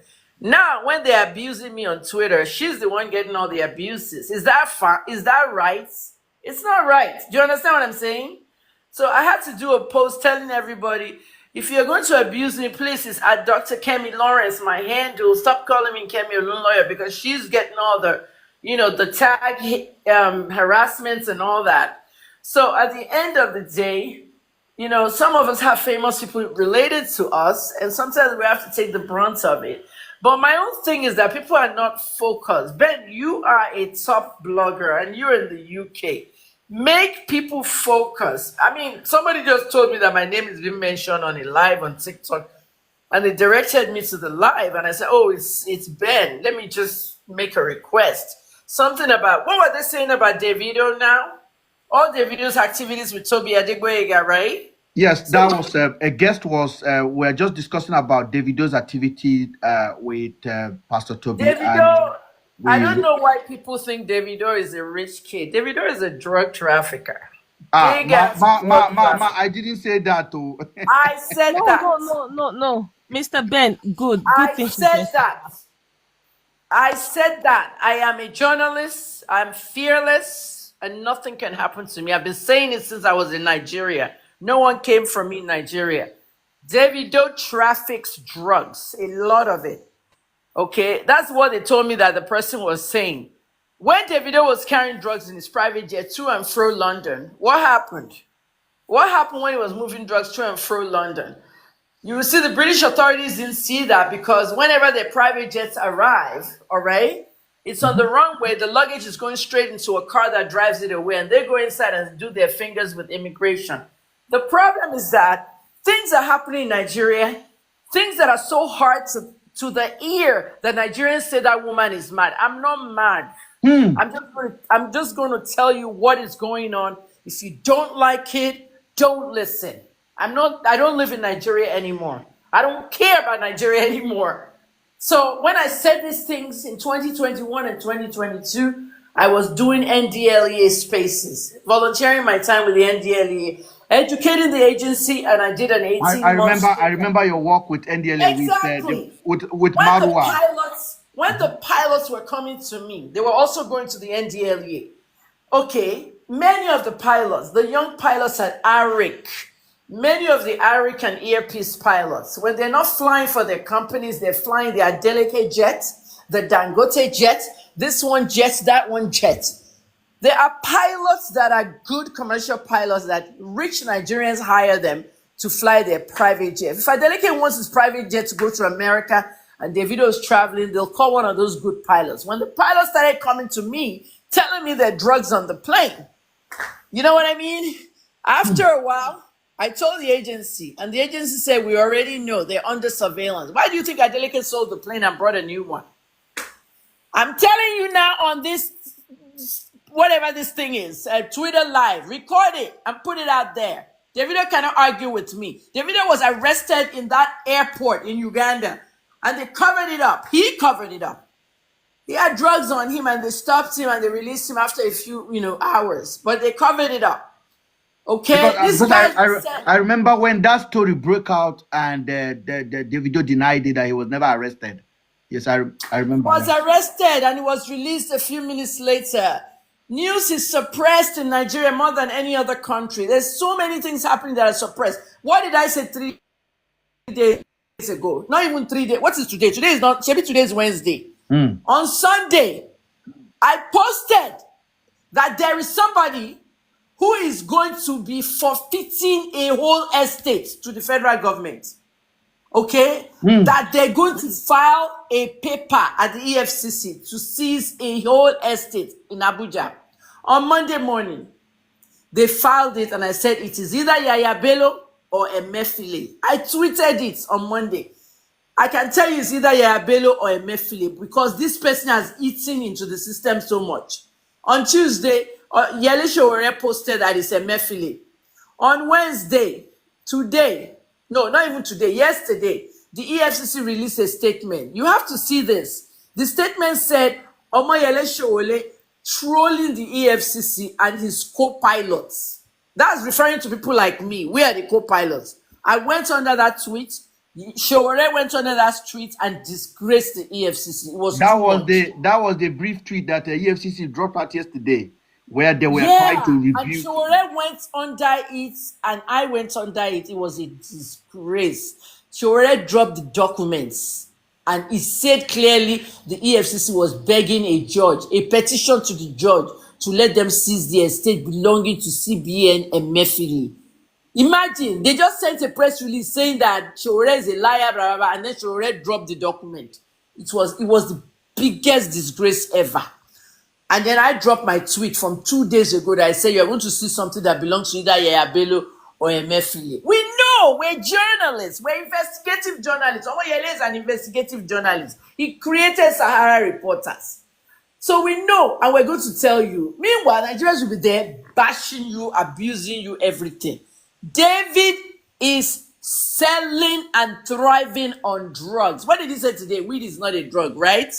Weed is not a drug because him and Ego are carrying it all over the world. Ego is wanted by the NDLEA. You know Ego? No, I don't know that. I don't know the person now. Ego, IGHO. I'm going to Google it. Yeah. If you Google IGHO and Davido, Ego's wedding will come out. Ego is a Nigerian based out of the US. He is the one that is importing tons and tons of loud into Nigeria. He lives in California with his Zimbabwe wife. When they got married, Davido was at the wedding. He wore Ashwebi, everything with them, spraying, and he performed.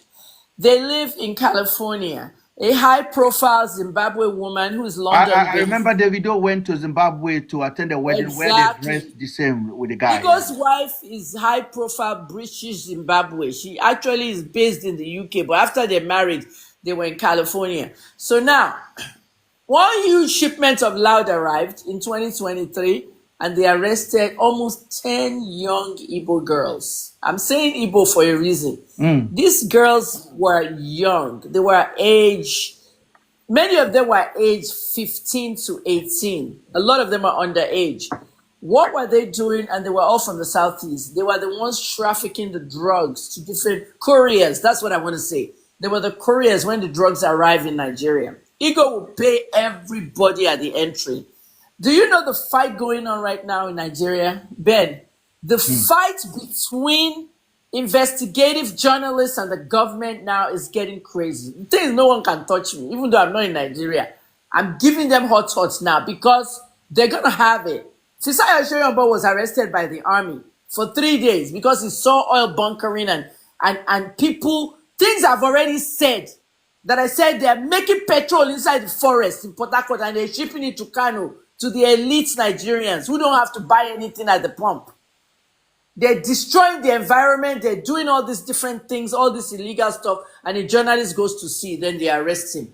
Fisaya came out and said on Arise News that if you see the caliber of army that's escorting petrol to politicians' house, stuff is going on and it's going to be worse. So when these pilots started talking about this stuff, I just when I went to Marwa, Chairman Marwa NDLE, and I said, Marwa, you need to watch all these private jets.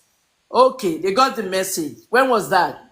After Mohbad died is when I posted this stuff, and I contacted the NDLE. This Dr. plane was Kemi, Dr. Kemi, that is unbelievable. I just told you classified information. This plane was on surveillance for 1 year. NDLA told me that the plane is grounded, as in not grounded because there's drugs in it, not grounded because it's not seized, but it's grounded because Davido lost a child and he was not traveling. So nobody was flying anywhere in that plane. So they couldn't do anything. If they're carrying illegal stuff in a plane going back and forth, maybe you'll be monitoring it. But when his son died, daughter died, whatever that child is, that child was a girl. When the child died, the plane was grounded. It was not going anywhere. So all this, and then it was sold immediately. After that plane was sold, what happened? Did you notice what happened? September of 2023, after Mohbad died, Festus now posted on Twitter, we have information about Nigerian high-profile figures using private jet to carry drugs and money. Did you see that post? No, I haven't. I never see it. No. Wait, you didn't see it in the fall of 2023, around September, October. I must have missed it. You know, Festus is the Minister of Aviation. Yeah, at the moment. Okay. Yeah, Festus KMO, yeah. And Festus tweeted it. All these things, I thank God for Google. You can Google it. We have information of private jets. Many private jets have been carrying, belonging to high-profile Nigeria, have been carrying drugs and money. They're using it to launder money. They're using it to carry drugs. So they couldn't do the Adeleke thing anymore. Davido's father now bought a new jet. Davido went and posted it again, and that's when I replied with a video. Just make sure they don't have drugs in that plane and your passengers. But in the moving of drugs back and forth, yeah, we know who the drugs are going to. We know who they are coming from. Somehow the drug deal went bad and they went for the kid. I'm not going to repeat the story anymore. You won't see it anywhere in the news. Ben Hunter, he told you clearly, okay, that it has been confirmed that the child drowned and he has been buried, and please, the family needs privacy. The family needs privacy. So it's police that is the spokesman for their Adeleke when they have several ways they could have told the public. The father has a company, Pacific. He could have announced for his grandchild. Davido has a record label. They did not do it over there. Nobody announced within the family. They used the police to cover everything up. These stories are not going to happen again. They're gone. News is suppressed in Nigeria, and the suppression is amazing. So if you like, I absolutely, Dr. Kemi, I absolutely agree with you on that news. In every nonsense, there's sense. If you like, believe. If you like, no. With due respect, when you say news are suppressed in Nigeria, which music is Davido selling? I want to say it's an understatement. We don't have a news in Nigeria. We have. There's no news in Nigeria. It's underreported and suppressed. Yes, even the ones that claim they're doing a good job, they're not saying everything. Look what happened in South Korea yesterday. It's scary. It is scary because it can happen anywhere. Their president declared martial law for hours. Did you see that? Yes. Ben, they declared martial law for like 6 hours in the day. All the journalists around the world were calling each other. Some Nigerians didn't know what it means to be martial law. Every news organization was under the government as of yesterday. Now they want to impeach the idiot, Yoon. They want to impeach him now. And they should impeach him because he scared the world. He scared everybody. All the South Korean journalists based in New York, all of them were like, come and see Twitter yesterday. People, the world is changing. All those ones that you are worshiping, they are nobodies. When Ego was seen with Davido in a photo in London, so you understand? Yes. The NTLA said, I sent a picture to the agency. The agency, I said, look, your boy is in London now. They couldn't arrest him in California now. Weed is legal in California. So they couldn't arrest him. It was a very tight case for the DEA. The Drug Enforcement Administration. Don't you see the video tweeting this morning? Weed is not a drug. Did you see the tweets? Yeah, he posted it, yeah. Weed is not a drug. Someone in your show said something. I'm really sorry to say. That's the time when when the snitch came to call me that day, they're talking about you on a live of TikTok. They said someone on your show mentioned that something big is going to happen to Davido, that they will arrest him somewhere, and some people wouldn't even know what's going on. I said it was me that I said I It was was talking you? to somebody today, and the person told me that Uh-huh. if there's any musician in Nigeria that will be arrested very soon or in the nearest future, it will be Davido. And I don't know why the person says so, but I just literally said, I hope not. And I'm always very conscious when I talk about Davido's situation, because I know this group of people that call themselves 30BG, they hardly comprehend full information before they attack. I am not against Davido. I am for no one. I am not FC to Davido anybody. disrespected me, and I will never forgive him because he has never apologized. That's the I only do reason I don't. understand that you have your problem with Davido, and Go and oil your pussy, and his fans will still be asking me stupid question. Go and oil your pussy, old lady. Cheap drug. who said that Davido said that to you? Davido, go and oil your pussy. You are lacking sex. Cheap drug user. We're a woman. All that in 3 tweets. I don't think Davido mean that. I think you were just No, no, being no, no, no, clownish. no, no. Ben, don't give him excuse. He tweeted that in front of 7 million. It destroyed my name and my brand. This is why people call me a mad woman in Nigeria. Yahweh, a mad woman. Davido said it. When Chief, what's his name? Do you know the guy that owns Splash FM in Ibadan? I Chief know. Baya Akonde. When Chief Baya Akonde came to my grandmother's funeral, I was the one escorting all the governors to their cars and the dignitaries. When I was escorting him out, he said, Kemi, come and work for us in Splash FM. Even if it's 1 day a week, you have the best voice in Nigeria, if not the world. This is what the guy told me. Yeah. I have the five, Ben, they have some voices in America of radio. The Ben, five Go top ahead, voices Vaughn. of Vaughn, radio. go ahead. And I'm you number 5. Nonsense. I mean, it's you need like to the man manage said I the should come and work situation. to. When they got to Splash FM, You do you need know to what calm people are her down. saying? You need to calm her Don't down. bring Kemi I will. Olunloyo here. Yes. I mean, it's You need like to the man said manage I the should come and work situation. to. When they got to Splash FM, You do you need know to what calm people her are down. saying? You need to calm her Don't down. bring Kemi I will. Olunloyo here. And I am upset. Will you let your mother? You let her?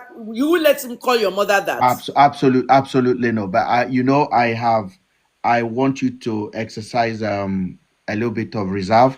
I know that you have expressed yourself in the one of the most dignified I'm way. Thank 60 you. years old. I babysat Davido when he was born. I took care of Davido, changed his diapers when his mother went to the mall and everything when he was just born. Many people don't even know that story. Some were just hearing it. Someone that I actually changed his diapers. Thank you, Somebody Dr. that I Kemi. babysat for his Dr. Kemi, mother. I Just have a guest that want to speak. Vaughn, go let ahead, that girl please. speak, Jerry.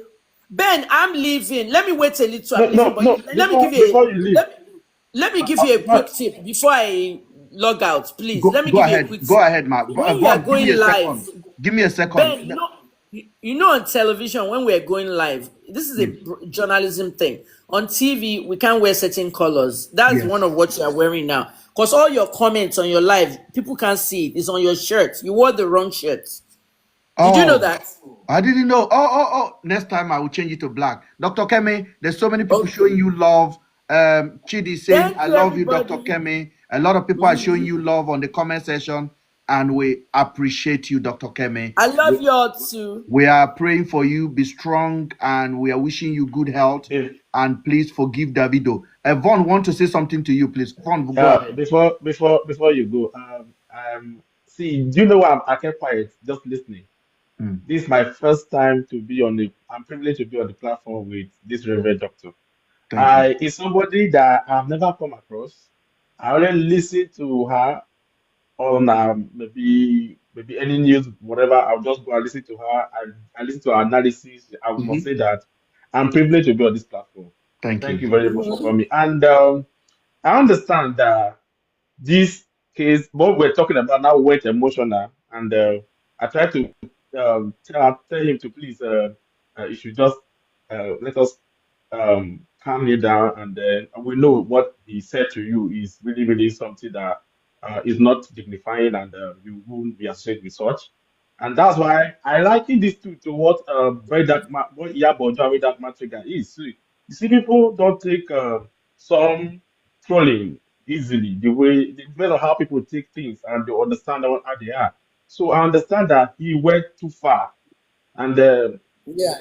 he coming back now is becoming and now with the number of people he said that read that tweet, and all these are something that we cannot actually beg on his behalf because we are not him. But I think He has to apologize. he needs to apologize. Vaughn, Yeah, hello, Vaughn. Can I say something to you? yes. Vaughn, do you vividly remember last year around October that Demola Adeleke went to my dad's house in Ibadan? Mm. Do you vividly remember? I remember, yeah. Demola Adeleke went to Ibadan for an event, and he said, on our coming back, we decided to see our revered father in politics, Governor Omololu Olunloyo. Demola Thank you went with so Dele much. Momodu and my brother. They went to my house to see my dad. Guess what, Ben? They went to pay him a courtesy visit. It was not a courtesy visit. I knew it when I was looking at the pictures and everything. As soon as they left, my dad was calling me. My father's 89 years old. He's going to be 90. My father was calling me about Davido matter. And I said, no. Demola is not going to try shit with me. Okay? If I call these people Demola, it's because we all grew up together. We're mates. To you, is Governor Adeleke. Demola is not going to tell me shit. Demola should tell Davido to come and prostrate and apologize to me. When Davido wanted to... Dr. Kemi. If Davido apologized to you, would you move on? Because to be honest with you, you have said already there is a family history between these Adelekes and your families as well. It has been always We're like family that. friends. Your family We're friend. family friends. I believe And that what... time will heal. What I will encourage you to do, Dr. Kemi, is that allow your wisdom of life to forgive this young man. I think I don't if you have forgive people. Forgiveness is for remorseful people. I don't yes, forgive people. It's for remorseful people. When they're remorseful, you forgive them because there's still the forget part, forgive and forget. But what I want to tell you that you guys don't know, because all this 30 PG nonsense, they're all fronting out there, is that the Adelekes and the Olunloyers are very close families since the days of Sheru Bawon, his uncle that died, Governor Isiaka Adeleke. We're very, very close families, but Davido for me was my neighbor in Atlanta, and I just helped his mother out a lot, like friends to you the see, neighbor. And when he was born, I was there and everything, and I paid. Long history. There's two kind of histories. The history with me and the mother being friends in Atlanta, and the history with the families themselves. Since Senator Ayola Adeleke was alive, most Nigerians don't know the history of the Adeleke. Senator Ayola Adeleke is Davido's grandfather. He died before Davido was born, and I was 16 at that time. My father was not a governor, but Senator Adeleke was in the Saraki National Assembly. Dr. Olusola Saraki was the leader of the Senate, Bukola's father, and Davido's grandfather was a senator for Osun in there. I was in that area. I was 16 years old in 1980. My father became governor in 1983. So it now becomes a family thing. Now, do you know the Smith family, the IGP? The IGP that was the last name Smith. Balogun How Smith. good are you with the IGP? Balogun Smith. That's it. Okay. Now, my grandfather was the first deputy IGP, 1951, Samuel Akinyemi. That is my grandfather. Most of the Nigerian police are shocked because he was the one that worked next to Finlay. Finlay was the British guy, and Akinyemi was the first indigenous IGP, deputy IGP. Queen Elizabeth picked him. That's my grandfather, my mother's dad. So at the end of Dr. Kemi is giving us life history. All the Gen Z in the now, house, because they forgive think me. Oluloyo is the only famous part. Akinyemi to my mother's side. But look, because of the whole IGP thing, all the IGPs, they're all friends and their children. You know that pilot, Captain Jamil. Yes. Jamil Abubakar. You know his father, Jamil Abubakar, his father was IGP too. So we're very close. So Kayode Smith came to me and told me that he was the DJ. He was the DJ at the US Embassy for years, and that he's going to organize this thing with Davido. Do you know Davido said he was going to come and beg me at the house because I was Kaede's neighbor. So Kaede was bringing Davido to our house to come and prostrate and beg me. Last minute, Davido canceled, saying that I will go live on Facebook and Instagram. He was scared. He didn't want me to go live for Oh, the world bless to him, watch. bless him, bless him, bless him, Yeah. bless him, bless him. Dr. Kemi, it's almost 1 a.m. in the UK. We'll be rounding up. I told Kaede, I said, I will want go to live. thank you so much for gracing our platform. Everyone in this house. It's 5 a.m. where I am. And what do you say? Everyone in the house appreciate you. I say it's almost 1 a.m. and we'll be logging off. And we just. I'm looking at these comments and your shirt has killed the comments. Don't ever wear this shirt again. You know, it's your shirt. Nobody can. Dr. Kemi, leave my shirt alone now. But that's true now. But the observation is true. We can't really read the comment true. I'm so sorry. They can't read the comment because of your shirt. And you know what? That's what we do in television. Vaughn, in TV, you're not supposed to wear certain things like that. They won't let him go and anchor. Yeah, you note it. You note it. Experience, so Google. Thank you so much, Dr. Kemi. We appreciate you, and all of everyone in the house appreciate you. And I don't really worry. Thank you very much. I don't worry about Davido anymore. I left him with his little God bless thing, you. Thank you for that. Thank you. And Dr. Kemi, just have to be careful. Dr. Kemi, don't forget, you are now a reverend. You are now preaching gospel. So the Bible evangelist. So forgiveness is number one, and we appreciate that you are forgiving that young man. That one, that Bible stuff. All right, thank you so much, Dr. Kemi. Say hello to people in Canada. I'm not in Canada. Where I am is 4 hours ahead of everybody. Dr. Kemi, leave it where you are. We know Ben, wait. Ben, did you think I was in Canada? I thought all along you are in Toronto, to be honest. No, I didn't go back to Canada. I've never revealed where I am. I'm always keep it like that. Whenever I'm in I just tell people it's 5 a.m. where I am. Almost 5:30 here. I'm 5 hours ahead of Nigeria. My brain good. I go decode where you did now. It's not Australia and it's not New Zealand. I said 4-5 hours. They said thank you, Dubai. Thank you so much, Dr. Kemi. Let me ask you, how is your boy doing though? Rich KJT is in America, in Baltimore. Okay, he's in America. He's in Baltimore. He's doing very well, but he had to tell the story of his life and his family. Yeah, because I saw one of his posts where he's still trying. Yeah. He went through a lot. Going back to America, he said 11 years. It's actually 18. He didn't want to shock everybody. When you leave America at 5 years old and you go back to your country at 23, that's 18 years. And it was hard to adjust, but God is good. God did us very well. That whole driving accident thing, the judge wiped it all out and just gave him a fresh start. You know what I mean? He was driving without insurance and all that. He wrote his story. You told me last time, yes, ma'am. I'm going back there to launch his music career. He doesn't want to do underground rap anymore. I will be in the state next year. So hopefully you have to be. We're all going because of the anniversary. You know, we have two things happening in America next year. We have the 250th anniversary, 250th birthday of America, July 4th. It's 250 years. And then we have FIFA. You know FIFA? Yes, the World Cup, the FIFA World Cup is coming down there. Is in America next Dr. year. Kemi, just before you go, it's very, very important to ask you a question. Just take 1 minute of your time to talk about the situation in Nigeria, especially economy. What do you think? Where do you think Tinubu is going with this? And what's his name? Furatoye that is arrested. Is that his name? What's his name again? Sorry, I'm missing it. The lawyer that was arrested. Farotimi that was arrested. What do you think? Okay, this is my opinion on the Farotimi arrest. As of tonight, they said that he has been prosecuted and is sent to jail.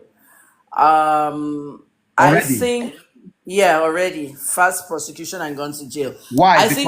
Is it by Afemi Bafalola that is against him? Yeah, and Elumelu. I think that we're in danger because when I keep telling people these things, they don't believe me. I called out Afe Babalola when I was arrested by Ibiyomi. Afe Babalola is my father's lawyer. When my father dies, if he leaves a will with my name on it, somebody in that law firm will call me and say, your father left you this and that. He's my father's lawyer and has been my father's lawyer for a long time. But in 2017, I called him out because the two lawyers that he sent to help me in the Biomi case. They only did it for clout, and they left me in that prison for a while. Aside from the fact that Yabo Joe was also collecting money to keep me away from the prison, to keep me back in prison. There were just so many wicked people. But the Afe Babalola lawyers were the worst, because one of them took a bribe from Kennedy Okuku so that I can stay in prison more. I called them all out, and people were abusing me, saying I was abusing a revered lawyer. You see that abusing referred lawyer that they said, when I finished Falano on this Mohbad case, nobody even bothers to tell me anything about revered lawyer anymore. The same thing with the Oromoni case. Falano harassed me, and that's why I went after him. All these so-called revered lawyers are rubbish. Then I did a video on IPOB and judicial terrorism. The way they denied Kanu of a lawyer to go to the hearing. I did a video on what's it called, on what I called judicial terrorism. The video went very viral and all of them saw it. Nigeria Bar Association is the second most corrupt in the world. The numbers came out. They come out every year. The most corrupt bar association, number 1, Brazil. Number 2, Nigeria. Number 3, American Bar Association. They take bribes, they eat bribes, and I called out a judge in a video. Justice Fubara, the magistrate court in the Biomi case. You know, there was a federal judge and a magistrate judge. Then, the federal judge in the Biomi case dismissed the case. Can you imagine? The media could not even report it because Kennedy paid the media not to report it. But the magistrate judge, they withdrew over there. You understand what I'm saying? But guess what? I stayed at Alabo Graham Douglas' house for 30 days after I left prison. You know Alabo Graham Douglas is dead now. Alabo died 3 years ago. The minister for Abacha and Babangida, okay, the big Rivers chieftain. Guess what? Alabo walked into the house one day at the dinner table and looked at me. Kemi, Dr. Kemi, people are asking you, Dr. Kemi, hold on. People are asking, they want to follow you. Do you like them to follow you on this handle that you've got here? Or is there any other handle you want to asking to follow me? They don't have to ask. If they want to follow me, they can follow me. My videos are there. No, they want to know which platform. They want to know TikTok. Maybe I'm talking from I only have one platform. This is my account.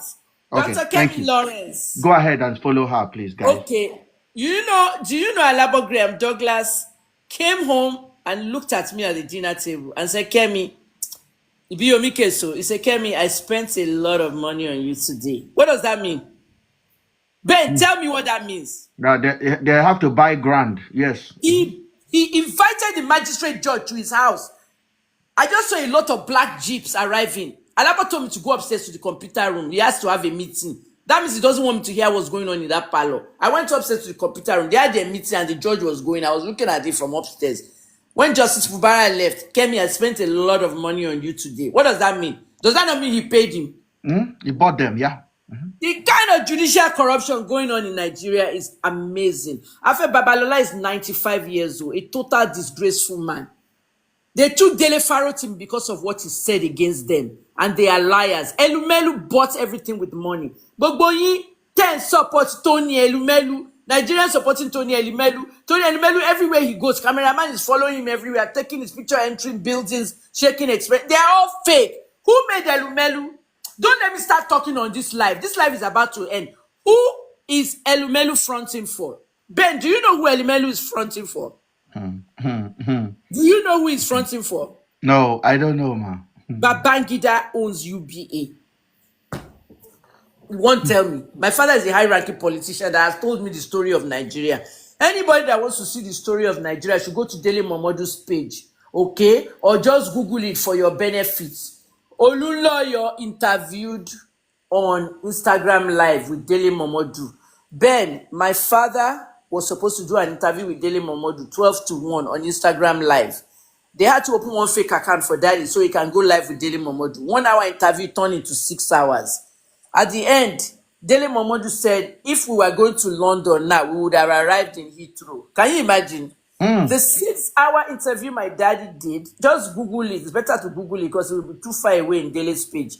The 6-hour interview he did with my dad, they call it the mother. Just type the mother of all interviews.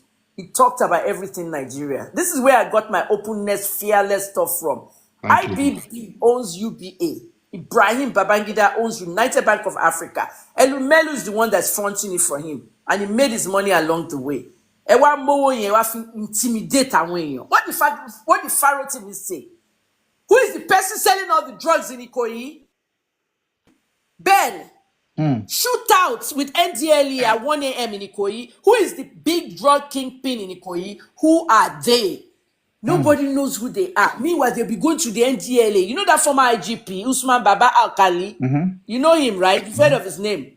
I've heard about his name, yeah. The last IGP with Buhari, Usman Baba Alkali, before he left, he'll be going to the NDLA to be begging them over there to make him look good. Please, let our boys look good. This is not good for our whatever. Your boys are bad. Nigerian police were escorting drugs at 1 o'clock in the morning, and they opened fire to the NDLA, and they had shootouts and everything. It's always in that Ikoyi. Who is the one that owns the drug?